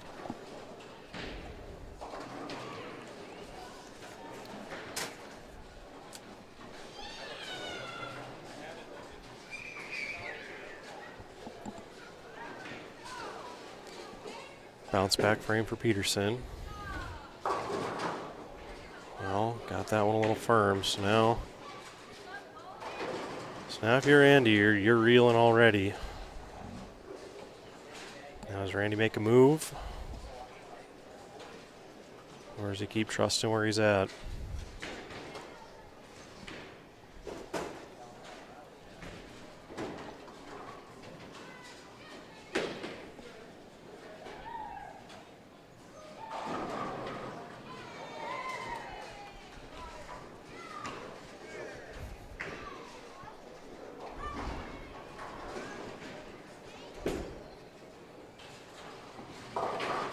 Okay, got count there. Well, let's see if Morris can take advantage.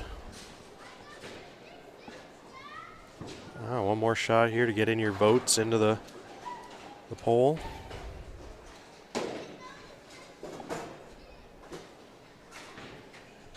Looks like 57% still think Randy's going to win. A lot of those votes came in before these first 2 frames, but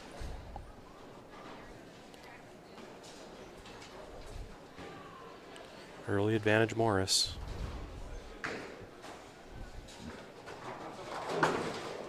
Shot looks okay if it hooks. And just hung out there a little bit. So we were talking about earlier in the show. The more games that get on this right side, the oil carries down and makes this shot actually a lot tougher. The ball starts to read in the mids and gets lazy on the back end of the lane, which isn't something a lot of people are used to seeing.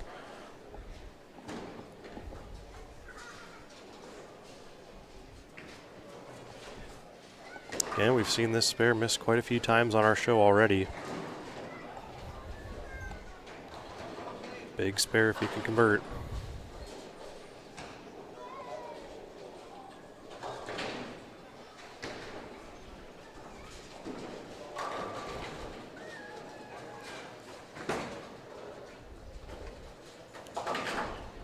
Good spare there for Mike.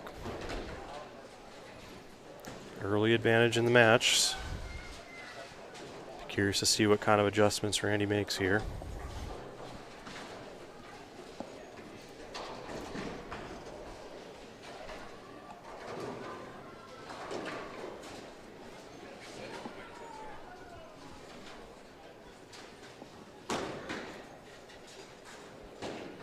See Randy go into his bag.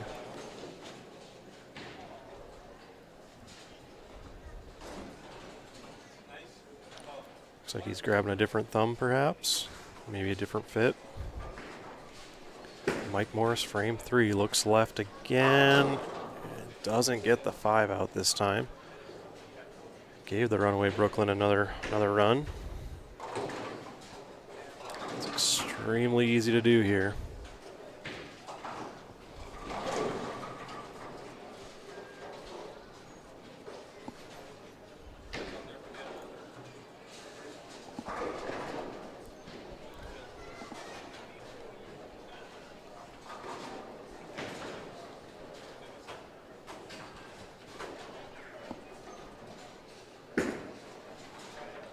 Okay, on the spare.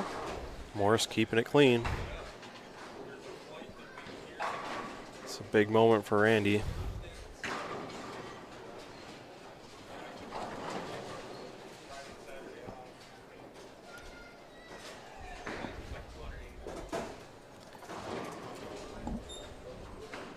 Looks like he's staying in the same part of the lane. He did change thumb slugs, so has a different fit going on here. Let's see if he can bounce back. It's got a hook.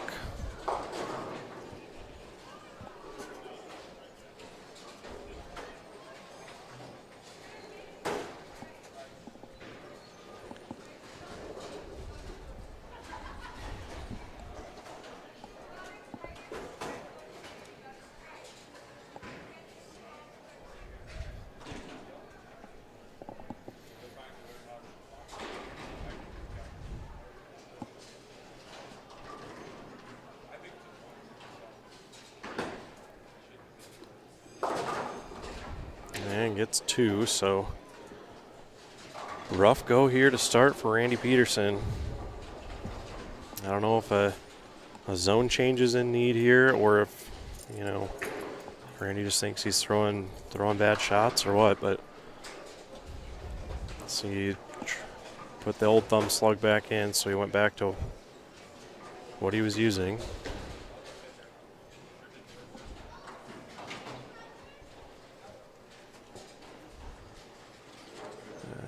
I believe he's making a little move to the right now.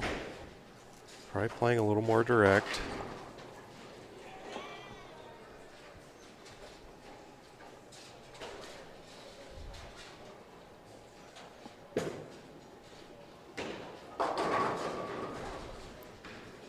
Yeah, well, it's closer.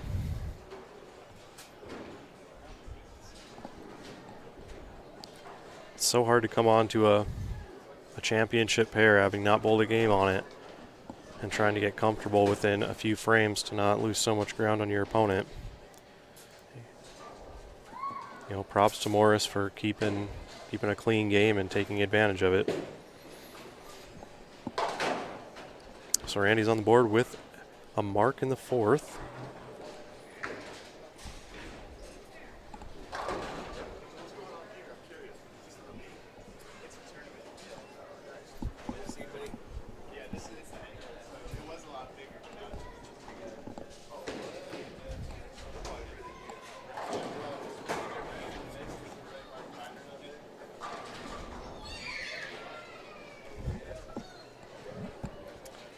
Big opportunity here for Morris. Shot looks okay. Ooh, lucky to get the 7 out.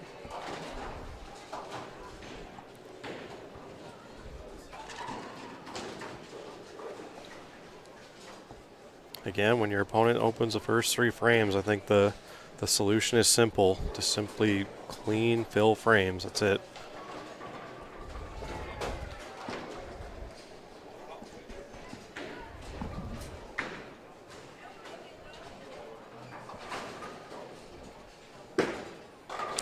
Look out.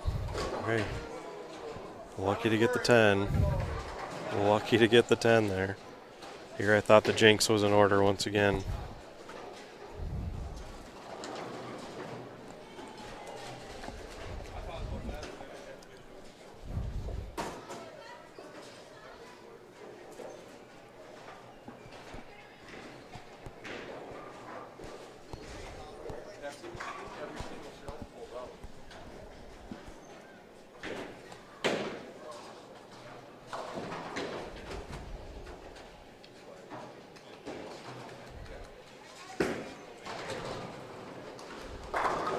Big shot there for Mike.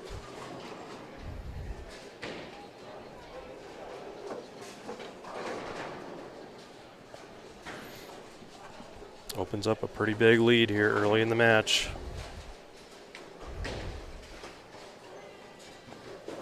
Just doesn't seem like Randy's as comfortable right now. But you can tell he's getting closer. A little more direct there, and really good shot.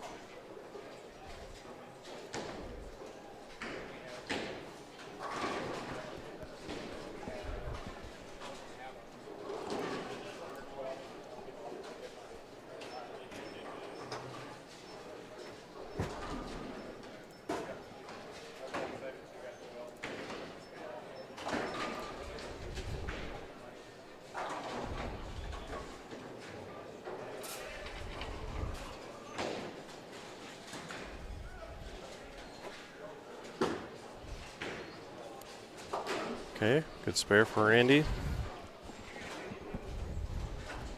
I mean, after all that, the deficit is only 34. I know Mike's got the strike up, but this is definitely not over.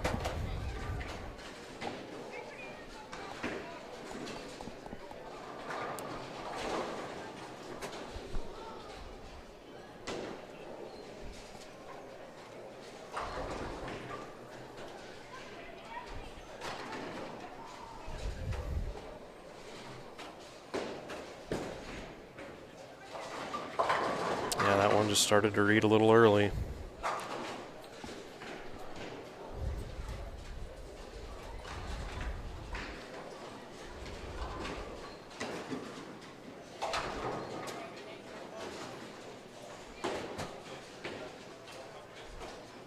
And I can't stress how tough this pattern is when it comes to stringing strikes, especially when you need them. So it makes the end of that Wallstrom-Peterson match so crazy. The way both players were able to string strikes at the end of the game. And without help, Randy's going to have to find a way to string strikes as well.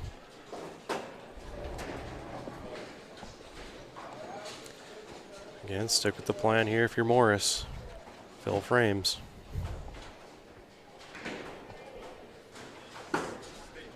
Looks left. Doesn't roll the 4. Fortunate to get the 9 out.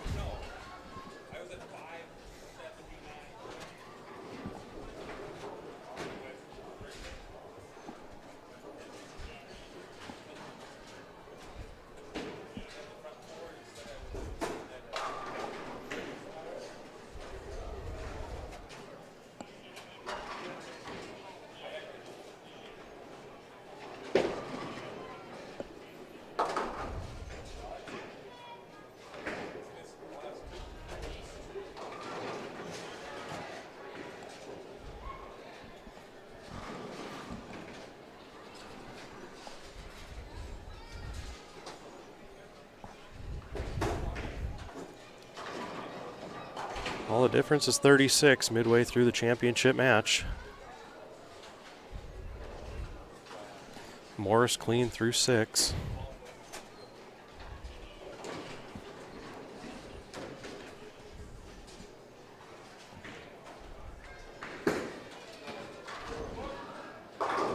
Oh, rolls the 4 that time. Big break for Morris. And it looks like a ball change is in order for Peterson now. Gotta feel like it's into that must-strike scenario. Looks like he's moving to the new trend 2.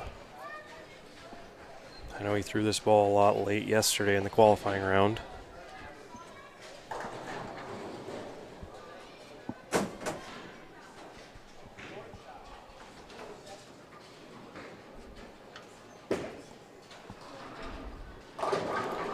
Good action on that one and gets the 4 to fall. So we need a scoring correction there, but a good break for Peterson. Maybe that'll get him going here. It's going to have to get another one. I do like the way that ball reacted down lane. Gets him a little more pop off the end of the pattern.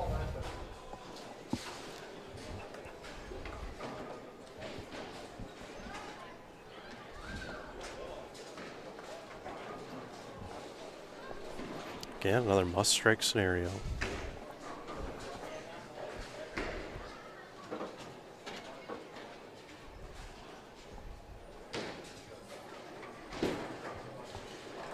Push.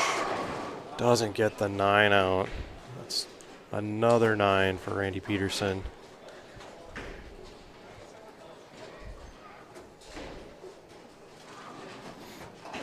It's frustrating when you strike and then throw a good one and get 9.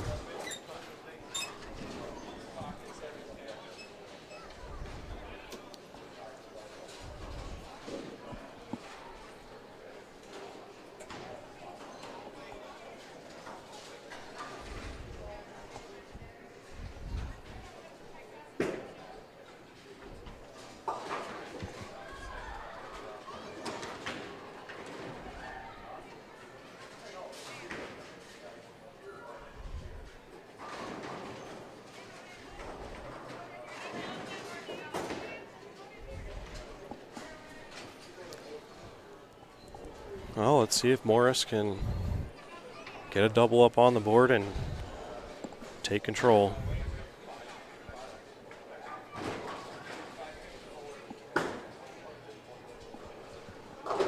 And the light swisher gets a double. And Randy's only got the 182 left, so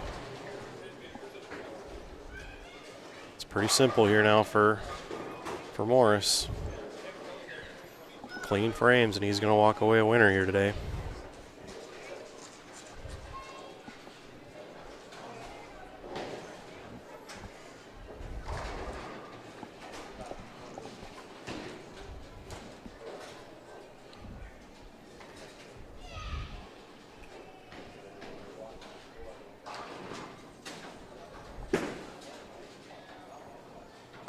Little Firm gets a swisher, and that's a 3-bagger, and that's going to do it. Mike Morris is your winner of the 2021 NDBowlTV Masters and the $1,000 top prize, as well as an entry into the USBC Masters or Senior Masters. So congratulations goes out to Mike Morris on a great tournament, going from the last guy in the field to make the bracket to winning the title. And another great week by Randy. I'm sure he'll be disappointed, but still a long season and a good tournament for him.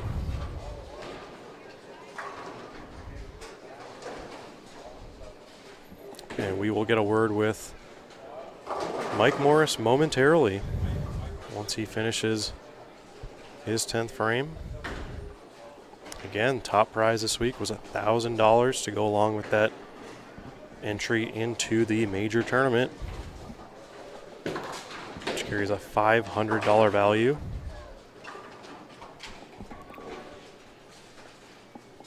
One last little stuck ball down on 11.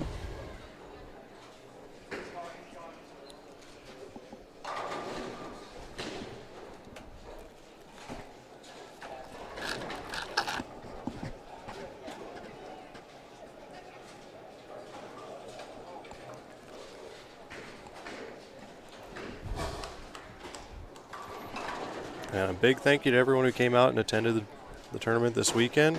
Again, big thanks to North Hill Bowl and the staff here for adding $2,000 added prize money. Alex, thank you for tuning in, and I do appreciate that. It was good bowling with you yesterday as well.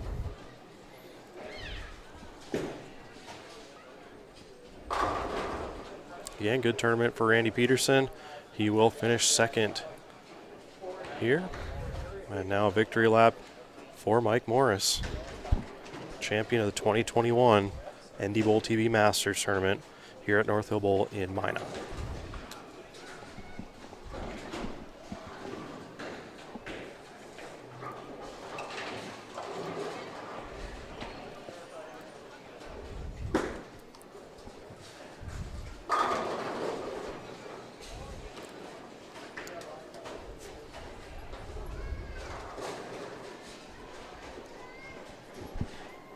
Again, big congratulations to all who made the finals today, all 16 bowlers who made the cut.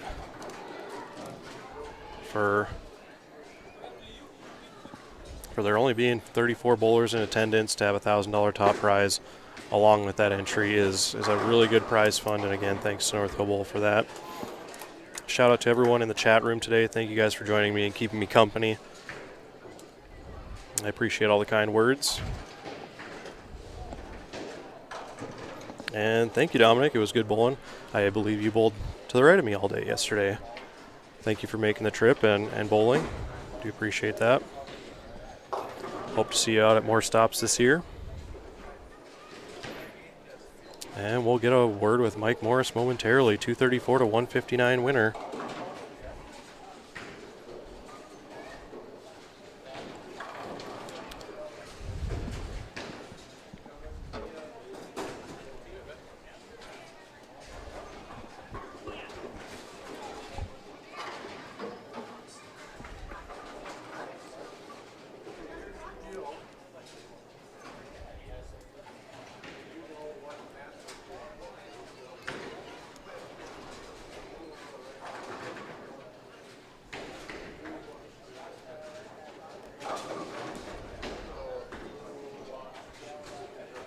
Okay, I do believe Mike is talking to Jeff in regards to the Masters spot that he has won, and then we'll be able to see what he says about where he's going.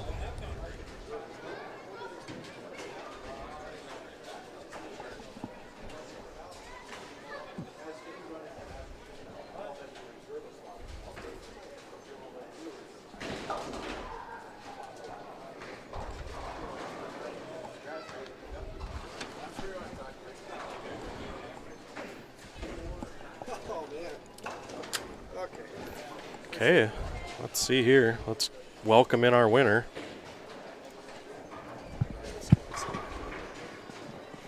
All right, Mike, can you hear me? Hey, Darren, how are you? I'm doing good, and congratulations, and welcome to NDBowlTV. How does it feel? Oh, it feels great. First of all, it's great to be sitting back here Yeah, with you, right? man. That's awesome. I always tell people, if you leave the tournament talking to me, you're doing good.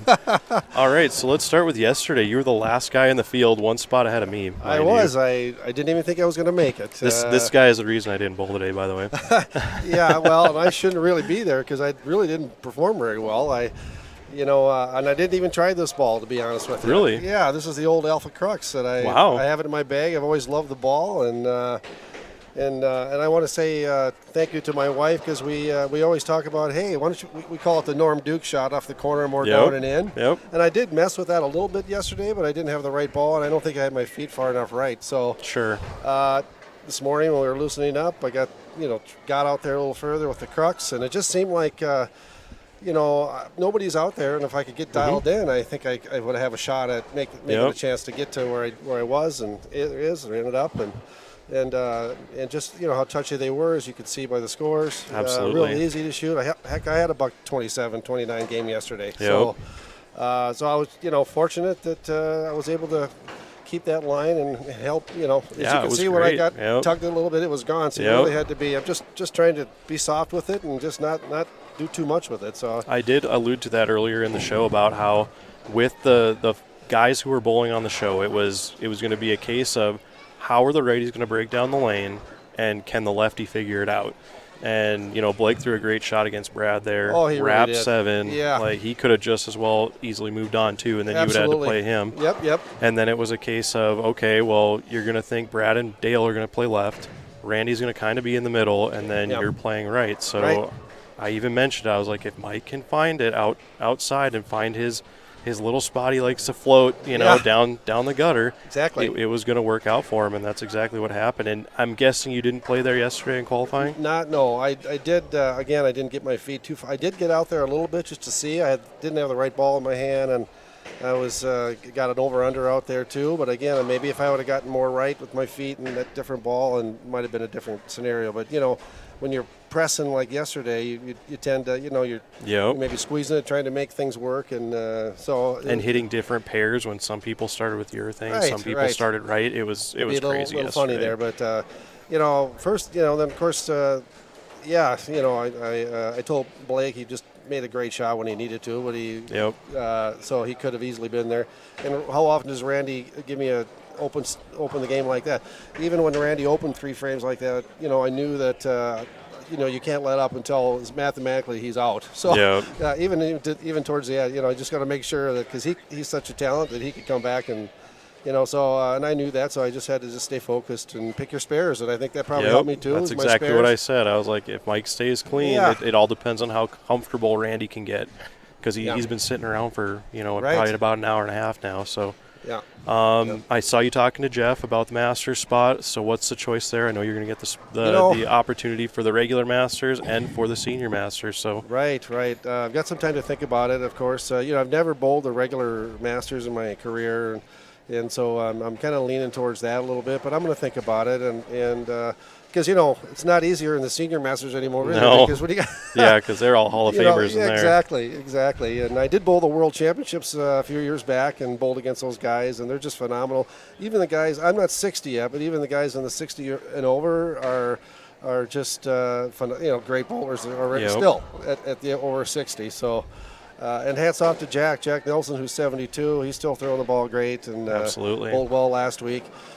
So, yeah, I haven't made a decision there. We'll see. I told Jeff I'm going to get back to him on that. Cool. I'm kind of leaning towards the regular Masters, even though Awesome. it's, but, you know, hey, it's a grind, and you never know what can happen out there. But Absolutely, and I think either way we're going to be following you, whether it's at the regular one or the Senior Masters. So you take home Appreciate that. the entry, which kind of has that $500 value, Yes, as well yeah. as a $1,000 top prize, I believe. Yeah. So shout out to everyone here at North Hill Bowl for putting in that extra $2,000 prize fund, which is it's great for 34 entries. So I do appreciate you making the drive up here, and congratulations once again.